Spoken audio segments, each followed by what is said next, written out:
Azathoth, Nyarlathotep, Dagon, Shub-Niggurath, Hastar, Bridget, Marduk, Marasha, Baphomet, Adam-Gwerdi, Ogufareli, Ogushengo, Azuli, Legba, Edowedo, Zaka, Alafi, Damawalawedo, Obatala, Odudawa, Orunla, Oshosi, Olakun, Chengo, Oshun, Ogun, Ilegba, Ishu, Oya, Arisha Oku, Aset, Osea, Heru, Raheru Kahudi, Harpocrat, Apt-Ert, Har-Sephi, Anhar, Ra, Patah, Amen, Amen-Ra, Amen-Rinthansah, Tahuti.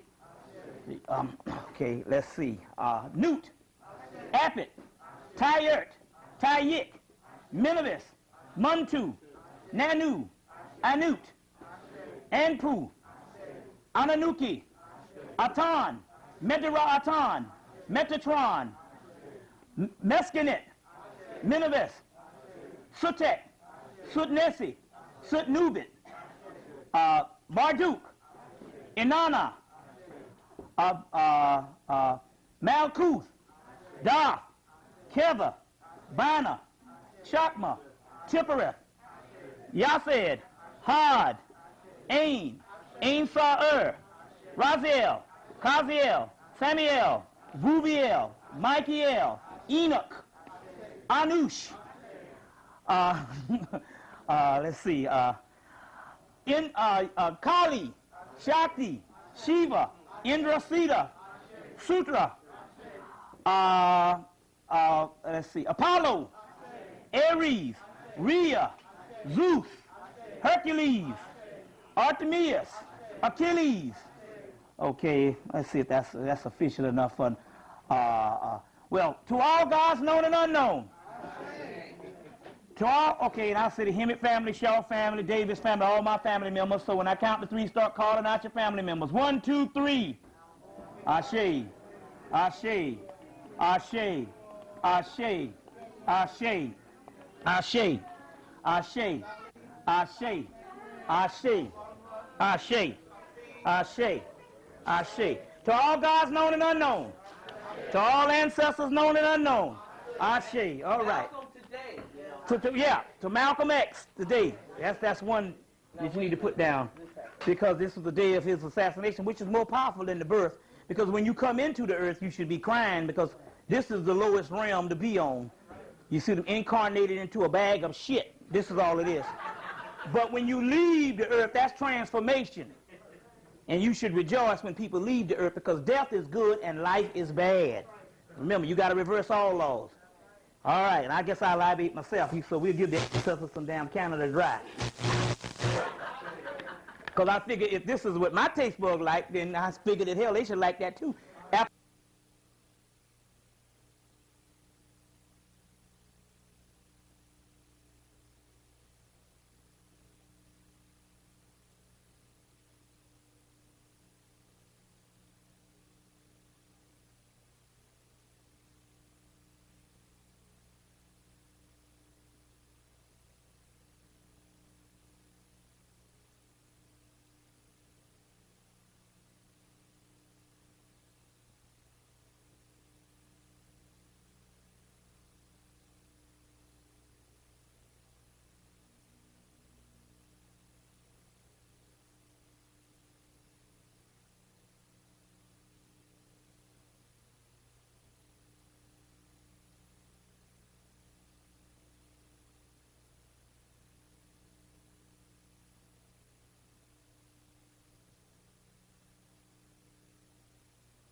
Testing, testing, yeah. Testing.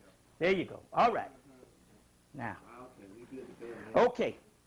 So like I said, I have this alchemist book down here because I don't sell a lot of stuff. But like I said, the brother put this stuff together, and it's some real good stuff. So I said, get a hold of that for the people that still need the book. It's only $3 for one and $2 for the other. $5 get you both of them, because I have an outstanding interview up in here also too, which puts the light on a lot of things with the simple fact that Like I said, this white boy is getting ready. The way he's jumping off on it, it's going to be all mundane. All mundane. I explained this before, but let me go into some hard copy and open up tonight, and then we're going to go into some things. First of all, let's deal with Bill Cosby. Some people want to know the whole scoop behind that. First of all, everybody know that Bill Cosby is a Boule member on the movie Leonard Part 6. He has to get to a certain level, and what he does, he has to give the code word. He gives the word Boule. As any time, listen, first of all, there have been more talented people in the world than Bill Cosby.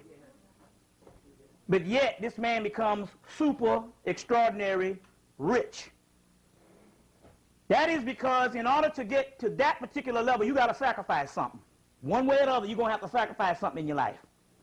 Just about every movie star, every person that you know of that's on the high level, even if you don't know it or not, they have sacrificed something. One of the criteria for them to get a lot of roles is they got to go ahead and slob on somebody's knob, if you know what I'm talking about, or either get booped in the butt or whatever. They got to do the homosexual.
Yeah, now I can hear it. I want to test it. Like that. Maybe it's inside the pocket, and we'll hook it on the belt? Or just put it up here? No, you your camera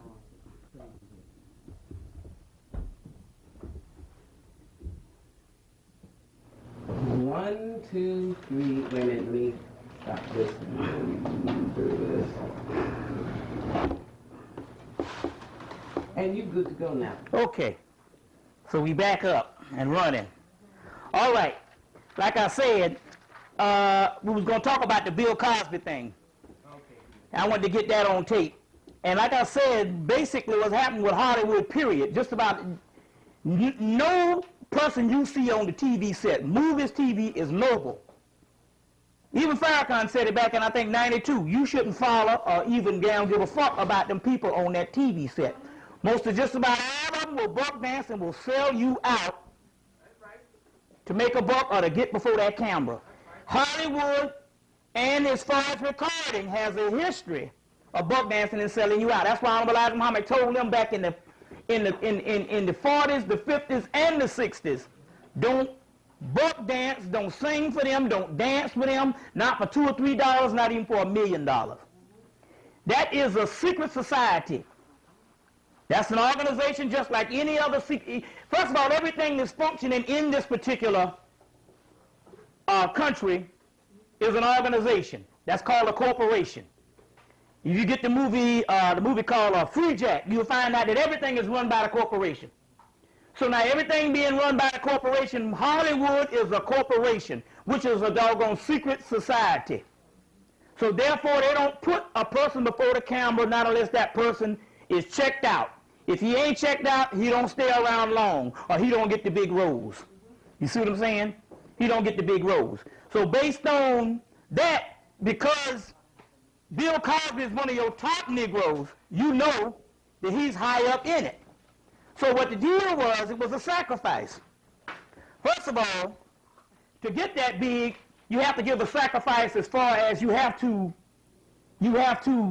agree to do something in your life, whether it be on selling your people out, whether it be on doing a role that is you jumping and selling out as far as doing something against your nature, or whether any type of thing. You see, well, what happened when it came to Bill Cosby was his son was supposed to follow in his footsteps, not necessarily in comedy, but was supposed to follow in his footsteps as a person that was supposed to someday join the ranks with the boule or with some form of the secret society that Bill Cosby is in. And as a result, he took another route, and based on that, it set up the sacrifice. And as a result, he got taken out. Now, even the Atlanta Journal-Constitution, the white people were saying that the woman that they saw at that particular time, the woman that came out to the car with had on the fur, that was supposed to have been his friend, this white woman, they say she was naked up under the fur. And she's in on it with him in the first place. You see what I'm saying? That's the reason why, he gave $20 million to Rockefeller, which is Spelman College. So anyway, what the deal is there was some type of sacrifice. All of them got to do a sacrifice. Now you see Will Smith is the new man in all the movies. That's because Will Smith had to agree to do a homosexual movie, 6 Degrees of Separation, and as a result of doing that movie, he's now getting the roles. You see what I'm saying? In this movie where a white boy pumping him in the behind and he holler like a woman. You see. So I'm saying, Wesley Snipes had to go and put on the wig and do the doggone other movie. You understand what I'm saying? So it don't matter on what, if you're homosexual, and that's fine, but but when you are in the public, you become an icon of a race. And by being an icon, you become the standard of what people view your race as. So these particular people, in some way or the other, they're going to sell somebody out. You see what I'm saying? So as a result, it was a sacrifice, and it was a sacrifice because the day his son got killed, if you notice, I said, this man here, it was almost like he wasn't even surprised, if you notice. He was like, oh, he was my hero and smiling and stuff. Now, when Sally Jesse Raphael's daughter got killed and something like this, she took almost damn near 2-3 months off before she came back to work. This nigga back on the job a week later. Then the whole thing that went down with the woman accusing him of being the father and all. Now this is the key part. One thing about the white boy, and one thing you can say about Bill Clinton is to be admired for one thing. They will have a new charge against Bill Clinton's ass every week. Bill Clinton be like, wasn't me. I don't know what the fuck y'all talking about. It wasn't me. And go on smiling and waving or whatever. You see what I'm saying? That's right, OJ. Even though we know you didn't do it, but that's still a good strategy, deny it to the end. So they said, did you beat your wife? I don't know what the hell you talking about. Why is that? Because the white boy got a public policy. They don't have to explain themselves to the world. And that's what the thing with Bill Clinton said, well, I'm going to go down kicking and screaming. If you put me in jail, I'm going to still say I didn't do it. That's the way the cracker do things. Now, this is the funny part about it. Even when the doggone white man went with Bill Cosby and said, we got this woman ain't your daughter or whatever, he still volunteered information about how he screwed around with this particular person's mother 20 years ago. Why would you say that when nobody had insinuated this in the first place? Why would you give up some damn information? Why is that? You see, that's because this whole thing, you see, this whole thing was always funny. And you know the whole thing is the simple fact is, go and look at the Bill Cosby from Let's Do It Again and Uptown Saturday Night, and look at the one now. They're two different people. That ain't even the same real person. Two different people. So naturally, if he a damn clone and the son get killed, it ain't gonna phase him up a damn. You see what I'm saying? Because this shit is this thing is deeper than what you think it is. Take the instance now, look at this. Let me put this list on the tape. This is a list. It's funny why, as in history of Hollywood, you can't find 10 white people, you can't find 3 white people that was famous, super famous, that married a black person. But just about 98% of all the doggone famous people, you got a new crop now, but they so degenerated now until they do any damn thing. But you got just about most of your famous black people in Hollywood history married white people. Now look at this list. I compiled this list. I had a bigger list in '92. But I can pile this list again off the top of my head. One night. I had a bigger list, but this one came up to 67 people, which basically ain't that many Negroes in show business in Hollywood. So therefore, that's a lot of people. That's basically the majority of most of the people in the list. Consists of people who was married to white people at one point. It don't necessarily mean that they still married or are still married. You see what I'm saying? But at one time was married to white people. And the list goes, and I'm talking about all your greats. Richard Roundtree, Lou Rawls, Grover Washington Jr. Didn't he have a cracker? Yeah.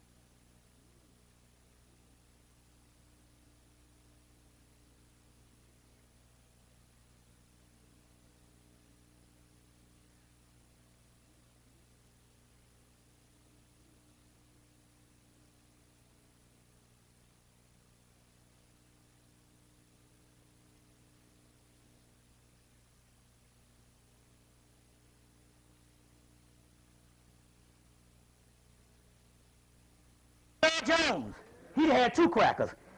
Harry Belafonte, Cuba Gooding Jr.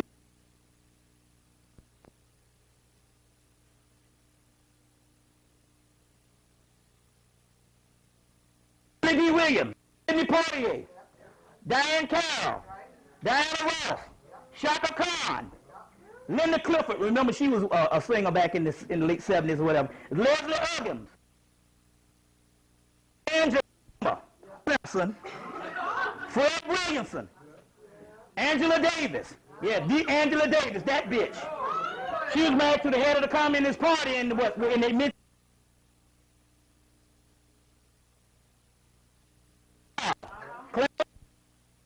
Frederick, we even get some Melvin Van Peebles.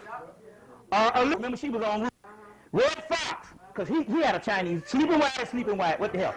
Richard Pryor. Lynn Whitfield. You remember she married one, she got rid of him, but it don't matter. Somewhere in their life they came in contact with the beast. Yeppe Kehoto. Prince got him a new cracker. That's a cracker. Michael Jackson, then on his second cracker. Iman married to David Bowie. Quincy Jones, he owned second cracker. Rick James, he beat a black sister ass and got in prison over some old white dope asshole. Brad Carew. He begging now because he done married the cracker, and now the genes all messed up and he can't get nobody for the bone marrow transplant because he got some old Jew woman. Remember this type thing here. Mel Carter, Kim Fields, that's, you know, she married old Korean mugs, you see. She married a nigga who sell cheap shit to black people, a damn Korean, of all people, who sell cats and dogs to black people in them damn Korean shops. Paula Abdul, Mariah Carey, Roxy Rocker, remember her, that's Madge Sinclair, Al Jarreau, Carl Weathers, what's the girl, what was her name, the other black girl that played on Living Single, the one with the braids, the dark-skinned girl? Alexander. What's her name? Erica Alexander. She getting ready to marry a cracker that produced the movie Eraser. She showed the big ring on his finger. Erica Alexander. Darian Haywood, he did the Jesse Owens story. Lynn Moody, remember her? She played, she used to be an actress in the 70s. She played with Richard Pryor in the movie with Margot Kidder. I can't think of the name of the movie right now. George Stanford Brown. Denise Williams, she married a cracker. Anne Marie Johnson, that's the black girl that was on the Heat of the Night with, what's her name, wife? Janet Jackson. Latoya Jackson, all the Jackson mothers, you see. Tina Turner, Ike Turner. Let's see. Ike Turner. And this is just off the top of my head. Last Sunday before I went to the lecture, I took about 20 minutes, and this is what I got off the top of my head. Can you imagine? What? You left out Della Reese. Della Reese, okay, right, Della Reese. And there was another one, too, that you all might can think of some right quick. You know, we'll put them on the list, you see. But what I'm trying to say here is when I wrote the list out in 1992, it was close to 90-something people. And that's amazing, you say. Now, that lets you know that you are degenerated down into a doggone crazy buffoon race to the point where everyone that becomes noble or everyone that is lifted up in this society go and get the beast. Yep. See what I'm saying? Ain't that something? Now, take for instance, I want to get into this right now because these are things that's really things that, let me explain something, how the attack on the character is going on.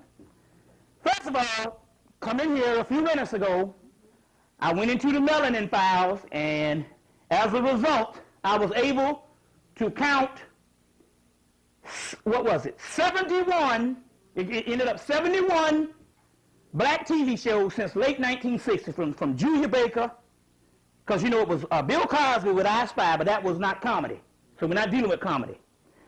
But Julia Baker, remember Julia's show with Diane Carroll, and then Bill Cosby came out with a show, a comedy show right after that.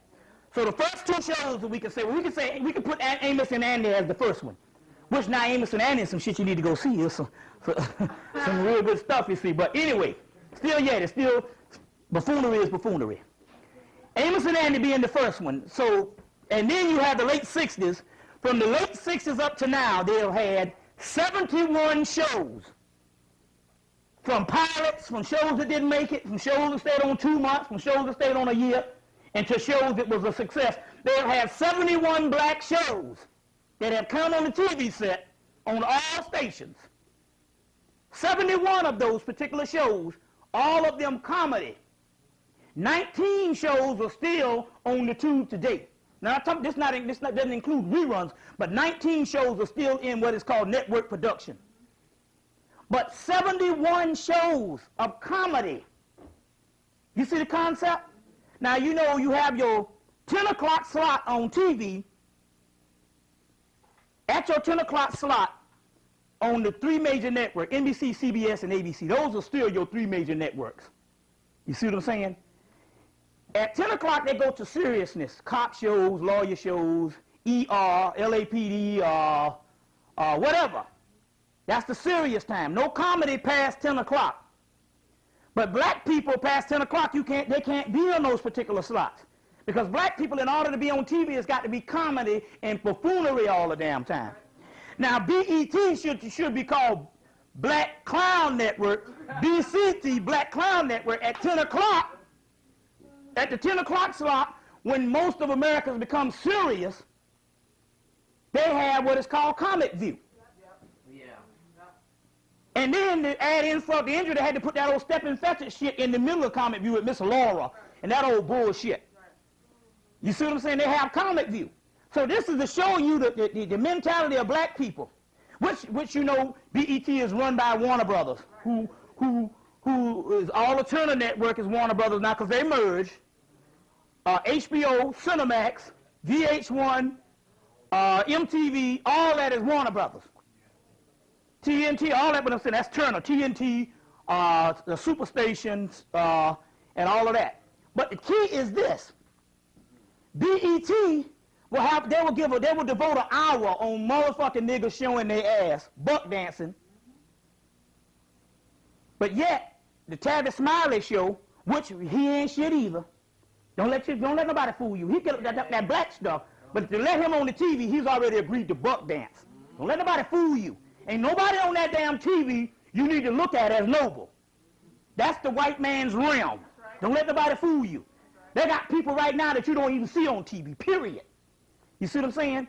So, now, let me back this up. She got a little video show that she shows me on TV. That's different. I'm on a video and she put the thing on TV. That's different than the white man allowing me to come on the TV station. You see what I'm saying? I want to get that straight right now. She even got a little access thing and such, you know, that she showed a little videotape and all.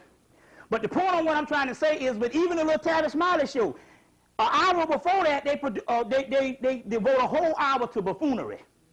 But yet they only give him 30 minutes. They took poor little Bert that used to come on, Our Voice used to come on every day.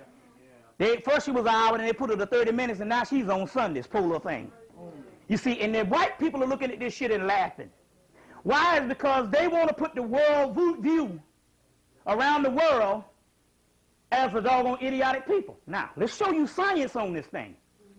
Okay, which leads to ebonics. Let me show you the stuff on ebonics. First of all, I said, wait a minute, hold on. There's got to be some shit behind this ebonics more than what you think it is. And then I tapped into it, and I understand what's going on here. This is the science. Okay. The argument is not necessarily on Ebonics, because that's good. Or on the other hand, the other educators got a damn point too. You can learn a damn rap song and fucking one time you hear it, you can learn fucking English right. You understand what I'm saying? And especially with rap, because it takes skills to rap. To mix the words up. So don't tell me you can't learn English right. So the other educators, they got a point too. But the Ebonics people got a point also. So let's talk about the Ebonics thing right quick. First of all, this is the main thing. So you got a lot of, now Ebonics become the household joke. You know, that's the joke of everything now. Ebonics. Now let me show you the mentality of black people. You might not think this is nothing, but this is very serious, because I'm showing you what they're doing here. First of all, if the Jews came out with something called Jewonics, or Jewbonics, or Hebrew Bonics, or fake Jewbonics, to say that we're trying to bridge the gap so we have a dialect in the Jewish community that we've had carried over. We came from Bosnia, or we came from goddamn Germany, or whatever. And we have a dialect we're trying to break, so we got to meet them halfway, and we got this thing, we comprise a thing called Jewbonics, or Zionics, to bridge the gap so our people can speak perfect English. The first thing you'll say, them Jews some badass motherfuckers. That's the first thing you will say. Them Jews bad. They done did a thing, some science, that can bridge the gap. You say they some bad. If the Japanese did it, some Japonics, you will say, damn Japanese some badass mothers. That's because the concept of them doing things, you understand, is respectable. You see? But when black people do it, it's a fucking joke. Amongst other black people. You see what I'm saying? Now, let me show you the catch. First of all, Jawanza and Jufa conspiracy to destroy black boys, I already told you. Goddamn Crocker ain't interested in you being educated at all, no way. First of all, let me say one thing. First of all, there is no such thing as curse words. I got to say this every time so the people don't miss it. First of all, there's no such thing as curse words. This is the English language. It wasn't even invented when the original language was around. So therefore, how could these be curse words? They're supposed to be something bad to God when the damn language wasn't even invented, because the cracker couldn't even talk. So first of all, like I say, this is the way we express ourselves as the official language of the ghetto.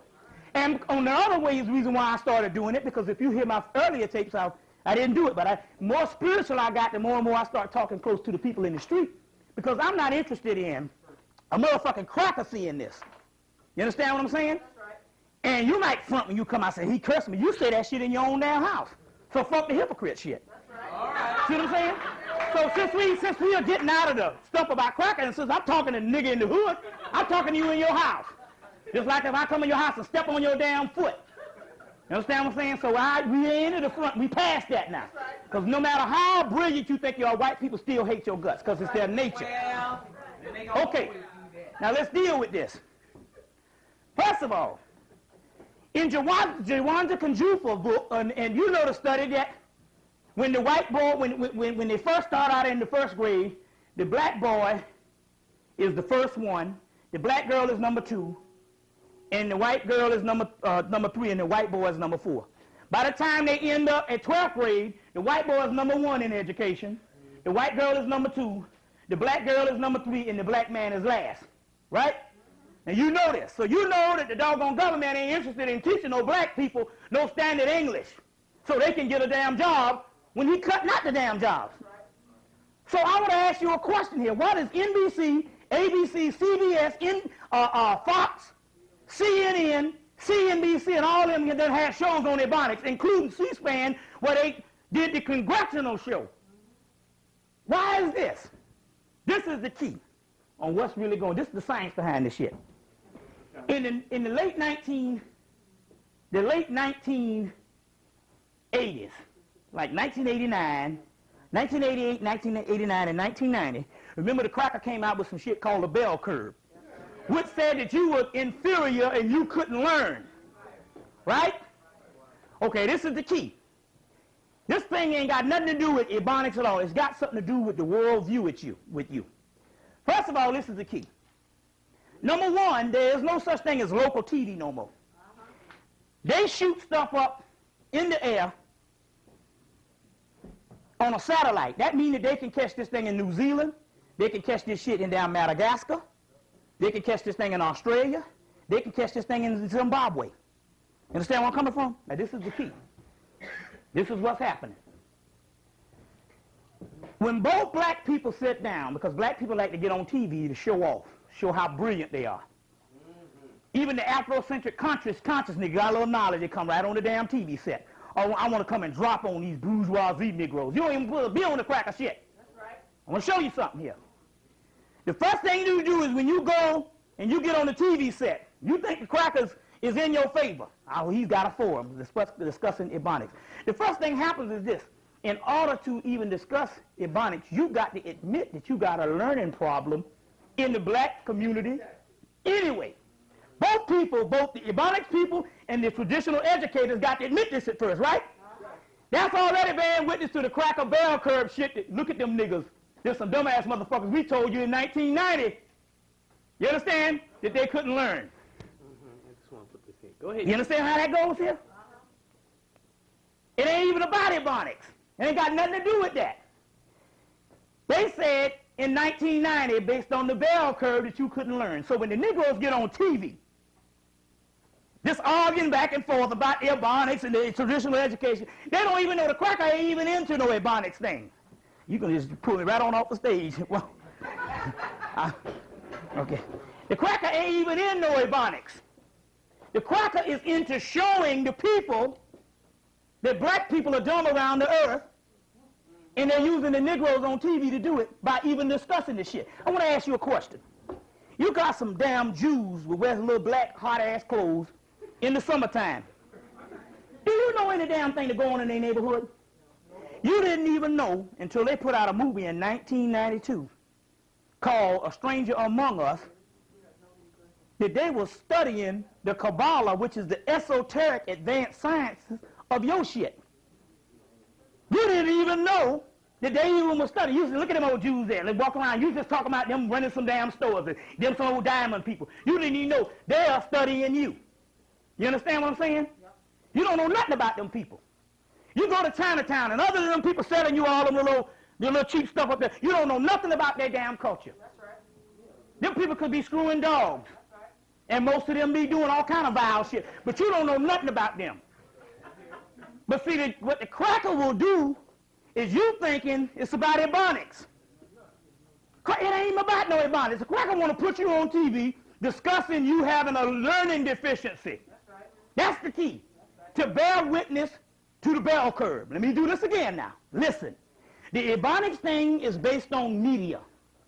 Like I said, he wants to put you on TV to discuss you discussing learning deficiencies in the ghetto or whatever, to bear witness to the bell curve. It ain't got nothing to do with Ebonics. You understand how this goes? But we got to run the TV with every damn thing. You see. But you don't know these other communities, you don't know what goes on in their community. Right now, if I ask you, give me some intercultural things about the Lubavitcher Jews.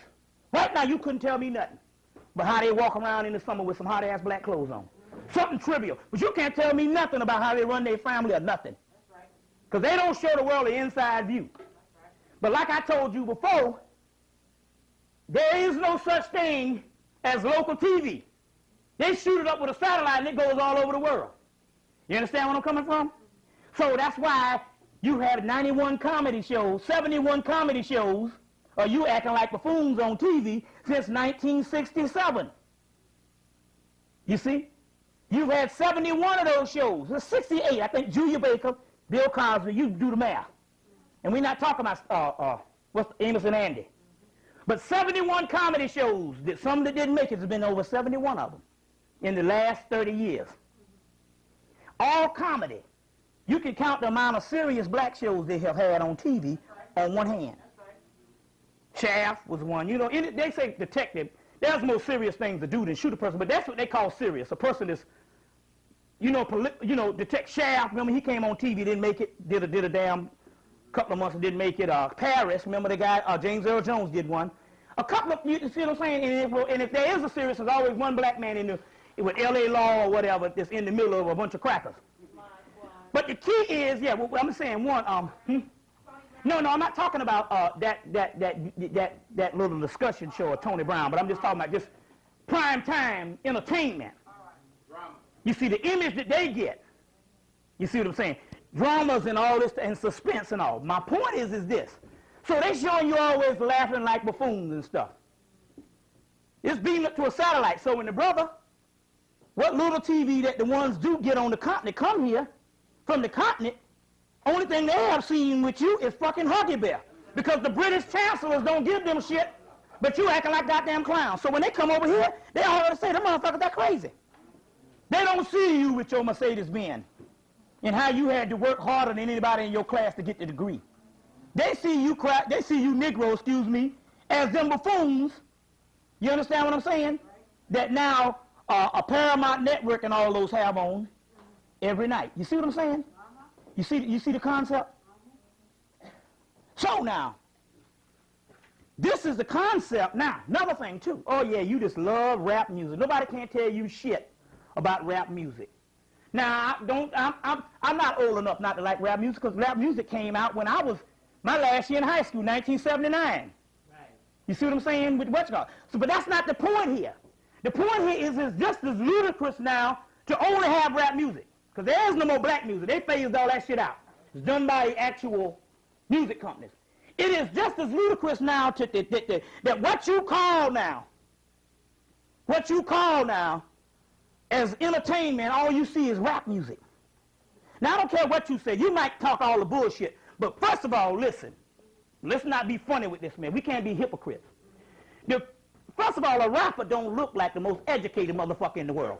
Let's not cut out all the dumb shit. Some nigga hip-hopping, and that ain't nothing but an advanced buck dancing. All the dumb shit now. That ain't no sophisticated Duke Ellington behind no piano. You understand what I'm saying? Matching the white man and beating him at his own game.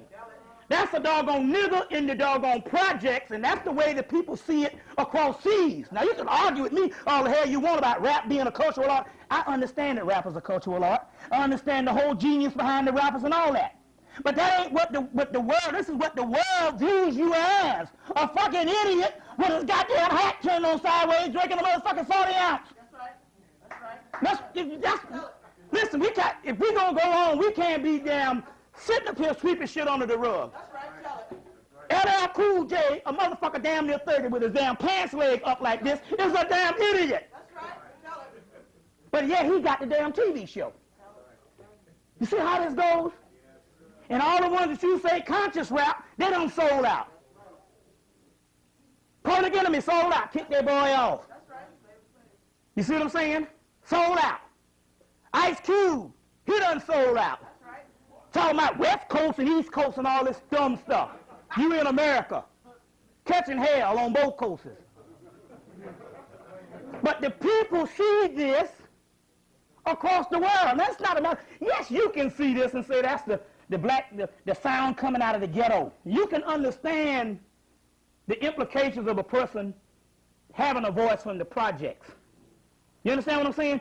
But a nigger in doggone Zaire, you understand what I'm saying, don't understand that. A person in the Caribbean don't understand that. You understand where I'm coming from? So this is the divide and conquer. This is just an advanced Huggy Bear stage. They showed you as a fucking pimp in the 70s. Now they're showing you as a nigga walking around the goddamn ghetto with a gun in your damn hand. This is what's going on, and they beam this shit up with a satellite. I'm still talking the same metaphysics. I'm just talking about on a higher level. That there's no such thing as no local TV. You see what I'm saying? I get on the radio some Friday nights in Atlanta. They beam that shit up with a satellite, and they hear the same program in Moscow, excuse me, clearer than what I'm talking to you right now. Probably could even see the pictures. You see the concept of what's going on here? This is what's going on. So this is very key on why they're actually destroying the image of black people, you see. And that's what I was saying about all these Negroes that's on these TV. I don't care who they are. So the only one ain't sold out right now is Denzel. Bullshit. Go and get Denzel. Denzel is now becoming the new Colin Powell. He just made the movie Preacher's Wife, Courage Under Fire. So that's a nigga in the military grieving over a fucking cracker. And the preacher's wife is that they're trying to get you back into the church, which the preacher done sold you out for years. And ain't shit noble about no preacher. You understand what I'm saying? You best be glad there is a spirit that all black people are going to be saved. Otherwise, we'd have to pile the preachers up and set fire to their ass. They should wear the tie more than the nigga around here shooting niggas in drive-bys. Because they damage more people's mind with that bullshit. Because, you know, that's the main damn nigga that the doggone white people come to. This is the new thing with this new Christian coalition, which is nothing but an advanced Ku Klux Klan under the guise of Christianity in the doggone Republican Party of the White House called Christian Coalition. First thing they did is went and got a few preachers 3 weeks ago, told me we're going to join up with you. And the first thing they said is we're going to build more black churches. Because they say we're losing a damn grip on black people. See what I'm saying? That's what's going on at this particular time. You see, and I'm telling you, it's real major. It's real major and all on what's actually happening. So let's go on. Yeah, I'm going to need more than this. You give me a towel. Yeah. Okay. Let's deal with some things on what we're dealing with right now, because we got a lot to talk about. First of all, got some new information on Mike Tyson. Mike Tyson, at the time, when the white boy understand extinction and understand he's leaving the planet and he's losing the grip, they decided with Mike Tyson knocking out people in the first round, even though they say if he go back past 5, you can whip his ass, but still, it doesn't diminish the man being one of the most strongest people on the planet. So as a result, they said that they had to lock him up and get him into jail so they could go through what is called a Mike Tyson experiment process, where they can go in and do doggone work on him as far as research work on him to try to get some of his genetic material, you understand, so that they can process this stuff to make a stronger gene for their own survival. So the main way you do that is to get a person in the doggone prison. So it ain't matter he could be sleeping one night and go out for a week and wake up a week later in his room and think it's the next damn day. They don't know what the fuck going on. Because they advanced like they come in and blow a dart in this nigga ass and knock him out for a week. They can keep his body for a month and he come back and think, oh shit, I only been in jail 2 days now. See what I'm saying? So that's advanced on how these crackers are. You see. So that's advanced. Now, I want you to stick around when I get into some things because I have some very good news for us. But you're going to have to let me explain this thing, and you're going to have to open your minds up to a wider level than what you just see when you just make sense of things rationally, logically, and reasoning. The rationale, logic, and reason, you got to throw that shit out. See, this the catch on why they're showing this. You got to throw that out. Although you say because this is why they're showing. This is the reason why we got black educators still talking the same shit 30 years now. They're going the same cycle over and over again. That's because they're stuck in a box. That's what the educational process was. It was to stick you in a box. You understand? Stick you in a box to stagnate your mind and to put a blueprint before you. And if you can't, with the education that they give you, you can't go outside of what the white man is giving you to see the actual reality on what's going on. So that's the reason why even when they go and put these new black found intellectuals that Geraldo say he is found with Tavis Smiley and all them niggas is fucked up. You see what I'm saying? They can't talk about nothing but the political scene that a white man invented that in actuality is totalitarianism whitewashed or candy-coated.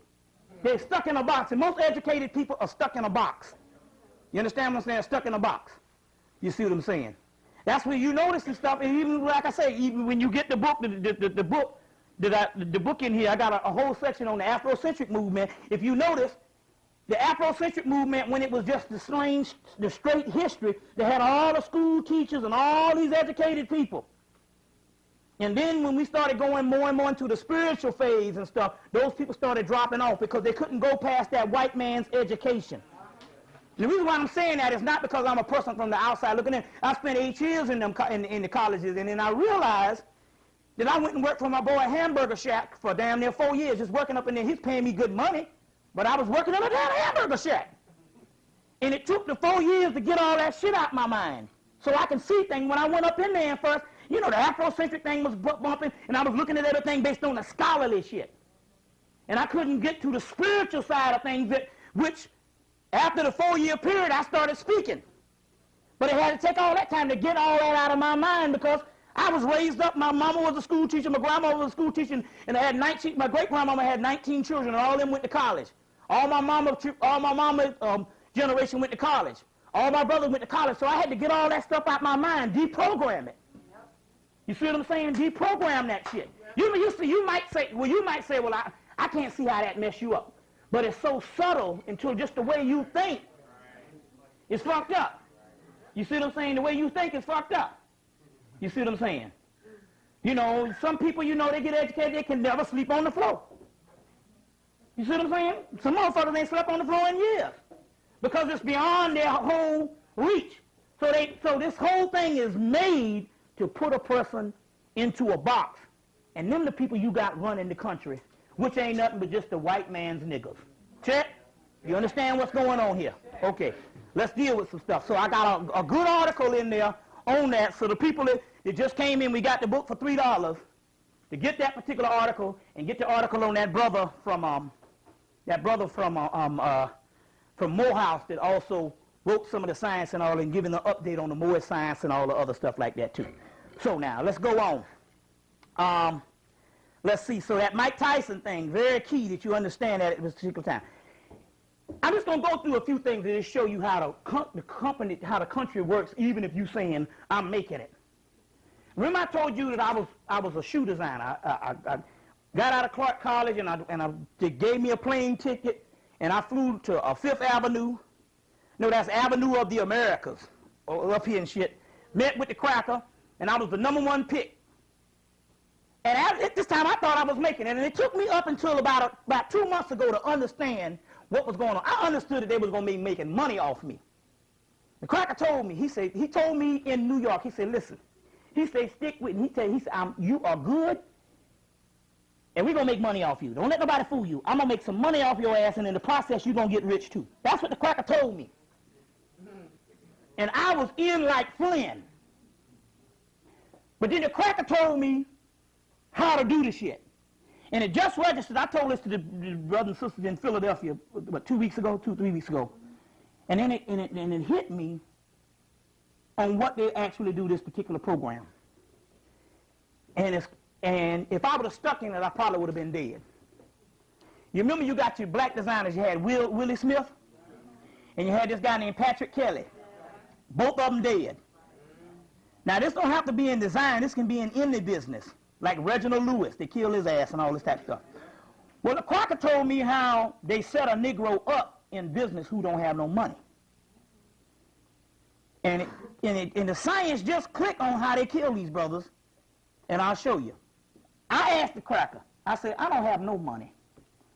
Now, you talking about walking upstairs. He told me I'm going to walk upstairs in a few minutes, and I'm going to get 4 and 5 of my cousins, which is some Jews. They're going to bring down $500,000.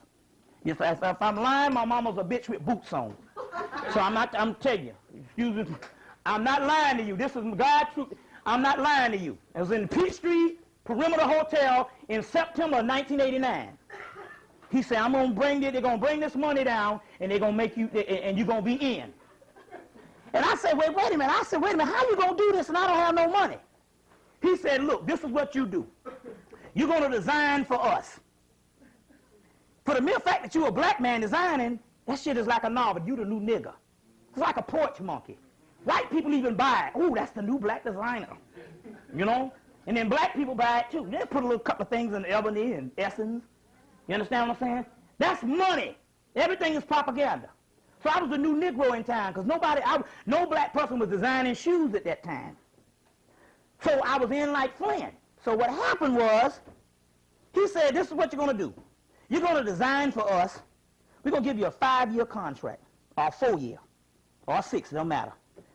Which one you agree to. We're going to give you a 5-year contract. You design for us for 5 years. We're going to make a super huge case around you. It's going to be like millions flowing around. You're going to be big like Ralph Lauren and all the boys.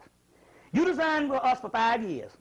You sit back and take a salary of $30,000 or $40,000 a year. What the hell? All your people from college getting them little jobs. So basically, you'll be working with the company. The company, the shoes will bear your name. You understand what I'm saying? Will bear your name. After 5 years of the initial investors, they got to get the money that they put in, and plus they got to make profit. After 5 years, after making the profit, you get the company. And it's all yours, and you got a company paid off. And so a lot of people take the bait this way. What they don't realize is this, and this is through the music industry and all this shit. That's why Tupac broke now. So what happened is this. After 5 years, you get the company. Now, because it's a design thing, and designer, you know, a name hot this year, it ain't hot the next year. Hell, after 5 years, when they hand you the company, you sitting on the company, and your shit ain't the shit no more, right? But they done got all the money out, and you sitting here with a Robert Hemmitt that don't even sell.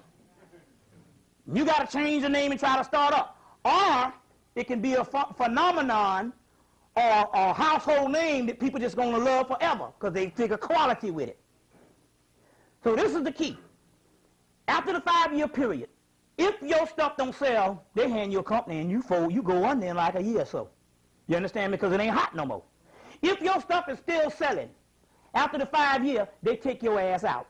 And that's what they did with Patrick Kelly and Willie Smith. They take your ass out. And that's how them brothers got kicked off. And they just say, well, they can say blame it on AIDS. Because, you know, you figure you equate that with doggone homosexuality and with design. You know what I'm saying? So they said blame it on AIDS. And they take them brothers out and stuff, and the company keep on going. Then you come up on, he didn't own his company at all. They was getting ready to do the same thing. You see, and that's the way the cracker explained the shit to me. But in the context of that, the Spirit hit me, and I ended up doing all this here, and that's a whole other story. But what I'm trying to tell you is that everything that you see, you're never on top in this country. Never. It's always a game going on. You understand what I'm saying? So going back to the Bill Cosby thing, there got to be a sacrifice going on. So that's what you see with the whole Bill Cosby thing. My point is this here. The biggest trial you know of is the Nicole Brown Simpson and O.J. trial in world history, which we're going to go into. I'm going to show you and explain some things. But on the other hand, you never saw them pictures of them laying in the damn driveway cut up to this day. But yet, the night that the brother got killed, they show him laying on the street with a pool of blood. You see what I'm saying? His head in a pool of blood. You see, all that stuff is everything everything is to have a sacrifice. And that's what's going on at this particular time, an actual sacrifice. Now, let's keep on going with some things. Go and rent the movie Exorcist 2. We're going to deal with some movies also too. Exorcist 2. It needs to be decoded because there's a lot of stuff dealing with Africa in Exorcist 2. The one with Richard Burton in it. I think it came out in like 76 or something like that. Rent the movie. It's got a lot of stuff dealing with Africa. You see what I'm saying? A lot of metaphysical things. That's a movie you need to rent also too. Also, like I said, rent the movie Peggy Sue Got Married. Rent the movie. You think it's some bullshit. Rent the movie Peggy Sue Got Married. What's the world name? White world name? Kathleen Turner. Because it's also telling you about time travel. And you don't necessarily need a machine to do it. It's all you can go. She fell out on stage and literally went back to the 1950s. And when they went to take her out, her grandfather, who was a Mason, said our lodge was founded on a time travel. That's right. And they did a ritual, and they were going to send her back, but the guy grabbed her and all. But anyway, she ended up going back anyway. Real key. You understand that. You see, based on that. Now, there is some information that's going on, and I'll explain this to you, about the dinosaurs. Now, the Art Bell show, the guy Richard Hoagland came on and said that the government found these dinosaur bones, and the dinosaur bones was radioactive. And he said that what they found out was that somehow they had gotten they had an explosion that went on. What happened is this. They got some new information that, in actuality, even Hakeem Bey talked about how they found out that the black man and the dinosaurs was living on the earth together at the same time. But, you know, we didn't come from no barbarism, first of all. And number two, we didn't evolve. We came from high advanced beings down to a literal fall. So we didn't evolve on nothing. The cracker evolved, trying to fit you into that story. So in that, what happened is this. Based on the stuff coming from the Necronomicon history is, and based on this particular information that the brother Cam also presented, was this. At one time, we were not all the way physical before we slipped into the physical realm. The dinosaurs, obviously, they say were here before the planet, before we got to the planet. They were like the first things to roam, and so therefore they were more into the physical. But despite what you think, they were an advanced race. So you can't look at things on like the animal things of what you think it is now. They were an advanced race of thinking people, because any mammals you see right now is damn near smarter than most people walking around here. The whales and all that shit. The dolphins, you understand, you know that. Even the elephants and all. They were an advanced race, because the elephant is nothing but the leftover ancestor of that dinosaur. So they were an advanced race. What happened is we were on the earth, but we were somewhat in another dimension, in a semi-physical dimension. So we didn't interact with them on the same realm of what we would have to do if we were both in the physical realm at the same time. But as we began to fall, we realized in actuality that there was some problems that went on. And based on these problems, we realized that these two entities could not occupy the same space, so we blew them up. We blew them up. And so now Richard Hoagland is bearing witness to this. They found some doggone dinosaur bones that was radioactive. And we can blow them up because we're advanced beings at this particular time. You see what I'm saying? So they literally was wiped out. You see what I'm saying? Which is also based on, like I said, I think I said it the last time, that now they're coming to find out, based on the Gnostic scripture, that all your plant life and all of your animals, first of all, we made those animals. We made those animals. And all your plant life was made mainly by the black woman. She would do it, she made all the stuff through her period. When she would get on her period, the period blood, it wasn't the same type of period you have now, but despite what what's his name said, because he got to read ancient history. The blood was always sacred, and you always bled. Don't let nobody fool you, because we got enough history now in stuff. Because see, we get certain history. You might have not bled like you bleed now, but you used to use the blood because the blood is a form of melanin. And the woman would take that particular blood, and she created the whole plant life and all your insects. And remember now, all because you got deserts and stuff that's dying off is because somebody then came in and killed off a certain amount of species that would keep an ecological system going. So based on you killing off a certain species, what happens is the stuff starts drying up, you have famine. But the black woman came in and created a certain amount of insects and a certain amount of things. She said, well, since we're going to be on the planet, because we're down here now, we got to make it livable. So as a result, she created all of the plant life and most of the fucking animals. You see what I'm saying? And that's in the Gnostic scriptures that they dug up in 1945 in the Gnostic scriptures. That she created the shit through her period. You see what I'm saying? And even in the book, Blavatsky's book, Secret Doctrines, Volume 1, they say that Isis brought wheat to the planet, which means that she brought the art of vegetation. You see what I'm saying? Art of vegetation. So it's very key. So this is still uncovered history that we are actually breaking down at this particular time also too. If you get a chance, if you can get a chance, I'm going to wait. I got a VCR now. My VCR broke up in September. So when the movie came on on Cinemax, I didn't get it. If people got cable, always watch on Wednesday night around 11 o'clock, 11:30 or 12 o'clock. Watch some stuff come on called Vanguard Cinema. And it show you movies from around the world. But the movies that's coming that's not made in the actual country, outside of Hollywood, drop a whole lot of knowledge. And there's a movie you need to pick up called The Advocate. Did you ever? You got it? You can rent it. So we got it? Okay, so you can rent it. It's called The Advocate. And in this particular movie, this movie is going to show you all the gross fucked up shit about Europe. And France, it's set in France. It's going to show you all. You're going to see a little man running around with a tail. It's a real motherfucker. Remember I told you about the person with the tail? A little rat boy and all. You're going to see a little dog boy in the movie. It's called The Advocate. Came out in 1995. In there, they're going to show you the science on the black woman, and they're going to give you the science on the gypsies, which they're going to show you that the gypsies were black people. And they were scared of them, and they looked at black people as the devil. Is your thing cut off again? No, I wanted to ask you, the channel, is that the movie channel? It's on Cinemax every night. Now, some of it's subtitled. But that's cool, too. But you got to watch them. Every month, they're going to give you one that's in there that's going to be very severe. Like they did the one we saw about, what was that, New Zealand? They got a whole group of black people in New Zealand that they walk around like the rap culture because they copy us. You see what I'm saying? They copy us. And that's another thing, too, why the white boy beam up the idiocy. Because they want other people from the black people around them, because black people actually follow the United States. So they follow you. You see what I'm saying? So they also want to give a certain, that's why you see now the biggest thing, we don't wear the high top fade no more. But on the continent, everybody, that's all they're doing is boxing a nigga up on the continent. High top fade, all in Ghana.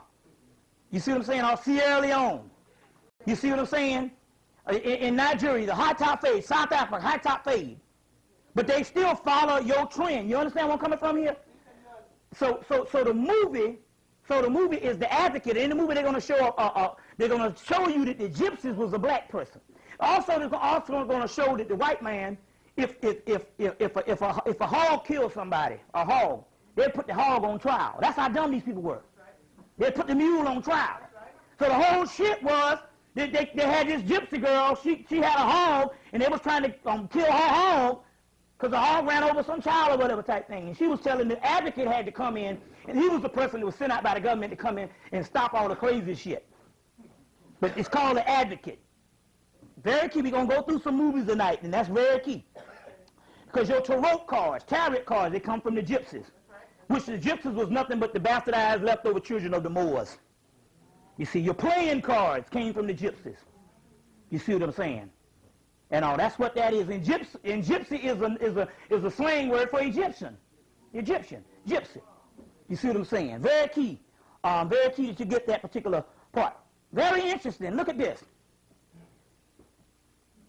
I told you a long time ago that this is beyond the year 2000. Harvard, Yale, Princeton, and all the crackers came on Nightline on the first of the year, and they were laughing. And every cracker, because since you all deal with what the cracker do, I can come with nigga from damn Mullins, South Carolina. I mean, I'm from Mullins, South Carolina. You go down there, the national anthem. I go down to Mullins, the national anthem, that song, It's Electric, Boogie Yoogie Yoogie. They can play all the fast shit and all the new stuff, but some night they got to play that It's Electric, and they got to do that line dance and shit and stuff. But my point is, and I can tell you anything, you ain't going to believe me. The cracker came on TV and said, Harvard, Yale, Princeton, all the big crackers, they say, well, we do know that the older calendars are ahead of the Gregorian calendar, which is the one we own. But they said all of them agree, but we do know based on the Gregorian calendar that the year 1997, based on that calendar, is the year 2000. You see what I'm saying? Now, they did say that the other calendars are even old, that the time is even beyond that, which I told you 1994 was the year 2000. But they were saying even the late messed up calendar, based on the days it was taken out of that, this is the year 2000. Very key that you understand that at this particular time. This is the year 2000. Now, this what leads me to this. Get this particular information. These are some very great times, and you start rejoicing more than anything. You need to rejoice because every day it gets... Now, one reason why you need to rejoice because every day, not unless you dead, it gets worse and worse. With niggas out in the damn street, niggas on TV, the goddamn cracker, and just everyday life you should be tired of this shit by now. And I guarantee you, it's worse now than it was in December. It's worse then than it was last summer. It gets worse every day. in the mere fact of you even going through this particular part, let you know that it's getting closer and closer. You understand what I'm saying? That's because you're growing tired of it spiritually. Now, in my being witness, does it get worse every day? Not unless you're a dead nigga. It should get worse every day. You know, we got a bunch of happy people out here, but that's the dead people. But people that's been in the consciousness, it should be agonizing. You understand what I'm saying? It should be agonizing. It should be to the point where, as you ever get to the point that you don't even want to even fuck around with people. You ever get to the point the damn phone ring and you don't even want to, you say, wait a minute. And in the spirit, last week, my brother ordered me a caller ID. Not for the conscious people, but for the niggers. You know what I'm talking about. Let's not be funny with me. But I'm talking about, and we're not looking down on people. This is not looking down on people like we're an elite group. We're talking about solitude is a joyous one. There's a book you need to get, a book called Fire and Ice. Fire and Ice. A little green book called Fire and Ice. It's talking about this Germanic secret society from Germany. And in there they go through the doctrine. And at one point in the doctrine there's a chapter called Solitude is a Joyous One, or Solitude. Which means a certain time when you grow in spirituality, you got to cut yourself off from society. Not from the people in the street, not from necessarily the bourgeoisie, but all of them Negroes. And all the white people. You be alone in solitude and try to find you a partner that's going to somehow be in on it. If not all the time, but sometimes. Just so that he don't fuck with you when you just, you know what I'm saying? Even in your house, you got a fool beside you. It's best to be alone. It's best to be alone than to be a damn lunatic, and it's becoming more. And this is not. And see, this is the thing too. And it has nothing to do. It has nothing to do with the male or female thing. It's just as bad as you can't find a female if you're a male. This gonna be down. It's best not to be around them. They say, well, there ain't enough males out here. No, there ain't enough nobody out here. You see what I'm saying? Ain't enough, you see what I'm saying? So, yes, the females verbalize it more. You see what I'm saying? The niggas are flop, but it's not enough anybody if you seriously conscious. You understand where I'm coming from here? Does it get to that point that you don't even want to be around people? You see what I'm saying? Whereas you start enjoying being by your damn self. You see what I'm saying? Check. Very key. Now, let's go to some things. On January the 23rd, 1997, the white boy came on TV, and on January 23rd, 1997, when he came on TV, they talked about something called the Gaia Mind Project. And it says on January 23rd, 1997, there will be an exceedingly rare opportunity or archetypical opportunity. I'll explain that in a few minutes what they mean by archetypical. Of a planetary alignment. At the time expressed in the heavens, such a perfect six-pointed star, this of a certain six-pointed star. This pattern comes at the exact date of three planets, Jupiter, Uranus, and Neptune, conjoined together for the first time in almost 200 years, since the renaissance of all five othermost planets have been harmoniously arrayed.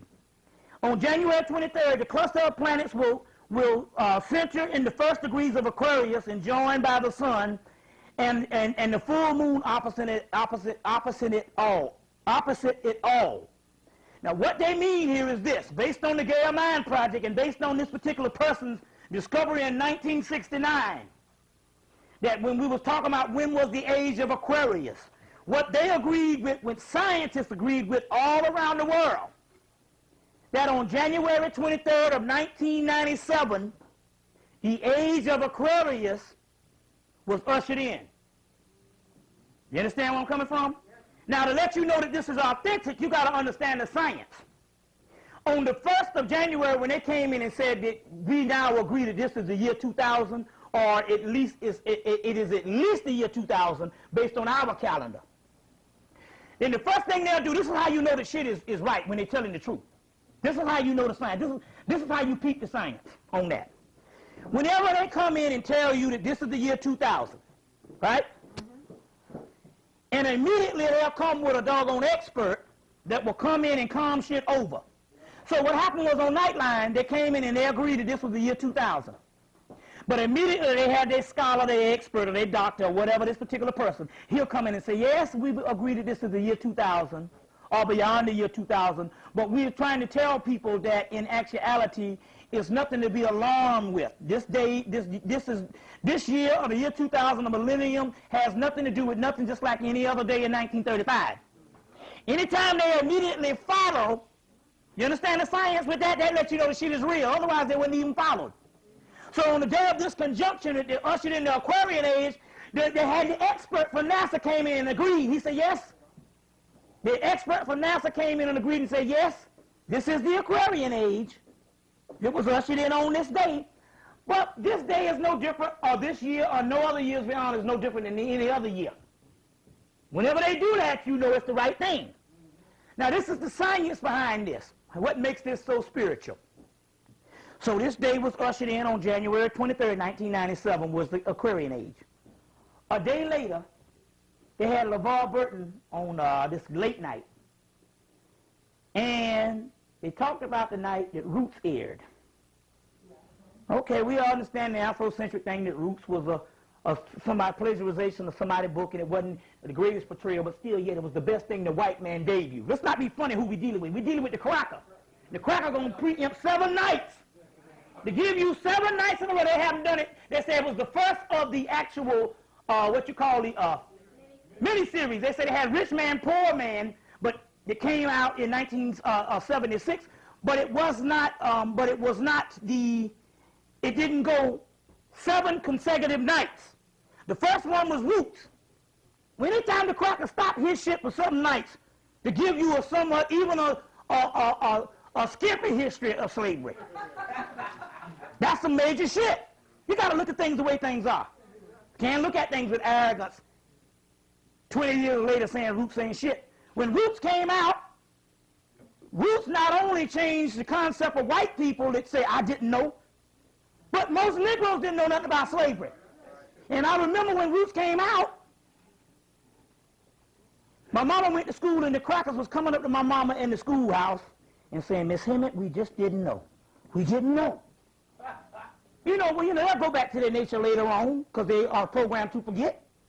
Because they don't have melanin, so they're going to forget. That's why the cracker forgot that you had a civil rights movement in the 60s with all these laws. He come up 20 years later and said, what the fuck we giving a nigga affirmative action for? Because he don't have the melanin to remember. That's why you got to write down shit all the time. But at that particular time, the cracker was like, we didn't know. And black people, I remember when I was in high school, we bust up in the house and say, look, ain't no crackers pissing in this bathroom no more. And the crackers couldn't come to the public bathroom in the high school for like a couple of months until us niggas forgot. We forget based on they trained us to forget. You see what I'm saying? But we stayed mad for a couple of months on that Roots thing. So it was spiritual in that place. So LeVar Burton was in there. LeVar Burton was on TV, and he said, where were you on January the 23rd, 1977? That's some spiritual shit. He said on January 23rd, 1977, Roots aired. And here it is 20 years later, based on this conjunction that they knew about coming from 1969, that January 23rd, 1997, you would be ushered into the doggone Aquarian age. That's very spiritual. Because for one time when this year hit, from 1997 since January, stuff had been coming up mathematically precise. You see what I'm saying? And this is some amazing thing. And when I go into it, very key that you got to understand that all of this is happening around one event that most people won't understand because they don't understand right before their eyes as things happening because you looking for Cecil B. DeMille's, some cracker coming down off the sky on a fucking white horse. You going by the book of Revelation, which the book of Revelation was taken from the Persian Revelation, and it ain't got nothing to do with nothing physically happening. It's talking about some shit that's going on inside your body. You understand what I'm saying? Now, let's go on. Let's go on. Because we're gonna deal with this particular part. How many people saw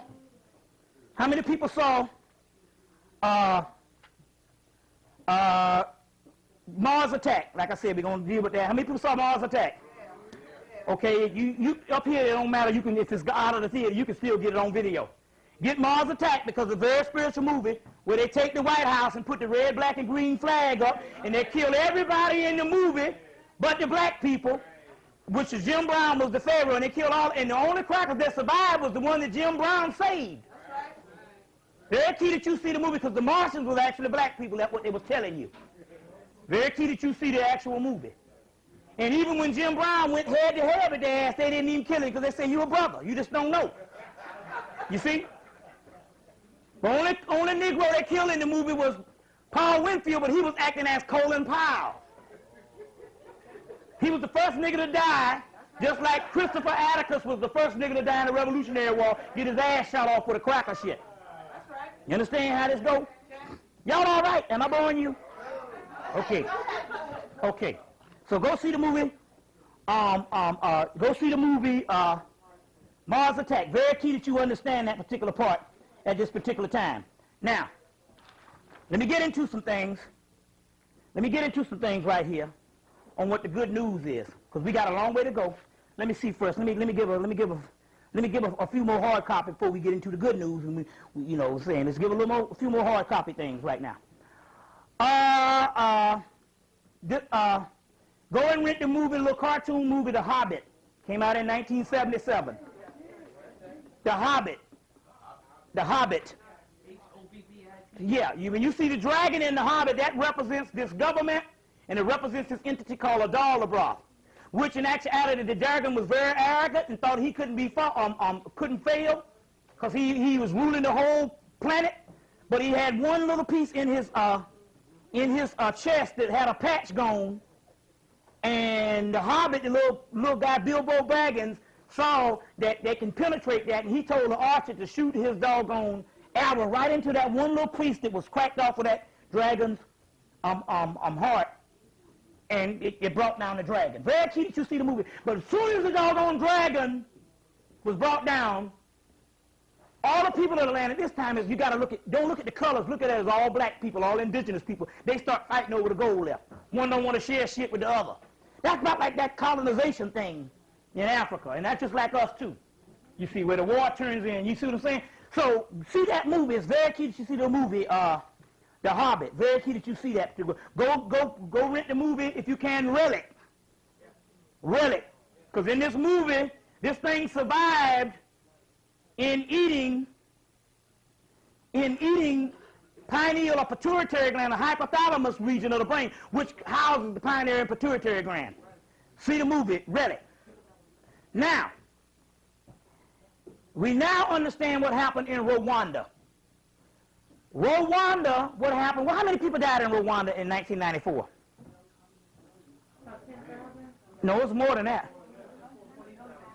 Huh? It was like 100,000. About 100,000 or more. And anytime they say 100,000, it's 10 times that much. They're going to give you always the lowest estimate. What happened is this. They went in, and first of all, they started the war there. And they killed off 100,000 people. We now know they killed off the 100,000 people. And what happened was that after they killed them off, they took their bodies, the white man took their bodies, and like I told you in the last couple of segments, they crushed them up and made melatonin pills out of them. Rwanda. They made the melatonin pills out of the bodies.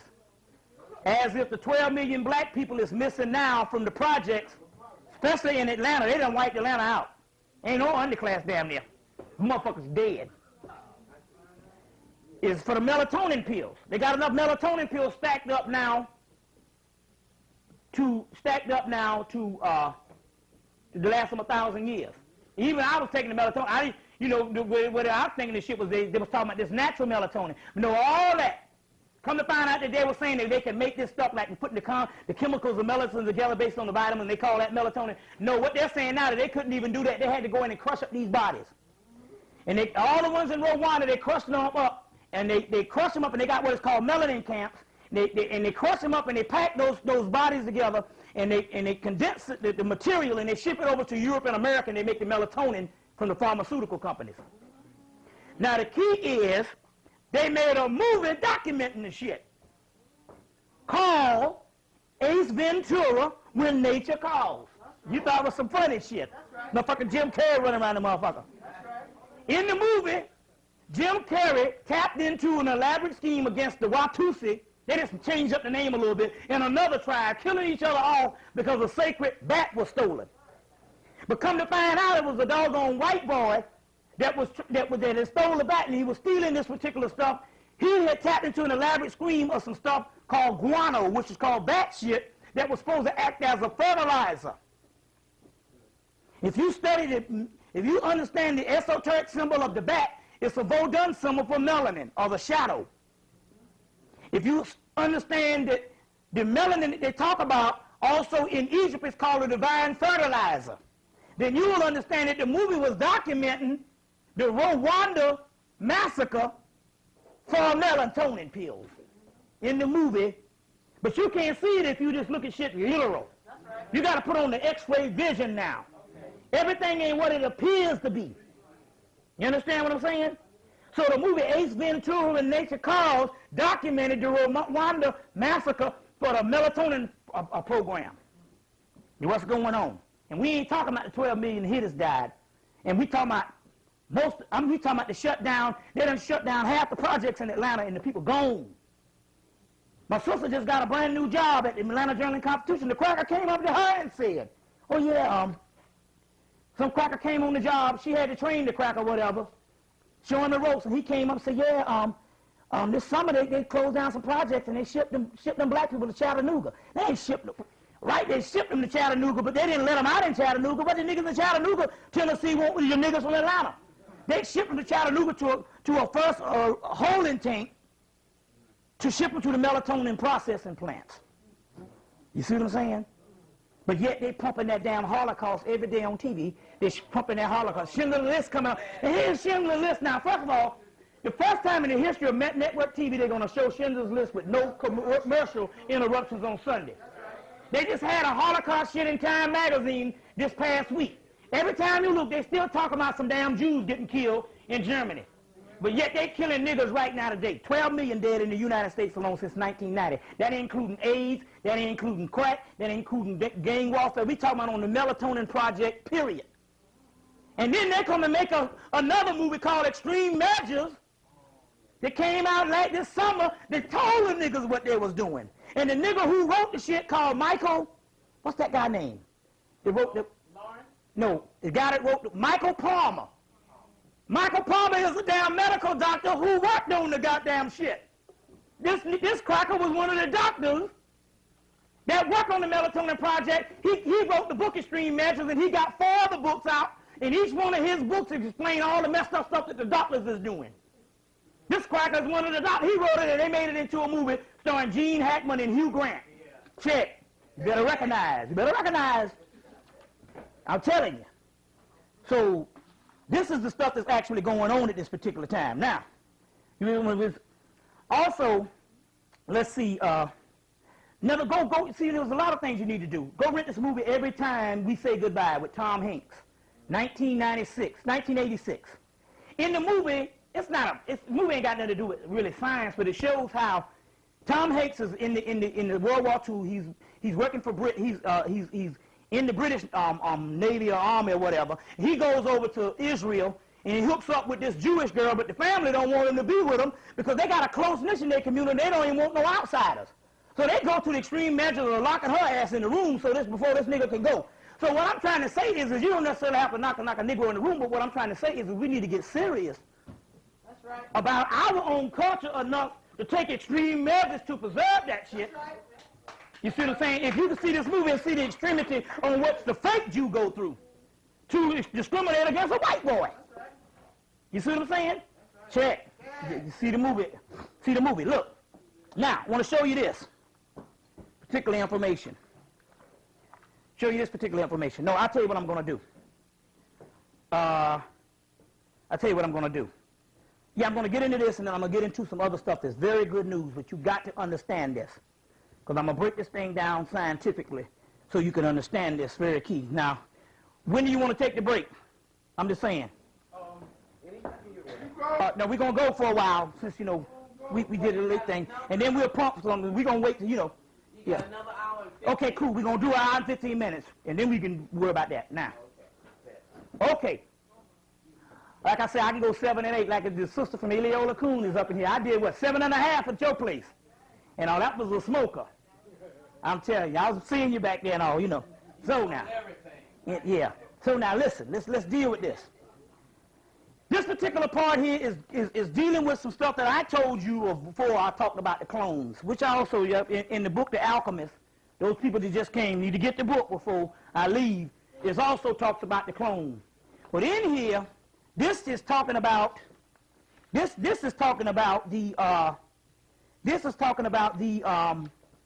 original part of cloning, and it's bearing witness to what I said also too about the clones being made in World War II.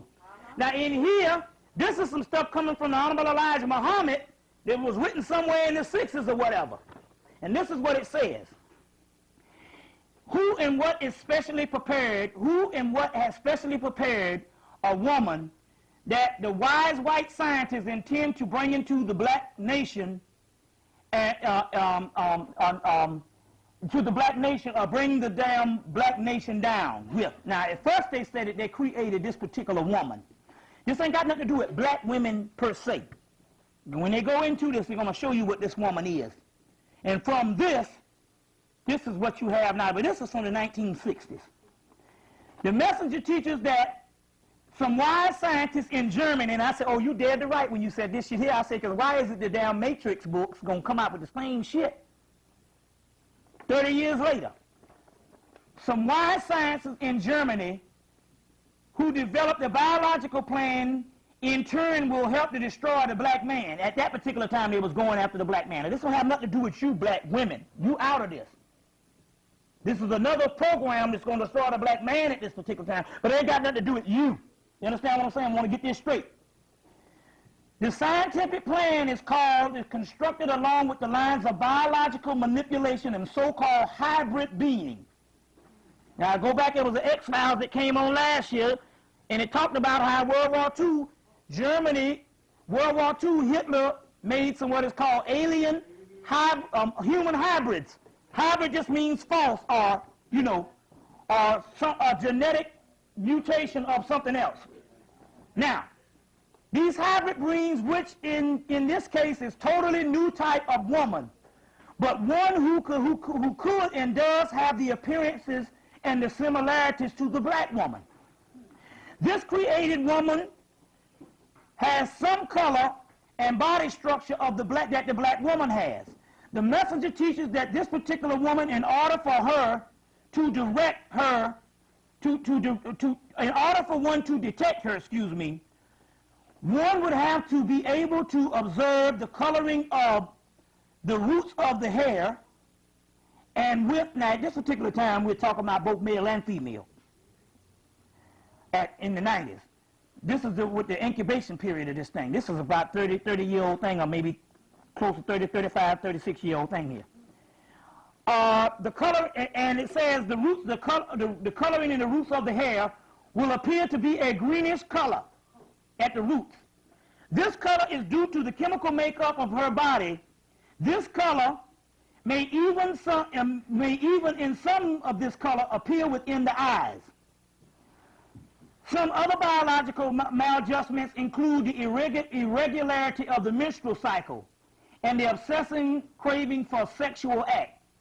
Now remember now, after the 1960s, although you did have prostitution well into the damn 40s and the 30s and the 20s, but remember in the 1970s, that's when you start getting the role of the pimps and the mass prostitution. Remember that shit in the 70s? That's right. That's because of... No, we saying, what I'm trying to say is they have been here longer than that, but what we're talking about here is when you have an influx of phenomenon. In the 70s, it went buck wild. You understand what I'm saying? Yeah, I understand about the 80s, but I'm saying it started in the 70s, although the 80s, but this is what it is saying here. It is taught that once one has engaged in the sex act with her, and after a period of 6 months, his body will develop a malignant type of cancer, thereby the different corpuscles or blood system will have already been contaminated. Now, what I have found out recently since I read this sincerely is this. Hold on, I'm going to tell you 1 minute. This promotes even more destruction of the body system as syphilis, and the degree that appears also in the eyes. Now, what it's saying here, he is actually giving a document on the first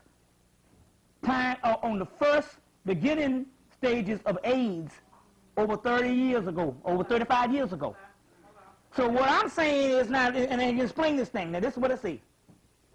After 6 months, the body, and see, especially at the first part, they got treatment now that they can keep a motherfucker alive so they can get money off his ass.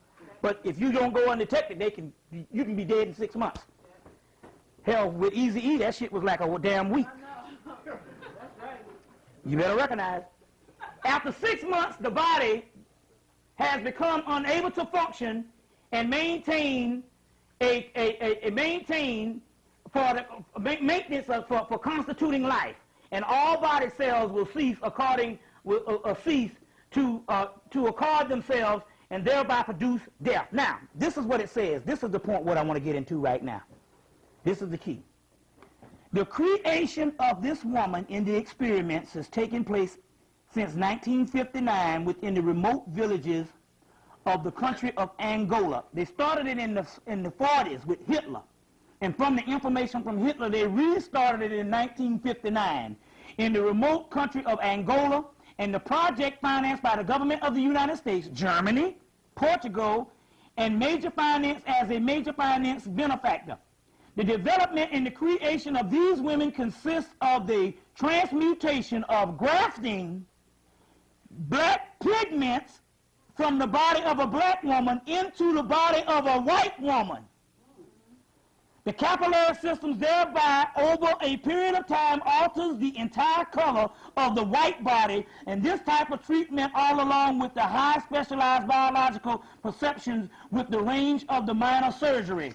And basically what it's talking about here is this particular thing here is they clone white people. But with us, what they did is they actually made a white person black and set them out into the street as prostitutes. And now, this shit is male and female, so some of them motherfuckers you see on TV and on the newsroom and all these people representing you can very well be white people. That's right. That's right. Very key. And this particular information was given by the Honorable Elijah Muhammad in somewhere 35 years ago. It also documents age and also is talking about this particular cloning, but now we're talking about another thing. We're talking about them having the ability to make a black-white person, black on the outside, by giving them hormone shots. Now, we know this can be done because even the guy who wrote the book, The Muculus Diet, that white boy said even by changing his diet, his skin started darkening and started getting the most surface melanin he could get in the book, The Muculus Diet. So you know if this cracker can write this book, what, late 1800s? Or the early 1900s and can bear witness, and they killed this cracker, took him out. What you think about what the cracker can do with the technology was brought down by the Pleiadians and the whole 9 yards with this whole Hitler thing. Very key that you understand that at this particular time. Okay, let's deal with some things right here. What I want to deal with is this. I want to deal with this good news, but you got to open your mind up and you got to listen to the concept and the science that I'm dealing with on this. Good thing we got a blackboard here. Good. You got some chalk? Bert, you got chalk? Yo, brother. Any of y'all got some chalk? Yeah, I got chalk. Give me some chalk while I start doing this and all. Now, let me go into this. Let's see. Let me get my notes. Okay, but you need chalk. Huh? You say you need chalk? Mm-hmm. Huh? The camera, you said that. It was who? Cut it off his head. Oh, we need all your heads now, Yeah. Okay, I'm gonna set, I'm not moving, so I'm not really moving, so it's cool. You don't have to be there manding it, as long as you, yeah, you know, somebody be the what you call, okay, ready. Now, what we want to get into at this particular time is this. The sisters are gonna bring the chalk, but I want to get into this and try to understand something here. Number one, The O.J. Simpson thing was something greater than what you thought it was. Now let me explain this to you. When Napoleon went into Egypt in 1797, he went into Egypt. That's 200 years ago, this year. And from that, they carted out all the information. Then you would have people come and have an actual intelligentsia that will deal with this particular information over the course of 100 years. Somewhere in the 1940s, they concluded, y'all listen to me because I want to break this thing down to you. They concluded somewhere in the 1940s that there was a certain incident was going to occur. Now, the problem on the reason why it passed the white man and he don't understand what the fuck is happening and he's being played like a sucker on this. When he look up, he gonna say, I was so stupid. But it didn't matter anyway, but it's still to go out this way. What happened is this. One thing about the white man, if you go see the movie Indiana Jones, the first one, Raiders of the Lost Ark, you know after the end they got the ark, but the first thing they did, they pushed the ark into, at the end of the movie, they pushed the ark into this big hangar, and they had these boxes stacked up, literally thousands of them. Well, the white man in his colonization of history and colonization of information and knowledge, they got so much of this shit piled up until now, if you pile them information up and you go back in the room, you be outdone yourself. You won't know where to start. So they got so much information until they don't know where to start. Because they done stole so much and compiled it. You understand? By keeping it from us, they have locked themselves out of the process. That's right. So even work that they have done studies on and had concluded some stuff that they could have been ready for, because they got so much of it, they don't understand what the hell is going on. Okay. Well, I'm telling you, listen, you got to believe me when I say this. First of all, listen. Have I ever not come to you with a whole bunch of damn books and stuff? I always try to at least give you some scholarship to say you can read for yourself. You understand what I'm saying? Not saying that the scholarship is the end-all and be-all, but I at least try to give you something other than the people just coming up and telling you some shit and saying, that's just the way it is. You're going to have to believe me because I'm the Messiah. And they got about like eight messiahs out here now. Imam Esau, which is, Rabboni, he's so-called supposed to be the Messiah. They got a brother named Solomon. They're supposed to be the Messiah. As far as most people in the Nation of Islam are concerned, Farrakhan is the Messiah. You got the guy Ben Amin has got this Hebrew nation. He got from Chicago. He also got one in Atlanta. They got the Soul Vegetarian Restaurant. He took all these people to Israel, and the government gave him $40 million the other month. He's the Messiah. They look at Rahu Nefer as the Messiah. Most of the people, you see what I'm saying? You see, he might not say it, but in so many doggone words, he know the motherfuckers worship him. That's right. You understand what I'm saying? And just about everybody that's heading the organizations at this particular time, people look at them as the Messiah. That's right. You understand what I'm saying? But to be truthful, I ain't never told you one thing. Ye are gods. That's right. And what you need to do is to try to take more stock in yourself and get out of these goddamn organizations, because you got the fucking key. You see what I'm saying? You got the key. So you can never say that I'm trying to lead you astray to the simple fact, because I give you information and I don't come around telling you to join no shit and sign up for no shit. So you can't, so I'm trying to be on the up and up to let you know, well, if there's any credence you need to give and stuff, is to say, just validate that. Just look at that particular pattern. I'm not coming up trying to give you no stuff and all, and I always try to document things for you. So when I'm telling you this particular part, even though you might think that nigga reading into this stuff, this is very serious as far as the science on this.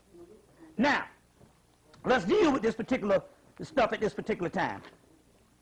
And I'm going to try to explain this thing to you. First of all, there's at least 4 or 5 movies that you get the movies, you can see that they took this thing and they planned it up and they put it in each movie. In the movie The Juror, you will see the part about reasonable doubt. Came out in 1986. In the movie Trial by Jury, movie called Trial by Jury, Came out in 1994, the same damn year. They'll talk about the reasonable doubt. In the movie The Shawshank Redemption, that came out the same year that Nicole died, they'll show you that the guy that went to prison, as they wanted OJ to do, but it fucked them up. Because Johnny Cochran did a ritual up in that shit, and it fucked their ass up. Yeah, that's why you see they made sure they didn't put another nigga up there. It messed up the game plan. But the movie Shawshank Redemption, this guy goes to jail because somebody kills his wife and her lover, and they blame him for it. That's right. See, very key. Very key that you understand that. The other movie, The Chase, that's the O.J. Simpson chase scene. And he said, I had a cut on my finger. In the movie, he said he got caught. He went to jail for something he didn't do with it. They took the DNA from the cut on his finger in the movie. But they got the L.A. Chase scene going on. The movie The Chase with, what's his name, Charlie Sheen. And who does Charlie Sheen ends up being best friends with and was supposed to be the best man at the wedding? Kato Kaelin. See what I'm saying? The movie was released about a month right before the killing. So it couldn't have been copied, you see what I'm saying, right before the killing. There was another movie that was released a year before the killing in 1993 called Guilty of Sin. And in that particular movie, you'll see the shoes, the so-called shoes, in the damn movie. Then they released another movie that was in production that was already made before she got killed, that came out after she got killed, called Just Cause. In that movie, you'll see the goddamn knife. That's right. So in Just Cause, you see the knife. In the movie Guilty as Sin with Don Johnson and Rebecca De Mornay, you will see the shoes. In the movie The Chase scene, you will see the cut on the hand, as well as the L.A. Chase scene. See what I'm saying? All this stuff set up this particular way. The domestic violence part was released in a movie to get the people sensitive that black people can have domestic violence 1 year before the murder. What's love got to do with it? You understand why they make movies. You see what I'm saying? That's all programming. To celebrate the 1 year of a black author's portrayal of a pathological black man and the dysfunctional black family, which was Color Purple in 1985, the celebration of the 10-year anniversary, they give you Waiting to Exhale, which is the same goddamn movie with another black author in 1995. Understand this shit. Check. Very key. Nothing don't fall together just randomly. Everything is everything. That's the reason why we can't get nowhere. You understand what I'm saying? Because we're looking for the white man to validate everything for us. And everything can be documented, because if everything could be damn documented, you understand what I'm saying? There wouldn't be nothing to crack a note. You understand what I'm saying? But there's certain things which is spiritual, and we are spiritual people. Your grandmama used to just say, it's just so. It just happened that way. And that used to be the law before your ass got educated. Now she's stupid. And now that's the average African's problem. They don't want to hear shit that the traditional people say over there because they're educated now. Oh, that's some crazy shit. And that's the ongoing thing of our life, how they always separate us.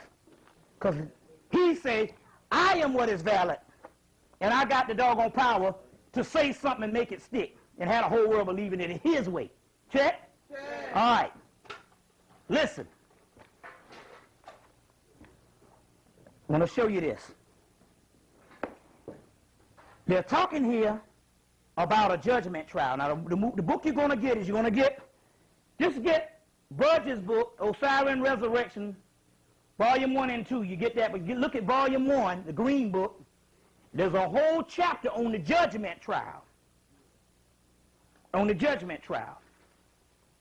What they have concluded based on the teachings and the studying from the Egyptologists around the world, which don't really know nothing, but the Egyptologists will put out stuff, but it's the occult scientists, the secret societies, who got the information that was left behind with the Moors, that can look at things other than the physical, historical things, and look at the metaphysical things. Those particular crackers, they discovered this one thing, and I'm going to read this one little sentence just so you can understand something. As a region of technical fiction, a fiction from the spirit world back to our good earth, this is a miscalculated domain of the hall of judgment of a mentor. Basically, this is what he is saying here. Listen. This is what he is saying. He's saying, I want to get this right. The first broad consideration led to the mind of truth about the judgment was a reflection that if a mentor, which is the Amenta, which is the hidden land or the other realm, was on earth, was this earth, then the judgment trial must necessarily take place in this life. Now let me go and just break this thing down, because I want to break this down and explain it in my way. What they had concluded, that the judgment in the book of Matthew, in the book of Revelation, and throughout the Bible, which was taken from the halls of Mayat, or the hall of Mayat, or the judgment, or the book of coming forth by day, which is the book of the dead, which is the book of coming forth by day, which is the hall of Mayat. They found out this conclusion, based on studying that if the judgment would determine who's going into the hereafter of the other dimension,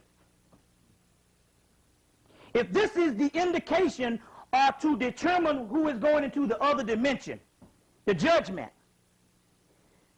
then why would it take place in heaven, which is in the other dimension, if you're going to have something that's going to determine you going to the other dimension?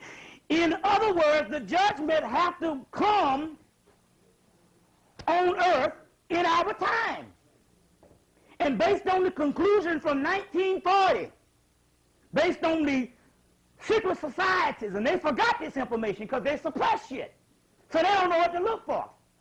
They said that based on the information coming from the judgment of the halls of Mayat, or the book of coming forth by day, and from other papyruses, like one called the Contendings of Horus and Set, they realized one thing, that the judgment that was going to take place, which would judge people based on their nature, they realized that that particular judgment would take place on earth and somewhere going into the millennium. It would be a trial that would be so big that the entire earth would know about it, and not knowing the whole time that this particular trial they were being judged. Now, whether you do your math and do your homework, there's never been a trial as big as the O.J. Simpson trial, and there will never be a trial as big as the O.J. Simpson trial. All right. Thank you. Now, for you people who have studied some type of Afrocentric thought from late 1980s up until now, you will understand that most concepts of everything that's coming from the white man, he got from us. You will know that Shakespeare, if a Shakespeare did exist, whatever it was, he was taught his shit from the Moors. That's right. From the Moors of Spain. Or from the Moors who set up 16 universities to teach the damn white man. That's right. Right? That's right. In there, what happened in there is this. He tapped into some ancient fragments going into the future. There wasn't nothing for a person to see into the future. We could do that. That's what melanin can do to you. You understand what I'm saying? Yes. See into the future. Yes. And in these particular fragments, what he realized was one thing.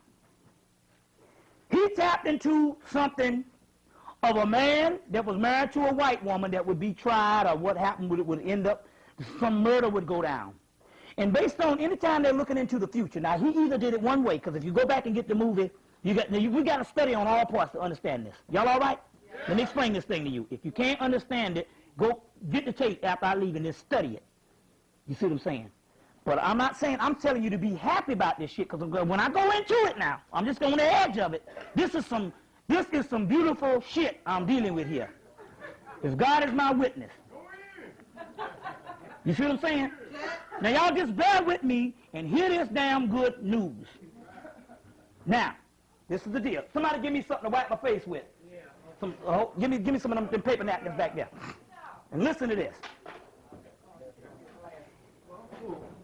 If you go get a movie called Nostradamus, get the movie by Orion Pictures. There's two of them. There's one called The Man Who Saw Them All. That's one that's documented with Orson Welles. That's not the one. You want to get the one, 1994, Orion Pictures, Nostradamus. That's the one you want to get. In the movie, they show that Nostradamus was taught how to divine, or taught the nature of how to divine, spiritually divine by a Moor. And he give him one of the scientists, that even though they might show a white man, you understand what I'm saying? That's to throw you off. It was a black man, a Moor, that taught him in one of them universities in medieval Europe and in France at that time. Nostradamus' case, it was France. Shakespeare, I guess it was England or whatever. Anyway, they showed him how he could see into the future, and they showed him to mix up a portion, and he licked and said, oh, it's nutmeg. And that man said, among other things. But the real thing was nutmeg, honey, and cayenne pepper, boiled into a tea to open up the spiritual senses. You see what I'm saying? But you can't do it every day. Can't do it every day. But in there, remember in the documents, The Man Who Saw Them All, which is the other video, they said that he even recognized the man's name in one of the Antichrist's name in the 20th century, and he gave the name Hister, which was Hitler. But when you're looking into the future, a lot of times the names and things can come out vague. You understand what I'm saying? In Shakespeare's case, or whoever was that particular person claiming to be Shakespeare, it could have been a real person, could have been, doesn't matter. Whoever wrote the shit. In their case, they're looking into the future because they're taught how to divine by the Moorish science. Because the mystics of Islam, remember I told you esoteric, exoteric. The exoteric, which is the outer, Christianity, Islam, Judaism. The esoteric, Christianity is Gnosticism. Judaism is Kabbalistic, Kabbalah, and Islam is Sufism. All that shit come out of the damn mystery system or ancient Hemmitt. You understand what I'm saying? And those are just later names for the shit. Sufi just means, it's an adjective, it just means woolly-haired one. That's explaining something. It's explaining the word more, how he looked. The woolly-haired one, Sufi, the woolly-haired, Suf means the woolly-haired one, Suf means wool. Sufi just means, that's what they're explaining. So the crocodile cut it off and they say Sufi Muslim now, those are the mystics of Islam. But it was the Moors that was the mystics of Islam, and they just, what was used to describe the Moors, the woolly-haired one, because the Moors go with Lemuria, Moabites, you get that in the Bible. There was Moors in Greece. What the fuck the Moors doing? When the Greeks talk about some damn Moors, and the Moors supposed to come in Spain. That ought to let you know that it's way beyond that. Hakeem Bey taught you that. You see. So whoever taught Shakespeare taught him how to divine, and looking into the future, he didn't get the name Orenthal Simpson right, he got the name Othello. Better recognize, because the Othello movie came out 1 month after the O.J. criminal verdict with Larry Fishburne. And Othello was a black man married to a white woman, and they ended up getting killed or whatever. You got to understand, now, some of the things don't necessarily have to happen exactly precisely as Shakespeare wrote, but you got to understand the area of things. See what I'm saying? If that don't, what's that? They said that he killed her, that's what the white man thought, and the white man convinced Othello to kill his wife based on jealousy. Yeah, something like that. So it's all, in the future, it would appear the way it is now. But looking back, and they're looking in, some things come out vague, but they translate the best way they can. That's right. Understand? That's some heavy shit. But check out the math on it. The movie came out in November of 1995. 1 year after October 3rd verdict, which is 10/13. October 3rd, 10/13. 13, unlucky number for the crack ass. You see what I'm saying? Othello came out. Now follow me on this, because it gets even funkier than that. It gets even funkier than that. Let's deal with some things here. To show you this particular science on this, I'm telling you, listen. I'm telling you that what you thought was some bullshit is big. It's big. Now, when I go deeper into the Egyptian history, I'm going to show you how big it is. But I got to treat this with some care because you got to understand this particular part. Now, let's deal with this. First of all, what happened was this. Based on the Hieratic Papyrus of the British Museum, which is a fragment of a great trial that's supposed to be held into the future, the Great Judgment Trial. The Great Judgment Trial. If you go read the book of Coming Forth by Day, they talk about the judgment hall. It's called the Hall of Two Truths. One person version of the truth, another person version of the truth. You had two trials. Actually, I had 4 trials: preliminary, custody, criminal, and the civil suit. But 2 main trials. You see what I'm saying? 2 main trials, which you had 2 truths. You had black people truth, as you saw it, and you got white people truth, as you saw it. I'm telling you, this shit is precise.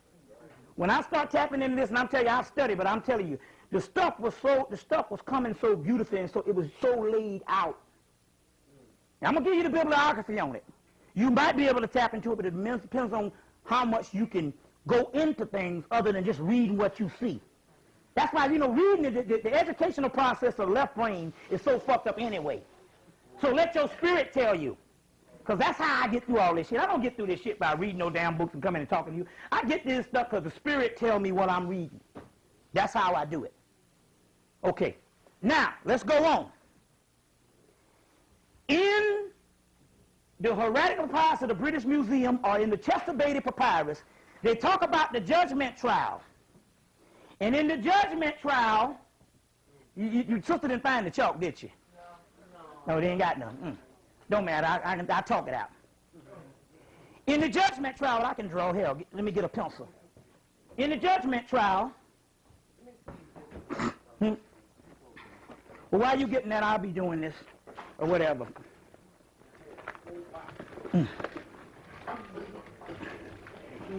In the judgment trial, this is what you had.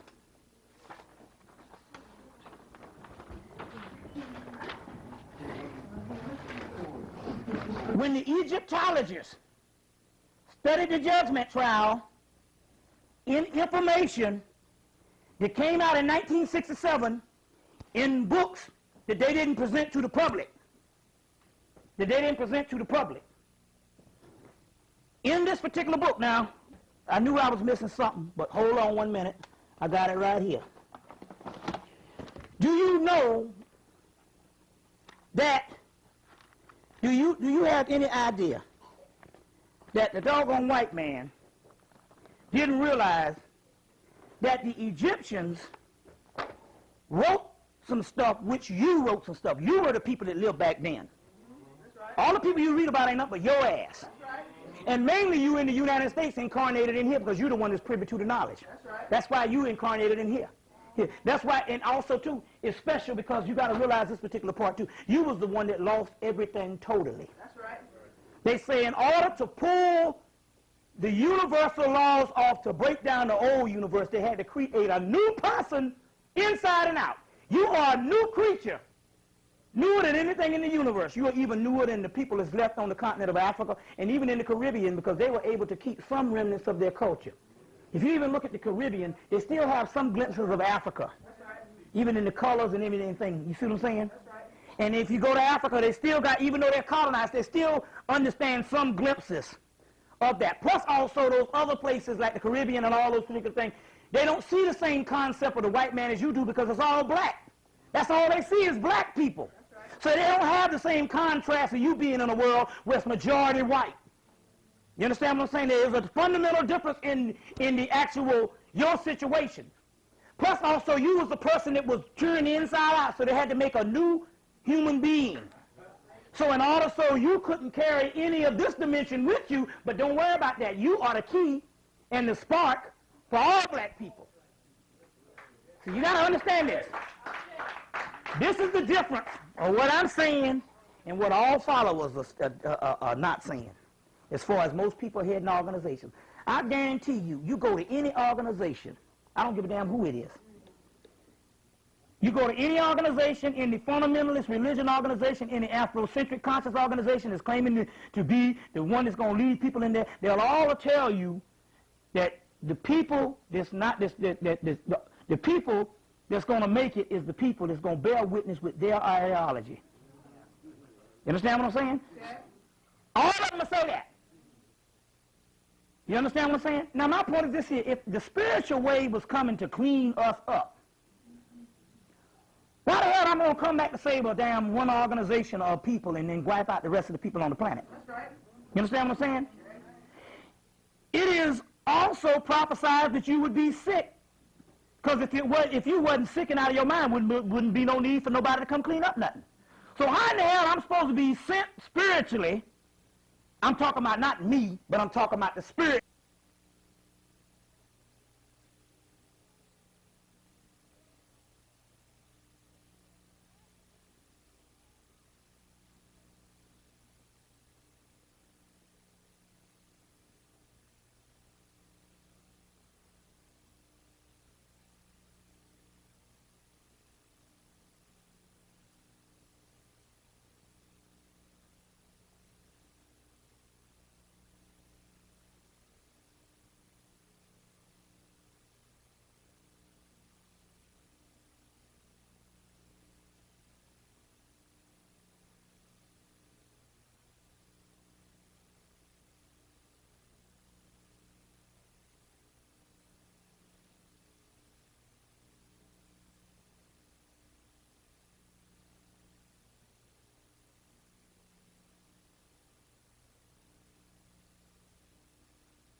scripture, an actual scripture called the Apocalypse of James.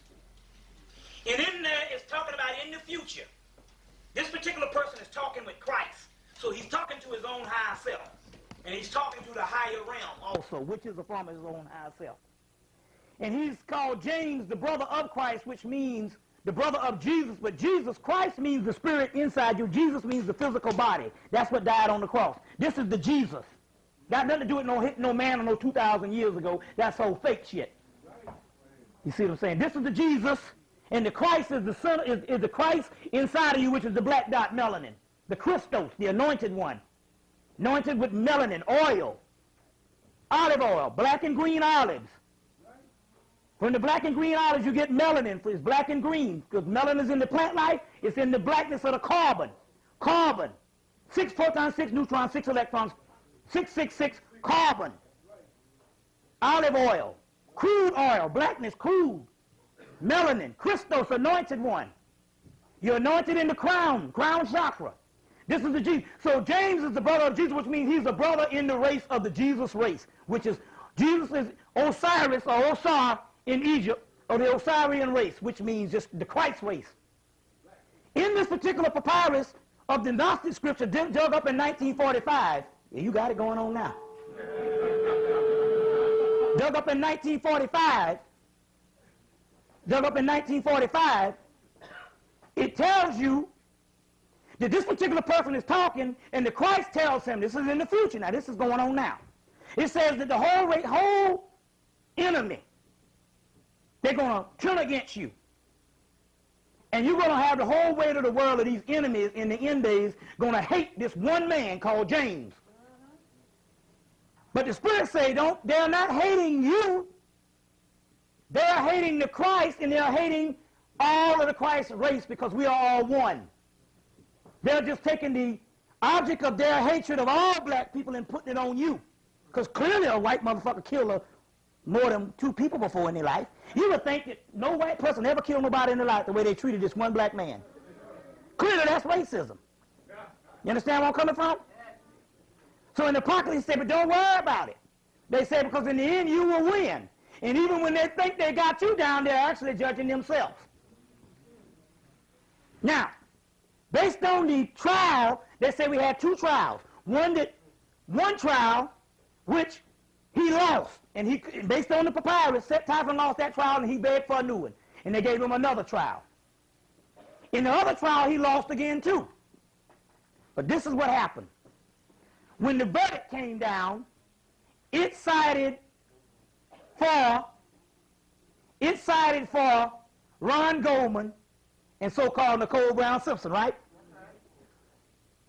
If we agree that they said in 1940 that the great trial that's going to judge us all is going to be a trial that's going to be held on the earth. And based on that, they say it's going to be judging the ego and going to be judging nature, because the ego and nature can't judge itself, and it's going to play out, and it's the ego and the nature judging themselves. Which them thinking that the physical is thinking that it's just a regular trial going on. White people were being judged. Because just like it said it would be judged. Now, in this particular trial, they were talking about the actual judgment. Remember in the 10 Commandments, Moses said, the next time you try to judge me, you'll be at your own hand, you'll judge your own damn self? That's right. Remember that? That's right. That's Bible scripture. That means you're so cunning and clever you make accusations against a person, and in the end run, in the long run, you judging your own damn self. That's right. See what I'm saying? Now, based on this, Typhon made grievous accusations against Osiris and Horus, until in actuality, when it all came down, he had judged his own self, so the punishment was much more severe for him because he made such blatant accusations. So when the verdict came down, I said, well, I thought he's supposed to win the second trial. He did win the second trial. You see, if they would have let him off on the second trial is a lawsuit that's based on punitive and compensatory damages. Look up the word punitive and compensatory. Compensatory is compensation. That's where you get the word compensatory from. And compensation is reparations. If you go and look in the damn Webster's dictionary, it's talking about reparations. Where did that word come from? You see what I'm saying? And based on these particular things, it's basically was talking about recompensation for ill matter, or actually, and compensatory. And punitive was talking about a judgment based on the severity of a crime. Now listen to the science on this. Throughout history, the white boy's been doing shit to us. Which, in this particular trial, everything that he did to us, he showed his hand and showed his nature that he was the same beast. Because in the 1960s, he did this game on you and you thought racism had ended. So in the end days, you don't have the Deep South no more. You got mostly hypocrisy. And they started couching racism on you and you started apologizing for the white man on racism. Got niggas apologizing for the cracker being a racist. That's right. That's right. See what I'm saying? That's right. So in order to separate this time, their nature had to be provoked to the point whereas they would show their damn same beastly hand of the Scottsboro boys. That's right. Remember that? That's right. In all the other trials where they had what is called the judge and jury, which is the citizens come and hang black people in the South for something they didn't do. That's right. You got a whole movie, Rosewood, it was released today, talking about that same shit. As well as Black Wall Street in Oklahoma, as well as Forsyth, Georgia, in Georgia. Same thing happened as Rosewood. So going back to this and all, the white man showed his hand, and before we knew it, boom, there was racism again in America. It was always racism. It's just that the white man had to take off the veil. And in this trial, by hating one man, they showed them hating all black people in the energy of this one man. You see? And as a result, they showed the true nature of the beast and they judged themselves. So the second trial, he had to lose the trial because OJ is not on trial. The white man is on trial and he had to be charged for his grievous ill manner against humanity for the past.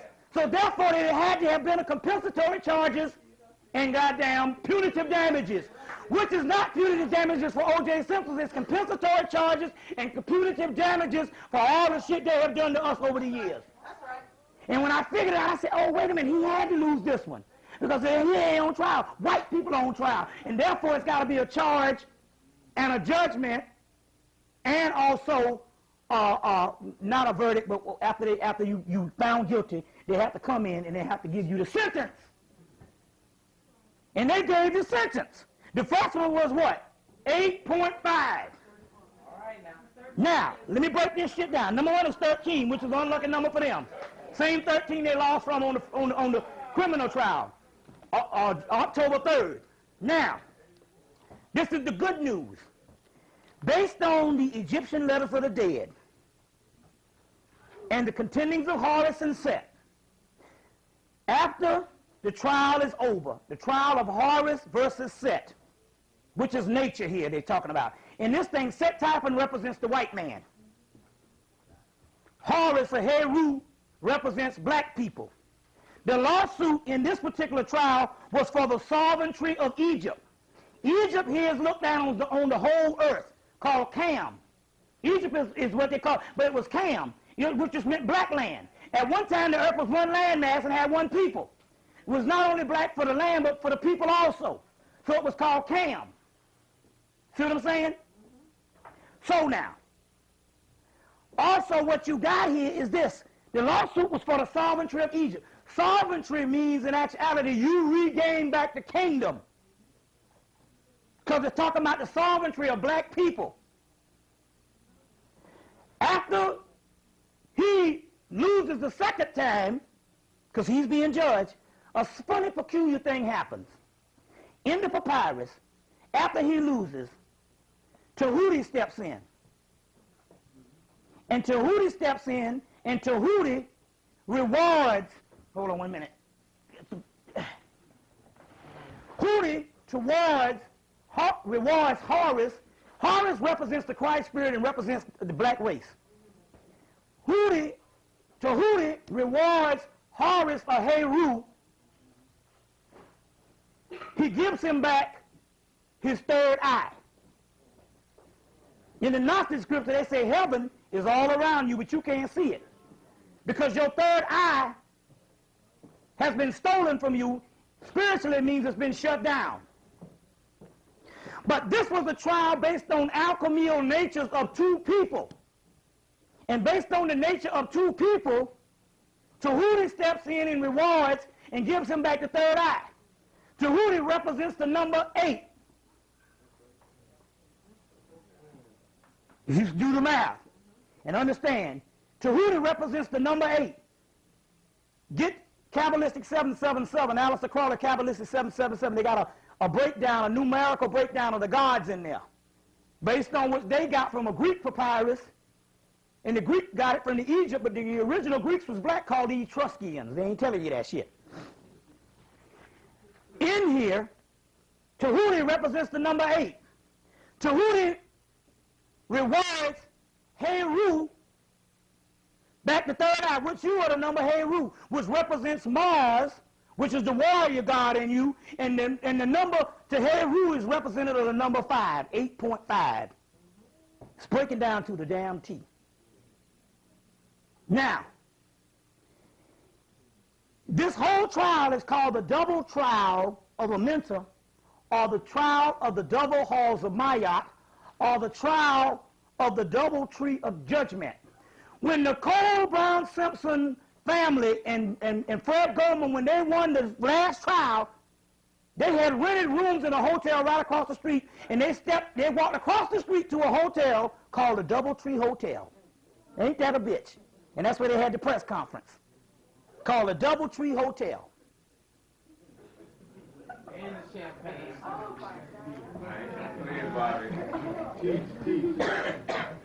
Then you had the punitive damages that came in, which was another 25 million, which all added up to 33 million. And 33 is the Master Mason number of the 33rd degree. And the 33rd degree in actuality is really not, really the 33rd degree is 3 and 3 that's talking about, if you see the Masons, you will see a two-headed eagle, which you see on the Shriners. That's the two natures of man, the inner and the outer. And the 33rd degree, each degree represents the in and the out. Or the 33rd degree, or the 33 years of Christ, which is not the physical Christ that didn't live in the beginning, but the 33 years of the soul, and it's metaphysical. You see what I'm saying? It's metaphysical, which is all breaking down to a trial based on the nature. Now you got 5 minutes, and I want to read something to you. You got 9 minutes, good. I want to read something to you, and you try to understand something here. I want to read this to you. This is coming from a book called The Other Bible, which is the other Bible that's got all the scriptures that the cracker left behind. In here, they're talking about Gnosticism. And they're telling you the difference between fake Christianity and the real esoteric Christianity called Gnosticism. And in there, they say the works are mere faith, and you do not have perfect knowledge, which means that the people who worship in church don't have perfect knowledge. They belong to the earthly church. Good conduct is necessary for them. Otherwise, they could not be saved. But we spirituals can certainly be saved, not by conduct, but simply because we are by nature spiritual. Just as the earthly cannot participate in salvation, which talk about white people because they're only on the earth, for it is not capable of receiving salvation because they don't have melanin, the doorway. So in turn, the spiritual, which is us, cannot accept decay, no matter what actions it undertakes. Just as gold is placed in the mud, does not lose its beauty but retains its own nature, and the mud cannot harm the gold, so we cannot damage or lose our spiritual nature even if we engage in various material actions. This shit ain't got nothing to do with your behavior down here as Negroes. You can't damage it whatsoever. You are by nature that, and the only reason why you act like a damn fool is because you've been trained to do that. They can train the damn dog. Look at the Jerry Clamper. They train the dog to swim. They train the dog to climb a tree, and our damn cat to swim in the damn swimming pool. Remember that on LMA train spoiler? They can train a damn dog to climb a goddamn tree, and a cat to swim in a pool. But that ain't their nature. So you've been trained to be niggers in all hideous forms, but that's not your nature. You understand what I'm saying? You understand? So therefore, it ain't got shit to do with how you behave. Good behavior is perfect for white people. It's good for them because they need how to behave because that's not their nature to behave. So morality and dogma don't have nothing to do with you whatsoever. You reading somebody else's material. And it's keeping you with a low self-esteem. Calling yourself a wretch. So in other words, in a nutshell, the trial was based on the natures, and that's the great separation, where they separate the goat nations to the sheep nation. The sheep has woolly hair, lamb's wool, and the goat has straight hair, which is the stringy fur, which white people. You see what I'm saying? And that was the great trial. Now, recapping what I said, they said it will have to be a trial on the planet based on them reading the stuff metaphysically to be the litmus test to get into the other realm. So that's got to be this trial. The key to it is when the trial happens, because it's an alchemical process going on in two people, and you saw that being played out, where you jump for joy, and spiritually you know that a black man ain't going to go and cut up no people like that. We don't do shit like that. I don't give a damn if he was married to the white woman. He had to be married to the white woman in the first place for this shit to come about. Everything is everything. As far as everything is something. You understand what I'm saying? But you know, based on the nature, there's two different natures on the way we think, and it was played out in the world scene, and it was seen around the world. The great judgment has already been set, and now your third eye is slowly becoming back to you. You see what I'm saying? And yours have been coming to you for the last couple of years. That's why you're here tonight. Because in the Revelation, they say they're going to take up one aspect of the church first. That's the physical body. That means a remnant would go up first, and that's what's happening. The Christ consciousness will come down on you first, and now it's coming for the rest of the people. You see what I'm saying? So how much time we got? 4 minutes. 4 minutes. So, coming for the rest of the people. So now, dealing with this, based on this trial, and based on this great conjunction that I told you before of the Aquarian age, we are right now in the verge of this thing, and you should be receiving your third eye. And you say, well, what is your third eye? You're thinking it's sight. This is an illusion. It's your thoughts which is your third eye, because that's spirit. So your thinking is your third eye. That's spirit. You are spiritually drunk. You are physically drunk by this particular spiritual body, and you can't see for the forest. You can't see the forest for the trees because you're looking the wrong way. You see what I'm saying? Because you're looking the wrong way. Now, what we're going to do here is, I got some other things that I got to get into in some other form of judgment coming from the Ethiopian book of Enoch. And I got to get into some other science tonight based on that, as well as some other science based on some stuff that the cracker is doing, and try to give you some other science on what's really going down with the Hale-Bopp thing and with a whole lot of other shit. Because see, if you don't get it the right way, the cracker, if you don't get it the right way, he's leading us another way. And so what we're going to do is going to take a little break. You can go and get some stuff if you want to. And then we're going to come in and we're going to resume, and I'm going to give you this stuff on this type of stuff and what's going on in this UFO thing, and we're going to go into a deeper science and shit. You see what I'm saying? Because he's leading us a whole nother way now, and we're going to deal with that. All right.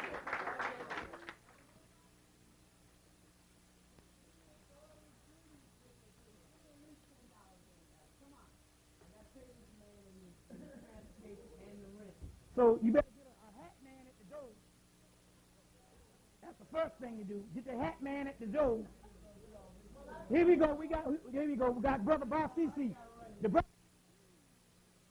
All right. I want to finish this up because I want to finish this up right quick on the OJ thing, because I want to drive this home, and we can go into some further things with a question and answer.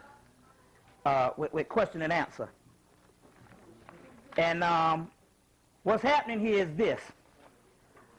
Let me get my notes right. The OJ thing happened in the Aleister Crowley book of Law, which was given to him in 1904 by intelligence called AWAS, which was a form of Heru. There was a particular number that needed to be broken. They said one will come after you to break this number. Anyway, he had what is called a spiritual son, Freda Atchett, that came in and broke it in, I think, in 1948 or someplace anywhere from the 20s to the 40s. And he broke the code to the Book of Law, and the key to the Book of Law was the number 31. The number 31 was the key to the Book of Law. Also, he also talked about 31 being the key to the Book of Law, but he also talked about that 31 was the lost mystery of the Holy Grail. And anybody understand what the Holy Grail is just called this cup or chalice of eternity or bowl that held the blood of Jesus. In actuality, the cup is in your head, which is melanin, and the blood of Jesus is the blood of Christ, which is melanin. That's why if you go and rent the movie Warlock 1 and 2, but on Warlock number 2, every time Warlock would bleed, he would bleed black blood. And Warlock comes from the word Horus Lock, Heru's Lock, or Horus Lock, which is talking about the Heru Lock. So Warlock, it just means Horus, or the Horus Lock, or the Heru's Lock. You get the Greek word, which, remember now, the Afrocentric community tried to turn you against the Greek, but they didn't realize that the Greek was black too. Okay. The Greeks were the Etruscans. And Hakeem Bey told you that they went in the 1900s, the 19th century, which would be the 1800s.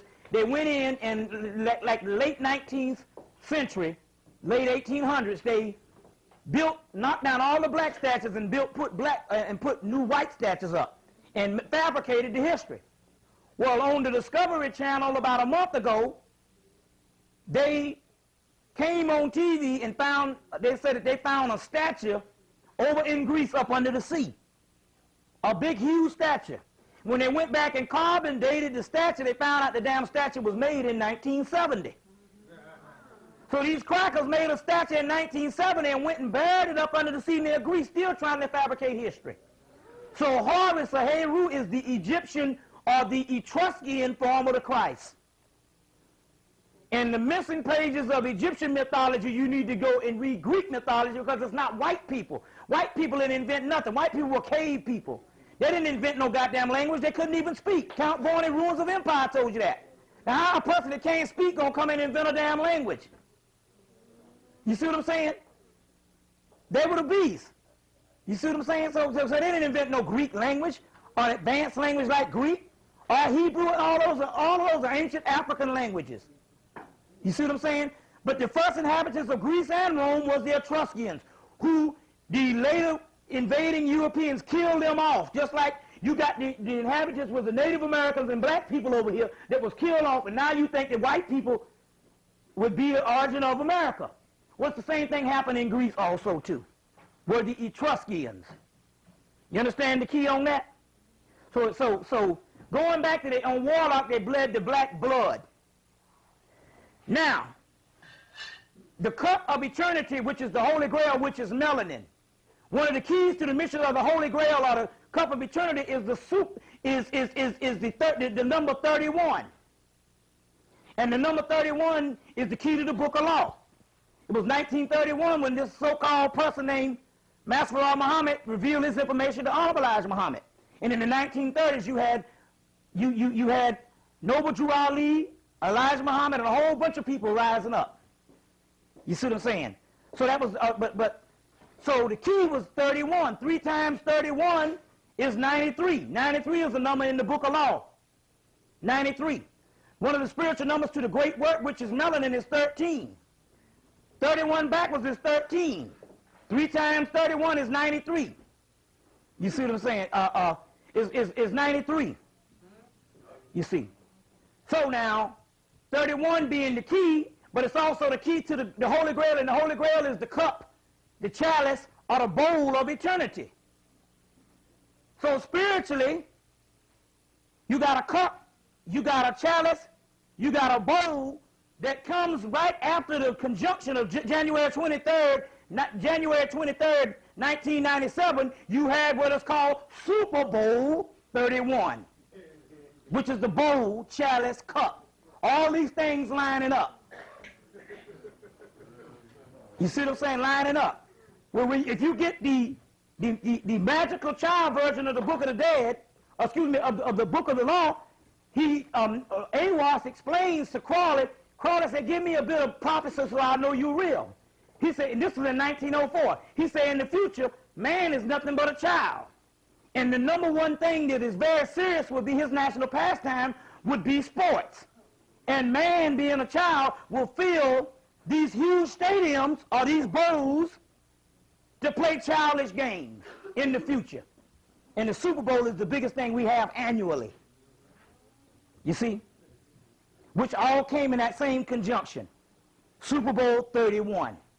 Which was also came at the ending up of the O.J. Simpson verdict trial.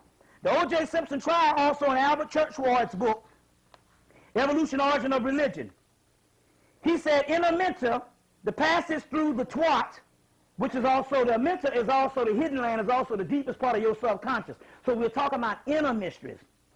Passing through the twat, best with the difficulties of darkness and danger, which is in the underworld, is called the tank of flame. The tank of flame, a tank of flame is also the judgment. The individual judgment took place in the tank of flame in Maya, in a mentor, and the tank of flame was the first judgment. You see, the O.J. Simpson judgment thing started after the, one thing spiritual happened in the 1990s was the Dogon did the Sigi ceremony, which was a conjunction, in April 23rd, 1994. And in 1994, you had the Sigi ceremony, which was the spiritual conjunction. You had the Jupiter Shoemaker leaving 9, which is the Jupiter crash, the so-called comet. In 1994, you had the white buffalo born on the Indian reservation in Wisconsin in 1994. And another thing spiritually in 1994, you had the shutdown of America's pastime, baseball. And you had the O.J. Simpson trial started, because it was the preliminary trial started, but the murder in 1994. So they said the first trial started at the tank of the flame, which is talking about the conjunction. You want to understand the conjunction, go rent a movie called The Dark Crystal. Jim Henton. The Dark Crystal. And it talks about the ancient people got killed off. They killed off, that's us being killed off, but they will not be able to come out of the condition until the conjunction, which started the year 2000 based on the Dogon, which was the birthday of Osiris, which is your birthday because you are the Osiris, or the Osar. You see what I'm saying? Dead in a mentor, or dead in the underworld, which is symbolized as Olakun, which is dead in the bottom of the sea, and rising up. That's why now you can't hide any undercurrent thoughts. People can read you now for the simple fact that all the energy is up now. So now you can just see people and actually see people being negative because the simple fact they can't hide it anymore because the energy now of Olakun, which is a form of Osiris, is up now. So you had the Great Conjunction. So the Great Conjunction happened, and that started the beginning of the first trial, which is preliminary, then later on the first of the year, the first trial. The second trial, it says right here. I want to show you this. Let me see. I want to see if I... Feel it, you can't appeal it, right? He don't need to appeal it. It's not a matter of the money. It's a matter of the white people setting the compensatory and the punitive damages for their own judgment. Hell, he ain't got no fucking money. Plus, you can't take no money from a damn poor man because all black people know how to live without money. The nigga was born poor. So big deal. They want to take all the pictures down off his walls. You know, that really doesn't matter. It's only material anyway. It's only material anyway. Plus, that nigga took all his money out the goddamn country and hid his money after the damn trial. You think he knew he was going to lose that shit anyway. He knew based on where the crack was doing. When he was in jail, his money was going, so that nigga paid. That's right. You see? And they know it. That's why they still mad. That's why they still putting on stuff after they say they was going to give up on the trial. After this thing, they ask them, well, you happy now? They say, yeah, we're going to quit talking about O.J. Shit, they still talking about O.J. every day. You see what I'm saying? Right. Now, it says that the second trial or the judgment, look at this, the second trial of the judgment starts at the summit. When was the summit? The summit on the mount. In Christianity, you got Mount of Olives. In Judaism, you got Mount Zion and Mount Sinai. In Greek, you got Mount Olympus. And in Egypt, you got Mount Hotep. And in Asia, you have Mount Manu. You see, Mount Manu. But in Greece, you got Mount Olympus. When was the summit? The summit was the Olympics that happened in the South. And in the South, you got one of the highest points in the South, which is Stone Mountain, which was the summit. And the summit started, and the summit is going on, and the second trial starts right after the summit. Nostradamus has said that in the 7th month, at the great games of sacrifice, not soon after there will be the dead will rise up from the grave at the summit of the mount. And they did a big ritual of Zeus, which is the father of the gods, Osiris. You see. So the second trial started at the summit because the summit is still going on.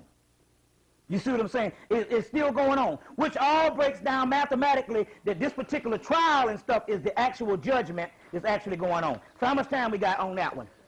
Because I'm going to go into some other stuff.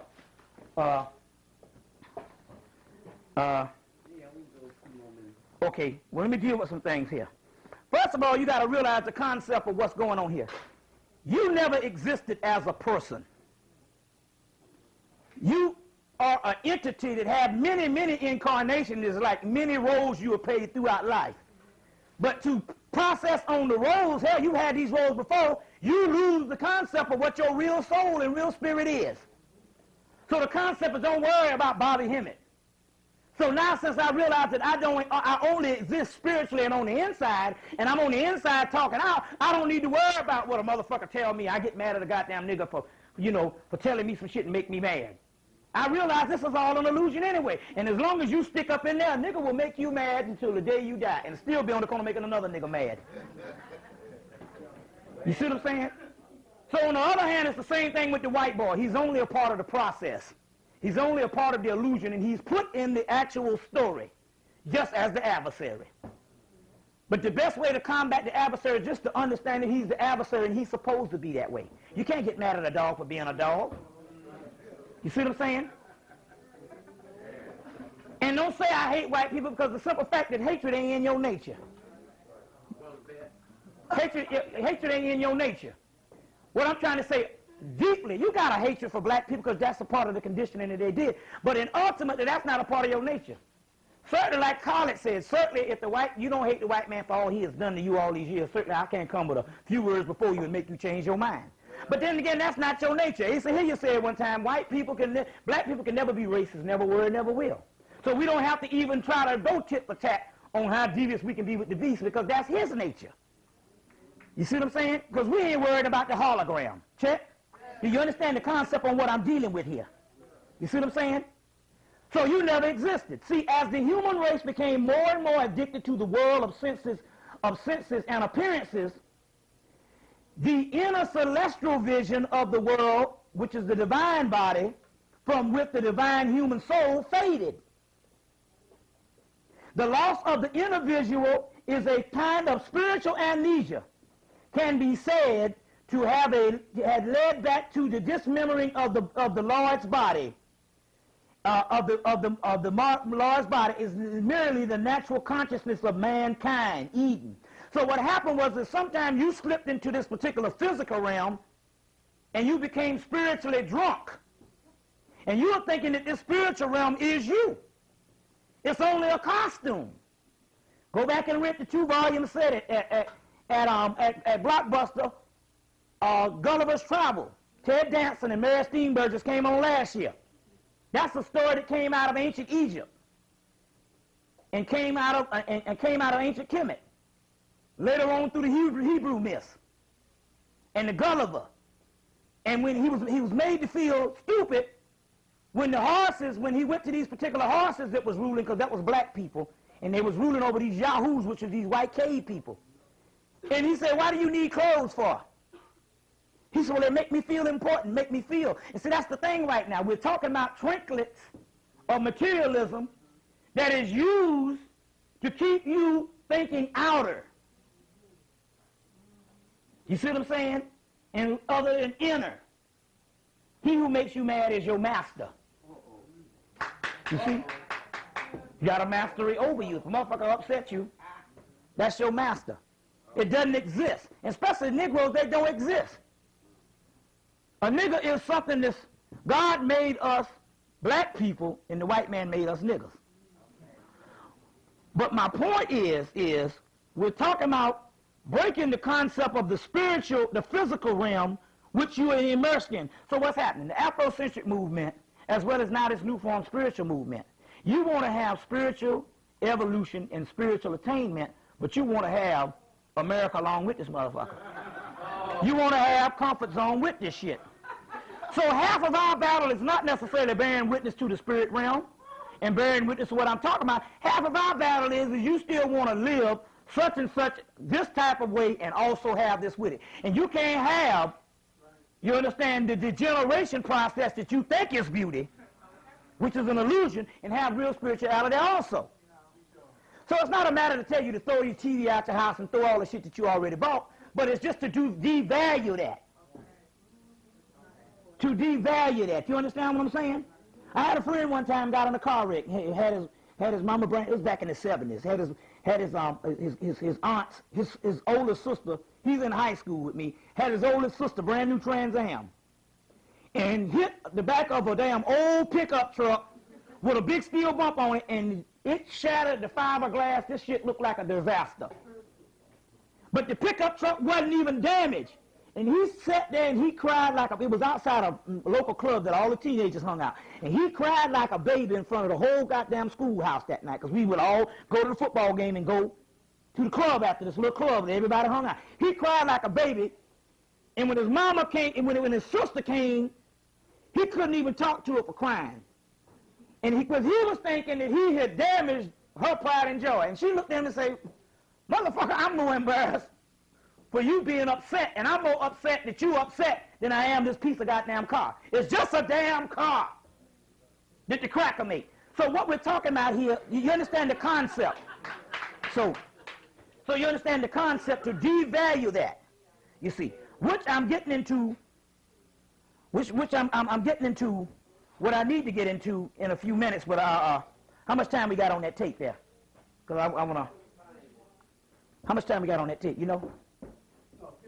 A few more minutes. Now, let's go into some things. First of all, listen. If you know about quantum physics, get Michael Talbert's book, Holographic Universe. If you know of quantum physics, holographic universe, that what you perceive is not reality, then you will understand that the white man, he knows this too. And based on quantum physics, if the physical doesn't exist and the only thing that exists as a thought, if I keep you thinking a certain damn way, then that's what exists. You understand? Because the physical don't exist. You understand?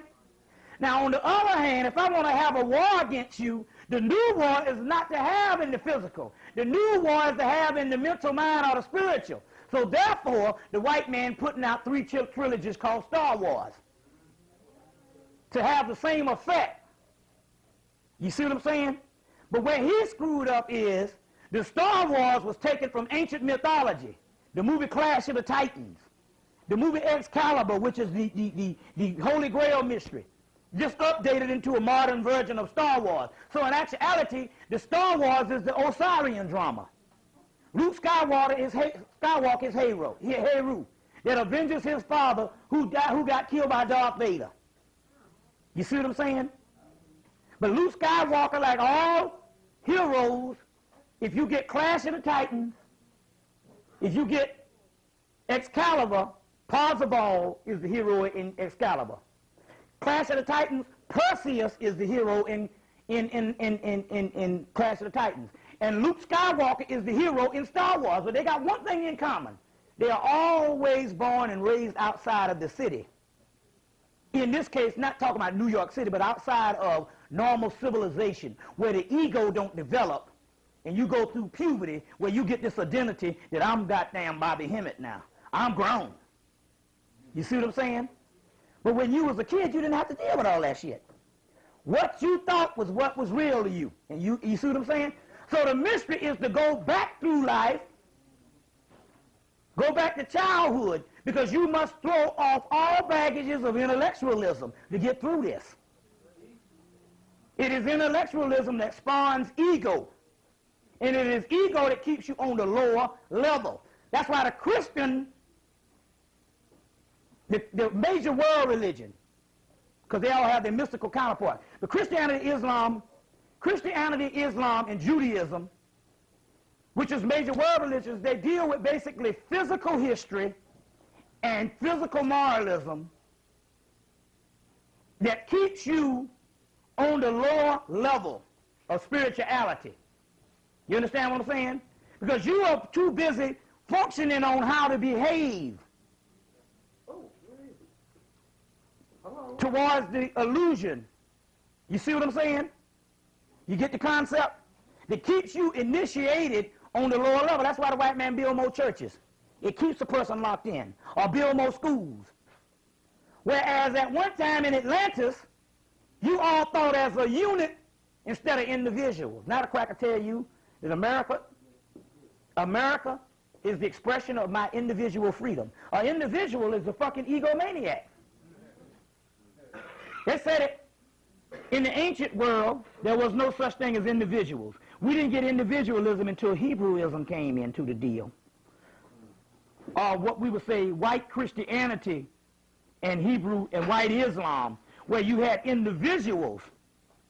In the ancient time, it was always one. You see what I'm saying? It was always one because they didn't deal with historical shit. It was all mythical.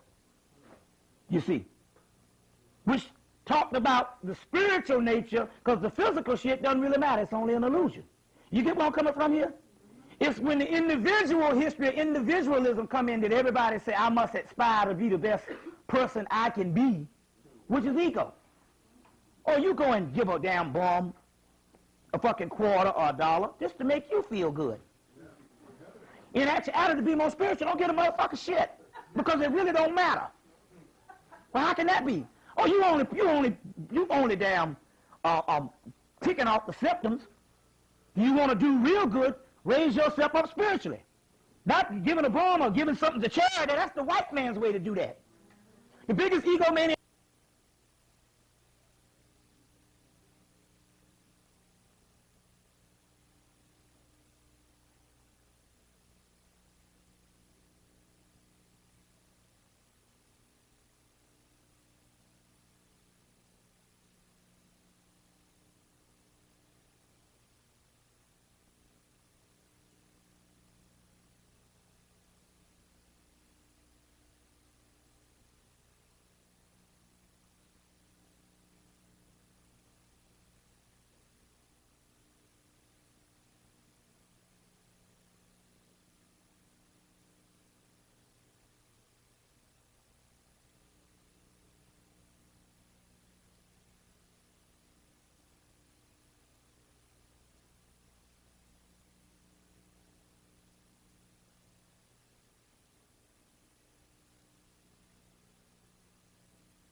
You on? Testing. Am I on? Testing. Okay. Now, let's roll with this. Okay. Now, dealing with some stuff want to deal with some other things here. We're going to just keep this thing rolling. First of all, I want to deal with this one thing with the music. It was imperative that the white man put things on a CD than to take things off of albums. See, the album was very powerful. The album is black in it. First of all, the album is a press recording. That means that what they recorded into the studio, they pressed into the vinyl. And plus, it's a black round disc, which gives off energy. Anytime you have something black, it gives off a certain energy. So what happened is all the shit that they was throwing on you was healing through music. So first of all, they had to take it off the album and put it on a CD, because a CD is a recording from a studio and a laser disc giving you the recording, but it's not the actual recording. An album, you can take it and feel the grooves on the album, which means it's the actual recording. A CD is a recording of an album, a recording of a tape, secondhand. It's just that you think a CD sounds better because it's got an amplified sound, but the album sounds better.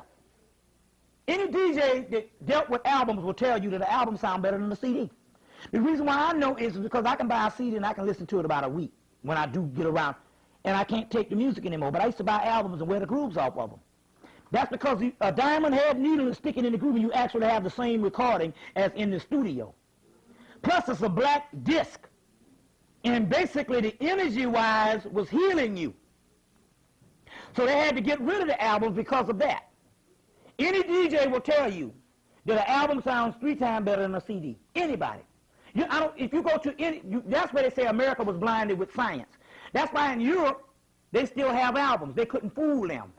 But with us, we just take what's new. You see, that's called a postmodern society or a popular culture, a faddish mentality. You see what I'm saying? And nobody has a faddish mentality more than black people. Take, for instance, because we're designed that way. Take, for instance, they got three white boys in high school just signed recording contracts for major record labels, and they play the blues. They're blues singers.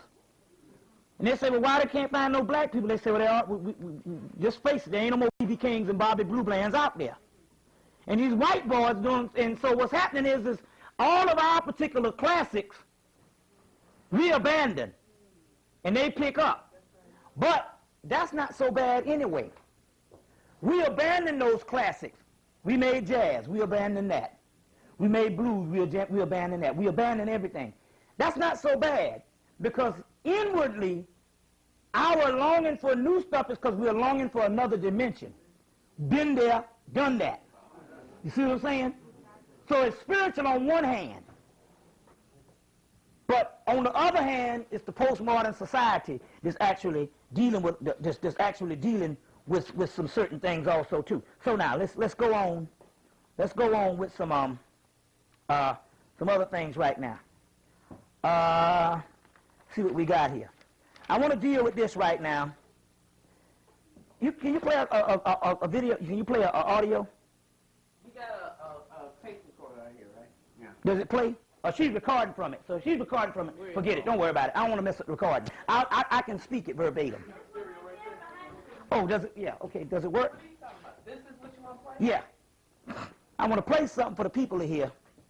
Oh, Let me get out the one I want to play. I want you to hear this. Okay, oh, yeah.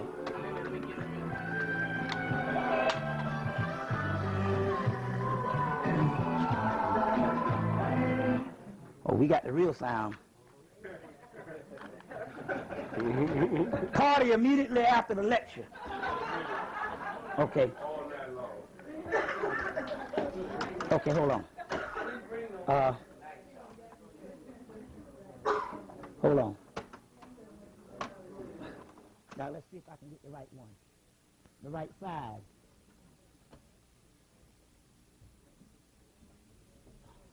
My wife is having a severe asthma attack. So she has that problem for Hold a up. long time, and it's here now, just in time for Christmas, of course. And she's having a rough time go of it. So at any moment, this could convert to a non-live show. Now, And I just want to advise you of that, so you will know what occurred. Hale-Bopp is talking to... We'll get back to Richard Hoagland in a moment. There was going to be an opening. Here it is. Of some sort of chamber. Fast forward this thing. And on the internet, there's that Hold up. Fast forward this to... 917-427. I want you to hear this thing. And he's talking to Richard Hoagland. Richard Hoagland is the NASA man. Have been determined for a long time to try to find out, to follow my curiosity. Wherever this road leads, that's where we are tonight. And part of that road has led through a meshing of Dr. Van Flander's, wandering in the wilderness. Hold up. Fast forward it. Anyway, Richard Hoagland is the guy that wrote the book Monuments on Mars, A City on the Edge Forever. Because we're talking about bones that literally... Okay, yeah, okay, it's a little further down. I have to rewind it a little further. And it's going to go into it. And he wrote this particular book. Anyway, Art Bell is the guy that you can get him on shortwave, right? Yeah, you get it on AM radio, too. AM too? Yeah. Right next door critical to link in the hyperdimensional model between the composite material that makes up our skeletal structure. Yeah, okay. Gotta keep on going. Hold up. 2 in the morning. This is what they... Yeah. Every night. Every night. Anyway, these crackers be calling in. 2 to 6. See, also I'm finding out on the internet there's a lot of garbage on the internet also, too. And not only that, there's a lot of misinformation on the internet, too. Somehow contained radioactive isotopes. Yeah, he's talking about the dinosaur here. Of course. There's, it's on down, but I'm going to get into it. And there's a lot of misinformation on the radio also, too. And so Art Bell is getting a lot of stuff from the internet and stuff, you see what I'm saying? And what I'm saying is these white people, if you notice, all of them, they're going to be looking at... preserve and to extend to us a record of that which has come before. And the most important recent data point on that unfolding pattern, puzzle, getting some answers to that model, has been the prism opening of this hidden chamber in the pyramid. Now, listen. Room or passage or tunnel under the Sphinx toward the end of this year, 1996.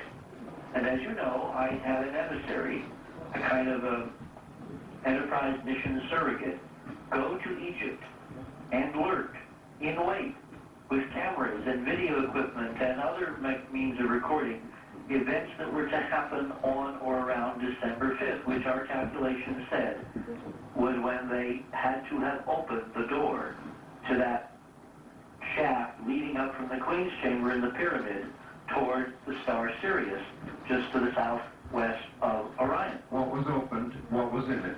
Okay, according to my source, who has now sent me tape and journal of his odyssey, nothing happened on December 5th. Nothing at all. So Zahi-Hawass was telling the truth. But my source, talking to his contacts, and he's been going in and out of there for many, many years, so he has lots of contacts. According to members of the security establishment, who know everything, I expect the KGB, except it's in Egypt. Sure. There was an opening of this little room at the end of that tunnel, not on December 5th, not in November, but in October, on October 20th, beginning at about 9:30 a.m. Cairo Standard Time. Now, what my source did not know, because I hadn't told it, is that the celestial alignments whereby we predicted the December 5th date also worked only at that time on October 20th, at that time in the morning. Key to the Tranquility landing site of Apollo 11 on the moon. What does your source say was in there? What he said was that, this is very important, the guard who told the story, who then in turn, the guard who was present when the opening took place on October 20th in the morning, then reported what he saw to the security apparatus, who in turn reported it to my source. Subsequent to the guard telling the tale, Zahi Hawass ostensibly had him fired, removed from his position on the plateau, and banished back to Siberia, except that in Siberia and Egypt it's some distant remote archaeological site. 1 minute. Okay. What this guard reported was that on October 20th, Farouk al-Baz, the same man who picked the Apollo landing sites on the moon according to the Orion-Sirius connection, Yes. and 2 English-speaking Europeans carrying a large aluminum case entered the Great Pyramid that morning for 3 hours on October 20th.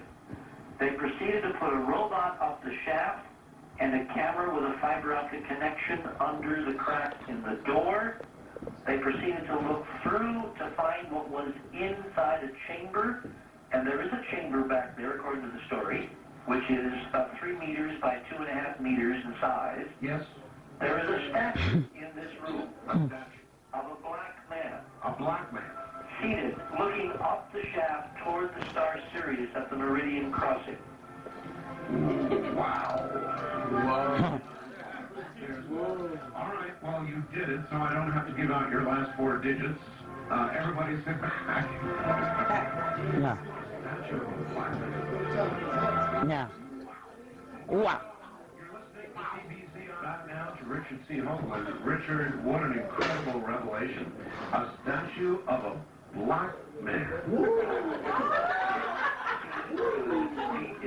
In the position, supposedly holding an ankh, which is an Egyptian cross, Yes. which has a loop at the top. Yes. All right, facing up the shaft toward the star Sirius, which is the alignment of the shaft according to Rudolf Gentenbrink and Boval's publication of his data. Now, let's stop here, because the first thing that I thought of was that someone had gotten onto my source, that they knew this person was representing the... I just want to get this last little piece in. Figuring out what was going on, and, you know, we've basically been fed a story, all right? All right. I'm always skeptical. There's a lot of people that don't know that I'm very skeptical. I am very skeptical. So I don't want to leap at this story, but there's a couple things about it that make it very improbable that we, in fact, are being conned. All right. And let me tell you a couple of what they are. First of all, in all our discussions on the air, and in all of my discussions with my colleagues regarding the date of the opening, did you ever hear me mention any other date than December 5th? No. Okay. You didn't for very good reason, because I did. I carefully kept the rest of the calculation, which was other potential dates, a deep, dark secret.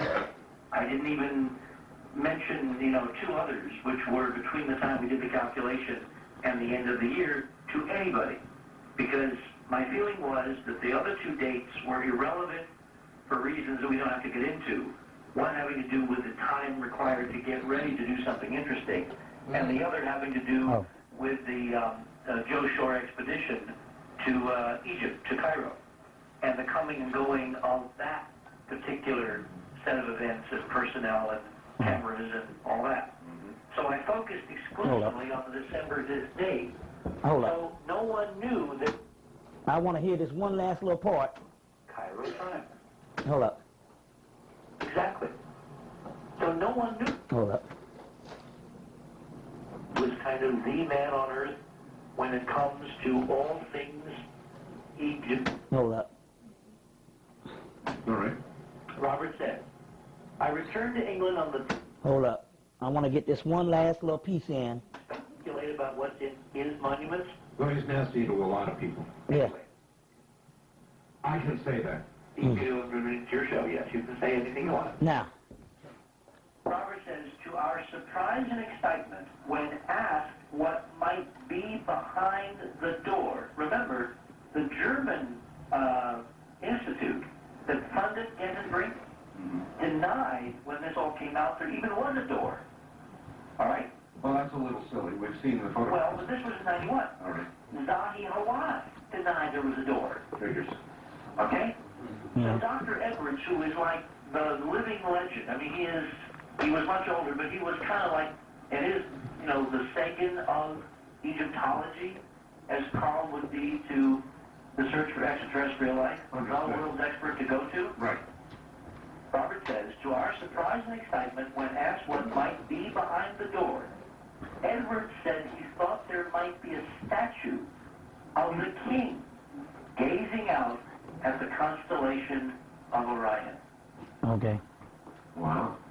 Now, we have a pharaoh in Edwards' mind sitting behind the door, and we have a report now from my source that when they went in on the 20th, they found a statue of a black man with an ankh in his lap. Now this is the point. Cross-legged, facing up the shaft in a relatively small room.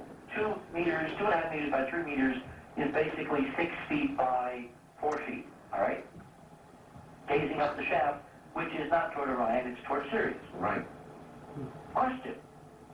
Did someone read Laval's book and give my source Edwards' speculation?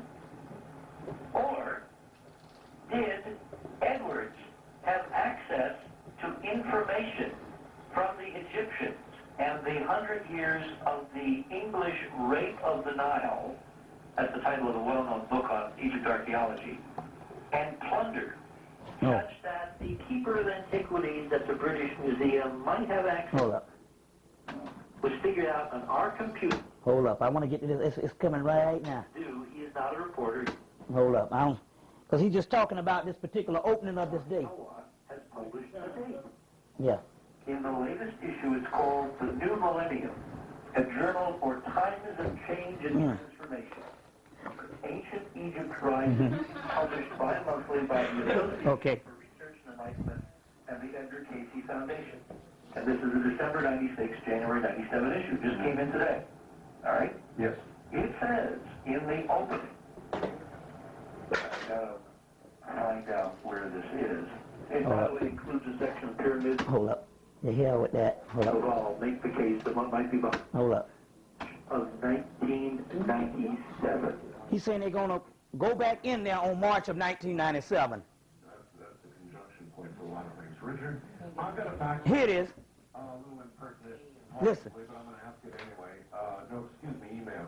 Jeff in Denver says, could this be a statue of Louis Farrakhan? What? Actually, that's not an impertinent question at all. Louis Farrakhan and a number of other black leaders, both in this country and other places, have been very upset with white Anglo-Saxon Egyptology for a very, very long time. Because the Europeans basically moved colonially into Egypt and took over and raped the country and the treasures and the heritage of the Egyptians. They put in place a very European projection of what Egypt was all about. And for a very long time in the black community, particularly in scholars that I've known at Howard University and other places, there has been a rising counter-revolution, including some of my friends in the black Muslim tradition, who I hope are listening tonight, who have been claiming that Europeans have been completely missing the point, and that the progenitors of the classic Old Kingdom Egyptian civilization were in fact none others than black Africans. And that the name Hemmitt, which means the black land, Yes. does not derive from the soil of Egypt, but from the people who built her. So when I get a source with good connections telling me that Farouk El-Baz went into that chamber with a high-tech video camera robot on the 20th of October and found a seated statue of a black man, the same Farouk El-Baz who was called upon by Louis Farrakhan to correct the miscounting of the Million Man March by the Department of Interior last year. The same man? The same man, Dr. Farouk El-Baz, from aerial reconnaissance photography, from aircraft reconnaissance photography and helicopter photography, and a computer program he developed at the Center for Remote Sensing at Boston University, came out with a corrected count on behalf of Louis Farrakhan. That is remarkable. this getting to be interesting? It is, yes. Now, let's define black. Yes, sir. Here's the fact of Jerry, California. Look at this. A colleague Listen. told me the Egyptians were very dark Caucasians. I guess this means to be true. They were not black. So, do you want to stick with your description of a black man, or would this be a dark-skinned Egyptian, or is that too close to call a man? No, the description was a black man. A black man. Yeah, yeah. Now, keep in mind that if the statue was copper and it was patinted and it was as ancient and aging as, you know, True. and you had a lousy video camera, well, color, notice how hypersensitive we are on color. The very fact that in this chamber there's only a guy sitting cross-legged with an ankh looking up the shaft, I find stunning. Well, we're also hypersensitive about color. Yeah, but should we be? No, hell no. Now, here's where things get really interesting. Look at this. Because Farrakhan and the black Muslims believe that Homo sapiens, the human race, is the descendants, the kind of nurtured stepchildren of a race of white guys who came from the sky, from the stars, and who placed civilization on Earth a long, long time Well, ago. that's right. That the whites, in effect, are ETs. It's always kind of puzzled me why, you know, a bunch of very serious black folks would be willing to accept their heritage from a bunch of white guys from off planet. But that's another evening, another discussion. Now, this is what I'm trying to say. Now, what he said here was that the Nation of Islam believed that their race comes from a white person. What he's doing here is piggybacking off of the Master Farad Muhammad thing, which is supposedly have been a light-skinned black man or a half-original man. He's piggybacking off of that, so he's double talking, but he knows, you see what I'm saying? Because they said they believed that Master Farad Muhammad was God, and he looked like a white man, that in actuality he read into that, or he's trying to put forth to the people that Farrakhan and them believed that they came from a race of black people from beyond the stars. And that's where that whole Master Farad Muhammad things get a little messy. You see, and that's what so by him knowing the history of the nation, he said, my good friends in the nation, he can say what he want to say. Also, based on the teachings that the nation said about the grandfathers of ours, our hair was once straight, and then they took it and they put us in the jungle and made our hair curly so it can withstand the heat. So white people are always listening. So any opportunity that they can get, they can come in and say what they want to say, because they got half of that stuff from things that you allowed to happen, as far as Master Farad Muhammad being the God of the universe. You see, and by him being, they say, a half-original man. So he just say white man when I show you a picture of them of. So that's the difference. That's the difference on what's that's actually going on. Now, also, he said that the guy Buval that wrote the book, the Orion Mystery, he said when they go back into the pyramid in March of '97, Buval is hoping to find something called the Ben stone. The Ben stone comes from the Bennu bird, which is the phoenix. The Ben stone in India is the Bendu seed, and in actuality, it's talking about melanin. It's talking about melanin. And it's also a regenerative process called a hike, H-I-K-E. If you saw at the top of the damn H, you get Nike with the swish, and then you can understand how some of this stuff comes about. Hike is another word for melanin. Ben comes from Bennu, and the Ben stone is another name for melanin. Anytime you hear the word stone, the stone that the corners, that the builders rejected become the cornerstone, that means melanin. It's come from the word philosopher's stone. Flintstone, fire, stone. Flintstone is Irish mythology that they made the cartoon from. It's Irish Moorish mythology.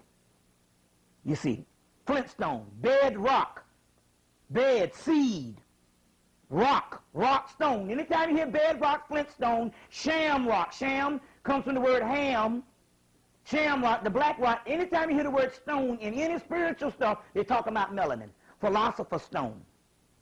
Anytime you hear the word seed, they're talking about melanin. You see. You see. But stone is actually melanin. Anytime you hear the word arc, they're talking about melanin. Anytime you hear the word disc, they're talking about melanin. Which leads us to the point in which is the most important part on what the white boy is trying to do, is this. This is the reason why I actually had to put this, he put the book together, because what I'm trying to tell you is this. Despite whether you might like it or not, and you might disagree with the Nation of Islam and the teachers of the Honorable Elijah Muhammad, that's not the point here. It ain't about the actual physical characteristics of the nation as far as the organization. But you got to understand the teachings from a man with a third-grade education. That's almost impossible. So obviously something came down spiritual. Do you realize that the beginning of the UFO community, or the UFO phenomena in this country, started with the Honorable Elijah Muhammad in 1940 and 41, when he was protesting against draft dodging, and against drafting, excuse me. He was protesting against the draft. And they arrested him, and they found these ships and stuff in his briefcase. Now, like I said, all you got to go do is get the book Gnosis Magazine. With Theology your time, but go get the Gnosis Magazine. Gnosis Magazine, it comes out on the stand. Look in the back. They have back issues in the back. The one you want to get is fall 1992, where this brother wrote an article on the Nation of Islam for a white magazine. Because the white magazine, prior to the release of Malcolm X movement, they wanted to tap into the knowledge of the Nation of Islam, as well as several other organizations like the Moorish Science Temple. Now in there, in the article, it talks about how this Master Muhammad called in and gave a message to Albert Einstein, and he couldn't answer it. It also talks about that he was at the university, UCLA, I think it's USC, I think, because he came a little early, and he was a member of a couple of white societies before he went to the nation. And that's what they were mad about, because they was in the 1930s, they was looking for a guru. So they had a boy from India. The Theosophical Society had this cracker from India. They came, they came to pay for his education. He went to Oxford, and his agreement that you was going to be the guru for us once you get out. But what happened was that he got educated and went back to India. So they had a group of people coming from the East, which is India and the Middle East, and even some parts of Africa, coming over to the West, because the white people was in big demand, especially out in California, for a guru. And guru comes from the word heru. You are the guru. Never look for a damn master. You are the master. Go back and get the movie Last Dragon. He spent the whole movie looking for the master, and then realized he's getting his ass kicked, and then he realized at the end that he was the master. Until you understand that you the master, you ain't going to get on top of shit, looking for another motherfucker to do what you spiritually incarnated to do. You see what I'm saying?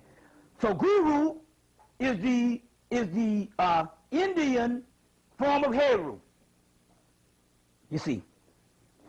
Anyway, they was looking for these gurus. So therefore, Master Muhammad, so Yogananda came over here. He was a government agent for British intelligence also. That's why he came to all the white people and promised them all this shit. He was a British intelligence government agent. So Master Muhammad came, and he was a member of a lot of white societies before he abandoned them and went to the black community. And that's why they had a worldwide manhunt for him after he raised up Honorable Elijah Muhammad, because they were mad. But the UFO thing, they didn't even talk about UFOs in the they didn't even talk about that stuff until after Honorable Elijah Muhammad came in the 1950s. But after 1947 is when they started talking about UFOs. The UFO era started in the United States. At Roswell, but after Honorable Elijah Muhammad talked about it in his teachings, as well as them showing them an actual ship of it, when they stole his briefcase with the pictures of it. You see what I'm saying? With the pictures of it. And all, you see what I'm saying? So now the key is this. What happened was, in 1951, after 1947, they made a movie about the Master Farad Muhammad it was from a book called Stranger on the White House Lawn. And in 1950s, now remember now, they talk shit about this man now, but in 1950, the United States government of Washington, D.C., gave Honorable Elijah Muhammad a congressional parade. So obviously, despite what you think, they knew enough about him. They gave him a congressional parade down, I guess, Pennsylvania Avenue, whatever. He went to a congressional meeting and doomed them all to hell. But they gave him the parade thinking they're looking for the same guru they was looking for all over. So they wrote a book called Stranger on the White House Lawn. And that book about Master Farad Muhammad was translated in the movie The Day the Earth Stood Still. Is that the UFO phenomenon and the UFO stuff that they're giving you now is to lead you away from your own mysteries of the so-called UFO thing that's dealing with you rising up on this planet. You see what I'm saying? Rising up on this planet. Now the key is there, so now the whole Hale-Bopp thing is out. Where's the sister with her? Oh, does she want to put the tape in or what? But she got, is that the next one? No, not, I don't know about the video, it's the audio. The audio. You can look and see if the video is also working too, but you might want to change the, yeah. Because I'm going to get into this Hale-Bopp thing right quick. See, this is the thing that puzzles me about the Hale-Bopp thing. First of all, you want to go and rent a movie. Go and rent a movie called Life Force, 1994. Life Force, 1984. TriStar Pictures. The movie was written by Colin Wilson. Colin Wilson is an occult writer that wrote a bibliography on Aleister Crowley called Nature of the Beast, as well as he wrote books called The Unexplained and a book called The Occult, as well as he got a new book called Atlantis, from Atlantis to the Sphinx. Anyway, what I'm trying to say, he's a big person in the occult. Anyway, he writes the screenplay for this movie called Life Force. Now, in the movie, it was supposed to have been happening. The big comet at that time was Halley's Comet. But like as this Hale-Bopp thing, they're talking about this particular thing that's following the comet. In the movie, they got this thing following the comet in the movie. And it's these so-called vampires sucking the life force out of white people in Europe. You see. Well, when a brother from Indiana got a channel and he said, well, how is some of this spiritual war going to go down? How are we going to kill the enemies? The spirit channeled back to him and said, well, it's just like your energy will suck the life force right out of them. So when you see these particular vampires in there, it's not the same vampires that I talked about, which the Europeans are. The vampires in here is actually black people sucking the life force out of white people in England. But it's the same Hale-Bopp scenario where the comet comes, they got the space shuttle out there, and boom, they see this big thing, this following, the companion that Hale-Bopp is talking about. There's only one other key. Now, as I have shown you the last time, and anybody who has seen the pictures of Hale-Bopp has seen this picture of Hale-Bopp. You've seen this picture before of Hale-Bopp here, where the picture is worth 1,000 words. See if I got it. If you see the picture of Hale-Bopp, this is the picture that you will see from space with your eye. This is the blown up picture. This is the picture you see from space with your eye. This is the blown up picture of Hale-Bopp taken from the Hubble telescope. And right here in the middle you will see a black dot. You see a black dot. So the key here is if Hale-Bopp is real, now I got two scenarios here. One thing we already know what to do, and I'm going to tell you what to do. The first scenario is that the white people are talking too much about this damn shit. And the way they're presenting it is either they're trying to cover up for something that they know is coming out of you by getting you to look outwardly and feel what you're seeing, or just look in the European minds of what he taught it to you about. You understand what I'm saying? Or the white man is seriously scared about this shit. But either way, what I'm saying is, the key is, he's talking too much about it, for one thing. The main thing here is this, that the kingdom that is to come is not coming from outside of this planet. Now, I'll give you a book that you want to buy. A little book, this book here. I want you to read. It's good reading. You don't need, it's called The Second Coming of R.E.B., which is Reb, short for Rabbi, Y-H-S-H-W-H, which is letters that mean Yeshua, by Carlo Sorius. Carlo Sorius. C-A-R-L-O-S-U-A-R-E-S. The second coming of a rabbi called Jesus Christ. S-U-A-R-E-U-S. S-U-A-R-E-U-S. Put out by Samuel Wives, a little $12 book. But in the book it explains that the government knows, been knowing since the early, late 60s, as well as you should know, that the universe, and that's why I say you need to get this book on the alchemist, because I explain it to the T in the interview that I do with the brother on how the universe is. The universe is made up of multi-dimensions, more than it is made up of space and time. You trying to get to an objective point. That's Star Wars. That's Star Trek. That's white science fiction that they still model movies behind because they don't want to tell you the truth. Universe is multi-dimensions, just like the show Sliders. Same Earth, different dimension.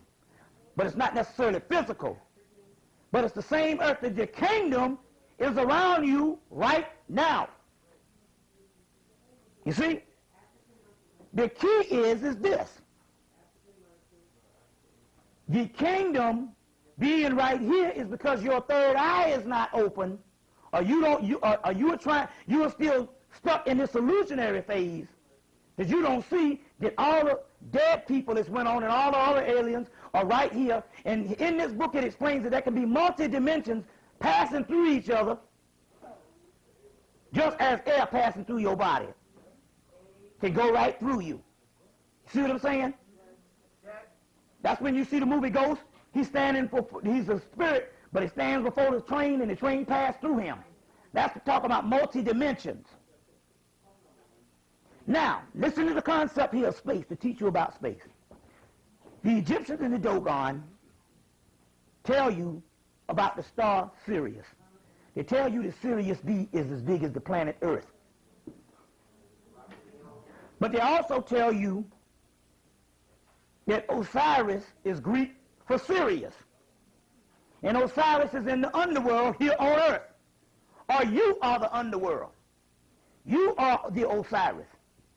So where the hell is Sirius? Sirius is the Earth in another dimension. The kingdom is right here. The kingdom on Earth. You get to Kabbalah, you'll see Malkuth at the bottom, but they say kingdom. What is up is not down. But it's no to and fro, it's dimensions. You understand? So therefore, the white boy is telling you about things coming, and he's trying to coin the whole alien thing as visitors. Most of all the abduction that is going on since 1947 is done from the United States government. Has nothing to do with us whatsoever. The ship that we're talking about, your own body can turn into an actual spaceship. if you understand the melanin, the winged disc. In the Burge's book, the book is a book called The Legend of the Egyptian Gods by Burgeon, a $9 book, or From Fetish to God of Ancient Egypt, a $12 book. They got papyruses in the back of Ancient Egypt, or in the other book, The Legend of the God is the papyruses. They got a section called The Legend of Heru, the Winged Disc of Behutit. Behutit is the Chaldean, is the Egyptian word for the Chaldean word Hadit. And the Arab word Kabdit, Kadif. In the Sumerian word Kabdit, which means the shadow and it means melanin. But Heru is in the winged disc, which is the black dot, which is Kephra, but he's flying around in the winged disc like a doggone UFO.